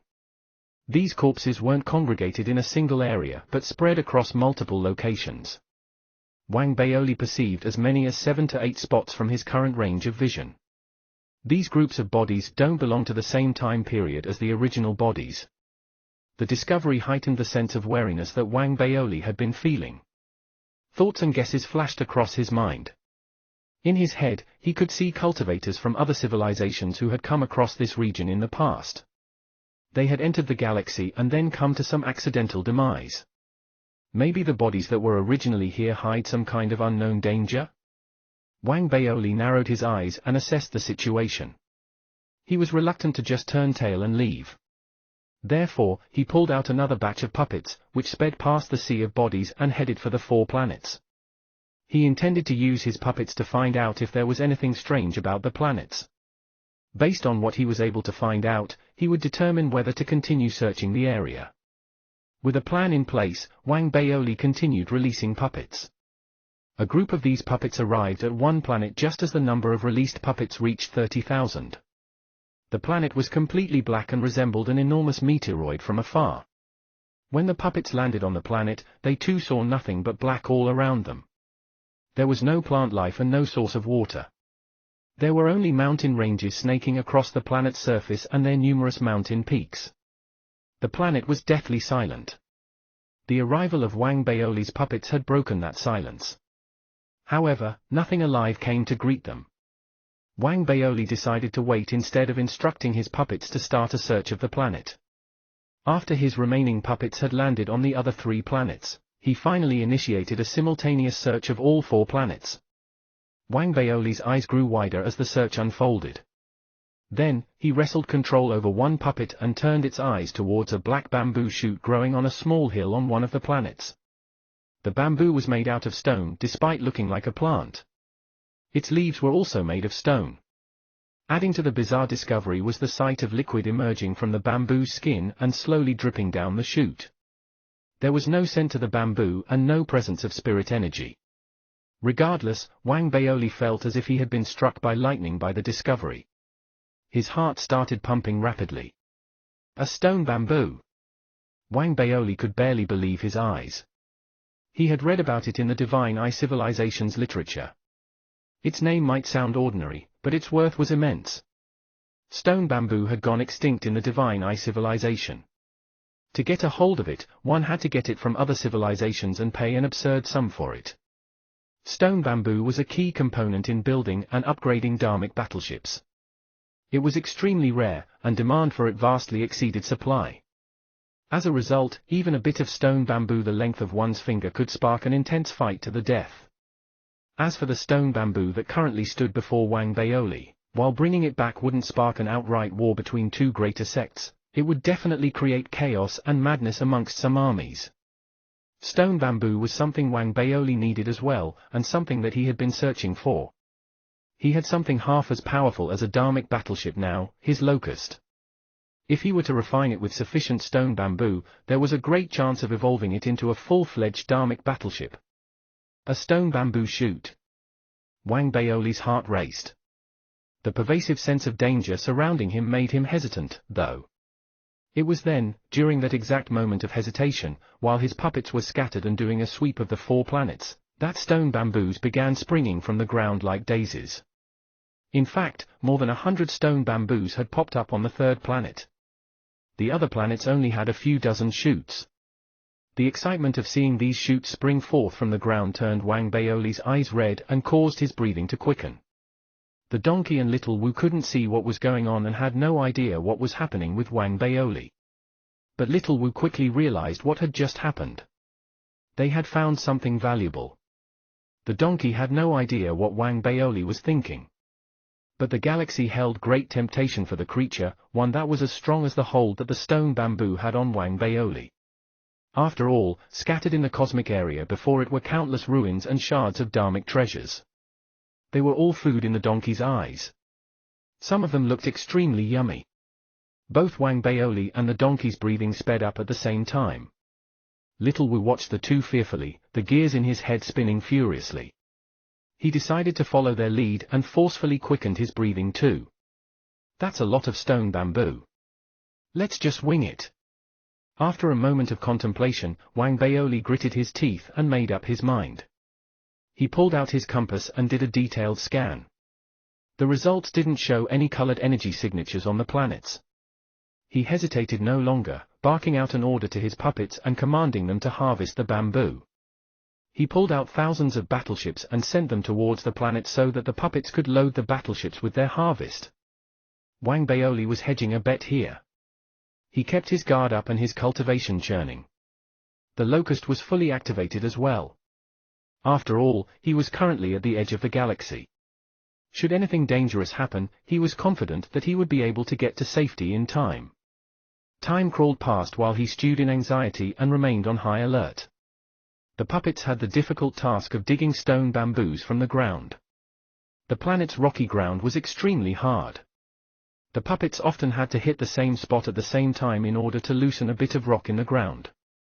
Even though Wang Baoli had countless puppets at his disposal, they only managed to dig out one stone bamboo after a long time and have it ferried to the battleship, which then delivered it to Wang Baoli. There's no rush. We can take our time. Despite the anxiety and nervousness plaguing Wang Baoli, he knew that haste made waste. Any oversight or negligence might lead to an adverse outcome. As he consoled himself, he looked at the galaxy ahead of him with a heated stare. It was then that one of the planets suddenly shuddered faintly. Wang Baoli sensed the tremors immediately. Before he could examine the phenomenon, the tremors began to intensify. The other three planets began to shake as well. The ground shifted violently, undulating as if a serpent was moving underground. As the ground shook, an overwhelming power erupted from the boulders, mountain peaks, and mountain ranges on the surface of the planets. The skies trembled, the clouds rolled back, and the winds started lashing. The entire galaxy appeared to be affected. It was then that these boulders, mountain peaks, and mountain ranges stood up. They weren't boulders or mountain peaks or mountain ranges at all, they were stone golems of different sizes. It was as if they had been sleeping earlier and had just been awoken by the ruckus that Wang Baoli's puppets had caused. They seemed to be in a foul mood. They opened and revealed their crimson eyes, then turned those red eyes towards the puppets around them.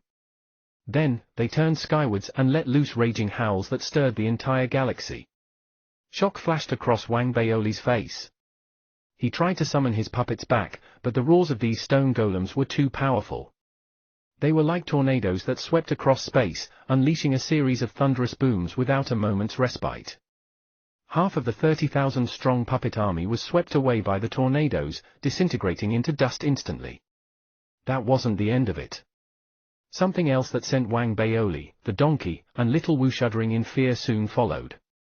As numerous stone golems awoke from their slumber on the 4 planets, 7 to 8 spirit immortal realm auras were unleashed from each planet's core and erupted into being. Is this a joke? Wang Baoli moaned. Without hesitation, he turned his locust around, ready to make a run for it. Chapter 799, Stone Patriarch. Chapter 799, Stone Patriarch. He had no choice but to run. The sudden emergence of 7 to 8 spirit immortal realm auras from each of the 4 planets had him nearly wetting his pants.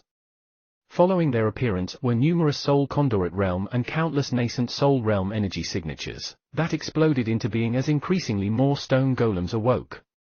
Smaller core formation realm and foundation establishment realm stone golems began howling in a frightening manner as well, rising from all corners and closing in around Wang Baoli's puppets. Within the blink of an eye, Wang Baoli's puppets were overrun by a massive army of stone golems. They had no chance to escape or even fight back and were wrecked and turned to dust. Everything happened in an instant. The planets had been deathly quiet a moment earlier, and in the next, madness had descended. Wang Baoli was almost scared out of his wits.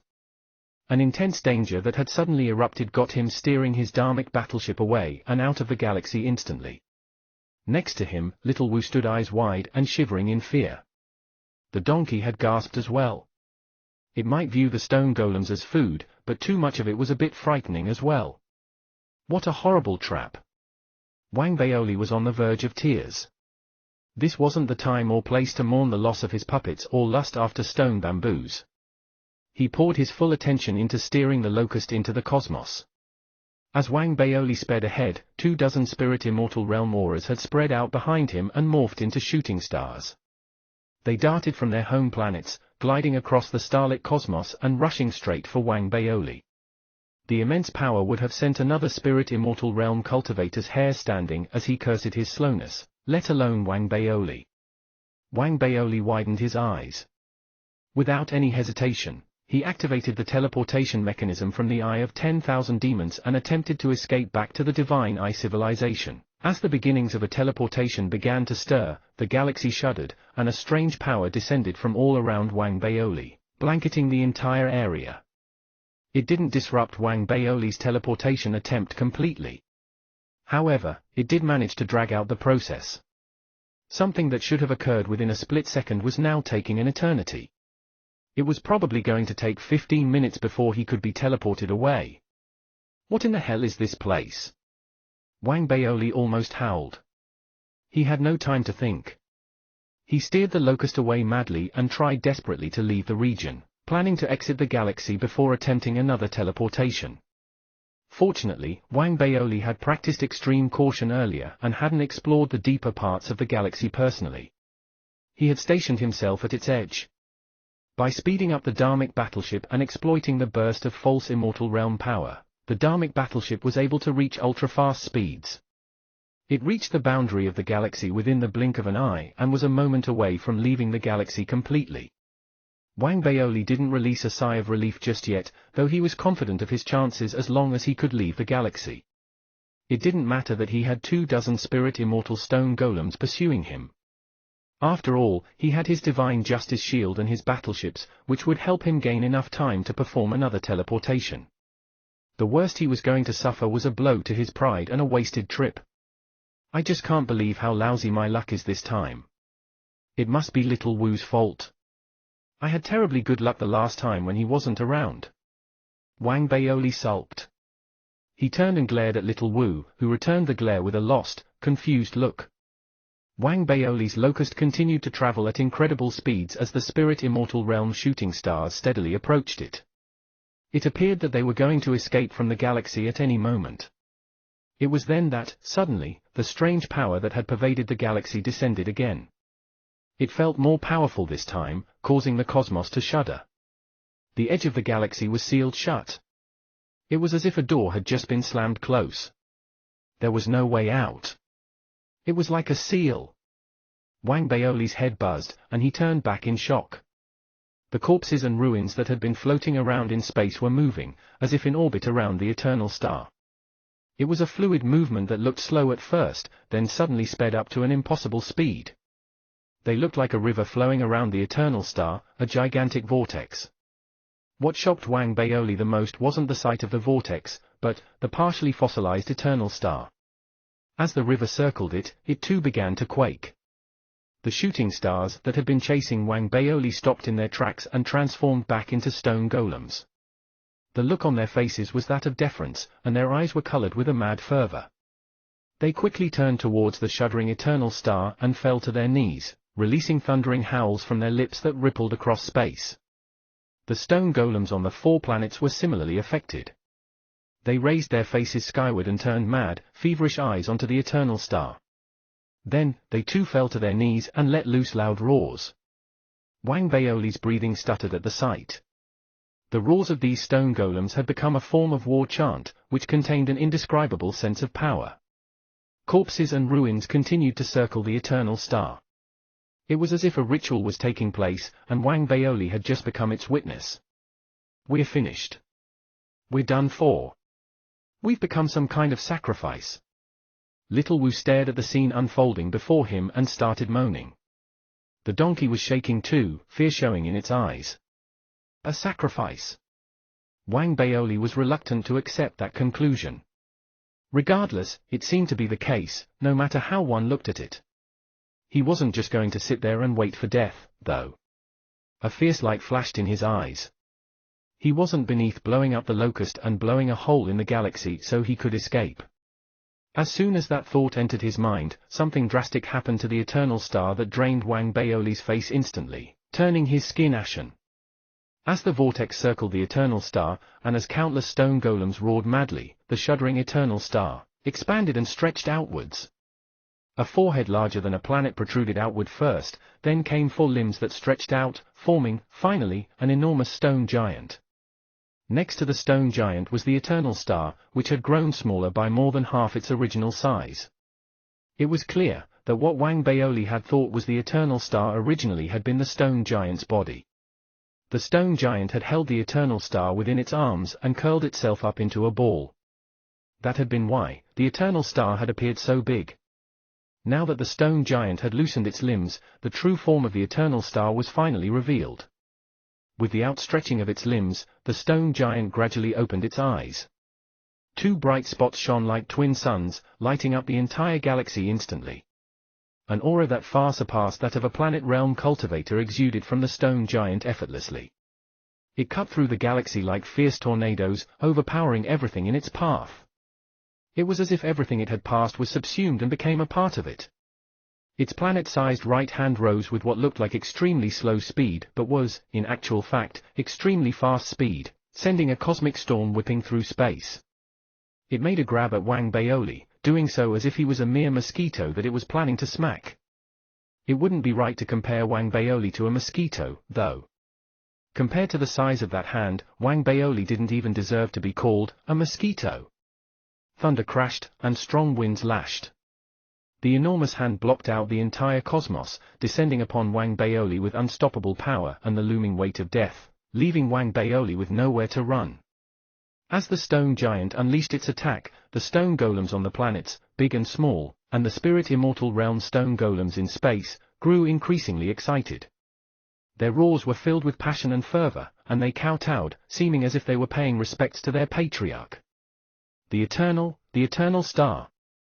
Wang Baoli's face was drained of all color. This wasn't just bad luck, it was luck that was rotten to the core. The universe was such a huge place. Considering the number of eternal star realm cultivators that existed and were scattered across the wide universe, it would be a feat to bump into one. But somehow, he had managed to stumble headfirst into one. That's it.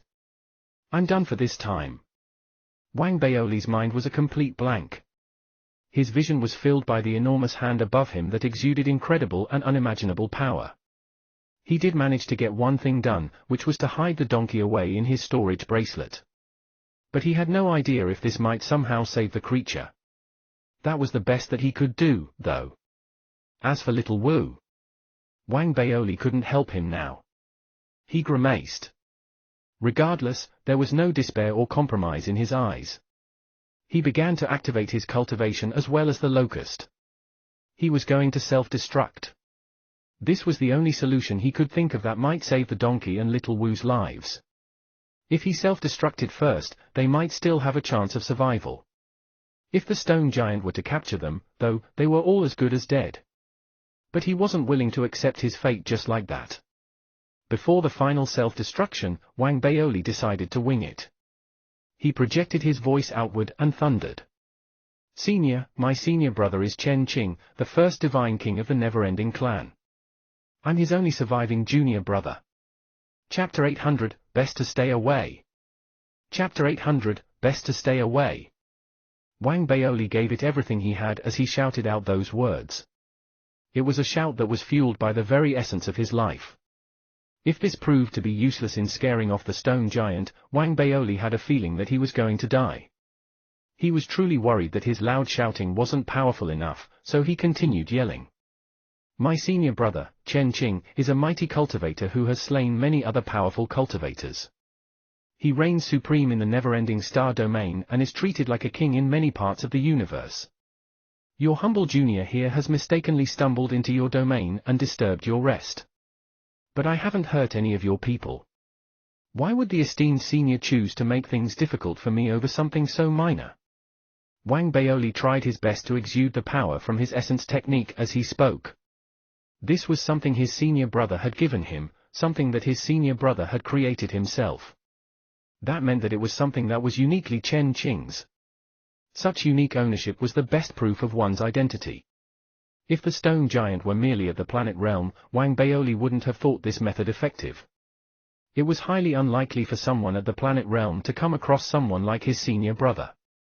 But a being at the Eternal Star realm was an entirely different creature altogether, especially one who was lord of an entire clan. Someone like that must have heard of his senior brother's name or heard rumors about him. As Wang Baoli continued his yelling, the donkey was panicking inside the storage bracelet. As for little Wu, he was secretly crying inside. He didn't believe a single word that Wang Baoli had said. Nevertheless, those words still gave him an inkling of hope. The power of the stone giant was simply too much for them to bear. Wang Baoli and little Wu stared unblinkingly at the skies as the giant's palm rushed towards them, ready to crush everything in its path. In the next moment, the palm suddenly stuttered to a stop. The sudden stutter sent tornadoes rippling outward and sweeping into the dharmic battleship that Wang Baoli was on. It shuddered, ready to cave in at any moment. However, the palm didn't descend upon it. As long as it didn't, the dharmic battleship remained safe despite the bout of quaking. It's working. Wang Baoli's breathing quickened as his spirits perked up. He looked up and could sense someone's gaze. It came from the stone giant and swept downwards at them. The gaze was heavy with power and appeared to see through everything. It paid no attention to the dharmic battleship or to Wang Baoli's divine justice shield and defenses, piercing straight through everything and seeing them at their very core. It saw right through little Wu as well with a single sweep. The inspecting look made Wang Baoli nervous. He kept his fists cupped and tried to make himself look as deferential and respectful as possible. Little Wu did the same, looking down fearfully. The gaze, heavy with power, swept across them a few times before retreating. Along with it went the gigantic hand that had reached out towards them earlier. Wang Baoli's spirits rose as he watched the enormous hand lifting away from them. He felt as if he had just barely escaped death. The feeling made him realize how incredible his senior brother was. The layer of protection that his senior brother afforded him meant that no matter where he went, other cultivators were going to treat him with a certain degree of courtesy. Of course, he couldn't always rely on his senior brother. If he were to cross paths with his senior brother's enemies, it would be the end of him. At that thought, Wang Baoli took a deep breath, looked up, and then said, "Thank you very much, Senior. Leave." As Wang Baoli's voice reverberated through the cosmos, a husky voice erupted in Wang Baoli and little Wu's heads with a thunderous boom. The voice had been transmitted through the stone giant's divine sense. It didn't matter that they didn't speak the same language. Those words were directly imprinted into one's soul. They were firm and strong words, and the transmission sent sharp pain spiking in Wang Baoli's head. He might not be able to take it if the stone giant were to continue speaking. It wasn't as if he had no chance of holding up under the stone giant's voice. Regardless, the difference in the level of their cultivations made Wang Baoli realize the difference that separated the strong and the weak once again. Anyone else who shared his thoughts would have immediately left the galaxy, just in case the stone giant decided to regret his earlier decision to let them go. In fact, that was what little Wu was thinking then. He had just survived death, and the only thought he had in his head at that moment was to get out of that horrible place as soon as possible. Wang Baoli wasn't any ordinary man, though. Gears spun furiously in his head as he analyzed the situation. It was obvious to him that the Stone Patriarch knew of his senior brother. Even though the Stone Patriarch had seemed intent on sacrificing Wang Baoli, he had chosen to let him go after he had mentioned his senior brother. This meant that the Stone Patriarch didn't know his senior brother in person but had heard of his reputation. He didn't want to make an enemy of his senior brother over something so minor. It didn't matter whether Wang Baoli was making things up. It wasn't important to someone as powerful as he was. Besides, it means something that I could call out Chen Qing's name. The Stone Patriarch is a smart man. I know what he's trying to say. He's saying that he doesn't care if I'm telling the truth or lying, he's not interested at all. He just wants to be left alone. Wang Baoli rapidly dissected the situation, and came to a conclusion. The Stone Patriarch is wary of my senior brother and afraid of trouble. If that's the case. Wang Baoli's eyes brightened, and his heart started racing. He contemplated giving what he was thinking a go. He was going to regret it if he didn't. Since he had made a show of calling his senior brother's name, he might as well get something out of it. At that thought, Wang Baoli looked up and sent his divine sense into the cosmos.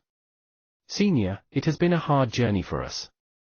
We traveled long and far before we were able to reach this place. I mean, could we have some stone bamboos as a form of souvenir?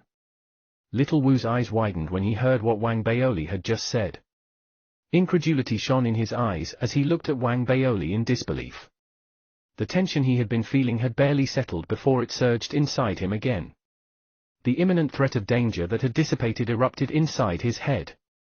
If not for his fear of offending Wang Baoli, he would have openly cursed at the man. Wang Baoli's request seemed completely unreasonable to Little Wu. It felt like he was trying to push his luck. Dear gods, isn't he afraid that the Stone Patriarch will just end him with a smack? Little Wu's heart raced. He stared at Wang Baoli with pleading eyes, which seemed to be begging Wang Baoli to stop playing these games and just run. But Little Wu soon learned a lesson. In life, the depth of one's courage made all the difference. The Stone Patriarch fell silent upon hearing Wang Baoli's request. His gaze fell upon the shuddering Little Wu. Wang Baoli was extremely nervous but also strangely confident. Even if the Stone Patriarch was to turn down his request, the worst Wang Baoli was going to suffer would be a repeated order for him to leave. However, should the Stone Patriarch agree to his request, it would be akin to striking the lottery. In the end, moments after the Stone Patriarch's gaze had swept past them, a snort sounded in Wang Baoli's head. Then, the enormous stone giant raised his right hand and sent it waving, not at Wang Baoli. With a single wave of his hand, 3 stone bamboos were uprooted from the planets and sent flying towards Wang Baoli. Little Wu's eyes almost popped out of his head as he witnessed the scene. Awe and incredulity colored his eyes as he looked at Wang Baoli. Wang Baoli himself was brimming with excitement even though he pretended to look composed. He maneuvered his locust into intercepting the stone bamboos, then cupped his fists and made a deep bow. My thanks, Senior. Your humble junior will take his leave now. Wang Baoli decided not to push his luck and try for more stone bamboos. He steered the locust into retreating, and with a burst of speed, they left the galaxy of the stone golems. Wang Baoli let the donkey out after they were clear of danger. Little Wu was now gazing at Wang Baoli with adoration in his eyes. He didn't believe all that talk about a senior brother at all. Regardless, Wang Baoli had been able to come up with such a story at the most critical and dangerous moment, and had even gone on to request something valuable as a souvenir. He had to acknowledge Wang Baoli's gutsiness. Wang Baoli looked up, not seeming to be bothered by Little Wu's stares. Despite the mild, composed look on his face, he was secretly extremely pleased. A comfortable, soothing sense of satisfaction coursed through his body. I can't deny how useful senior brother's name is, Wang Baoli thought happily. As Little Wu continued to stare at him in adoration, Wang Baoli waved his hand and sent the locust into the distant cosmos at full speed. As they sped away from the galaxy of stone golems, the Stone Patriarch remained standing next to the eternal star, eyes looking into the distant stars. His gaze appeared to be tracking Wang Baoli's locust. There was a contemplative look in his eyes, and he seemed to be deep in thought. Next to him stood the 24 spirit immortal stone golems that had pursued Wang Baoli earlier. One could see hints of resentment and anger on their faces. The rest of the clan, their people who were stuck on the 4 planets, appeared to feel similar sentiments. In their eyes, anyone who trespassed into their galaxy and tried to steal their stone bamboos was an enemy of the clan, and an enemy was to be captured and offered up as a sacrifice. This was the first time in so many years that the Stone Patriarch had chosen to let someone go. That wasn't the worst of it. He had given away 3 stone bamboos, which the clan had painstakingly cultivated and grown. If they were to include the one that the enemy had dug up himself, they would have lost 4 stone bamboos. That was an extremely heavy loss for the civilization to bear. The Stone Patriarch could sense his people's fury. After a moment of silence, his divine sense thundered in the minds of every stone golem. That rascal and his bragging are hardly worth my attention. I'm not going to believe that the legendary Chen Qing is his senior brother just because he said it. But, the one standing next to him. His aura clearly shows that he's a trueborn son of the Black Earth Empire. I've encountered such an aura in the past. There's no way I could have mistaken his identity. The Black Earth Empire has been fighting for independence from the never-ending clan recently. It's best that we stay clear of these madmen.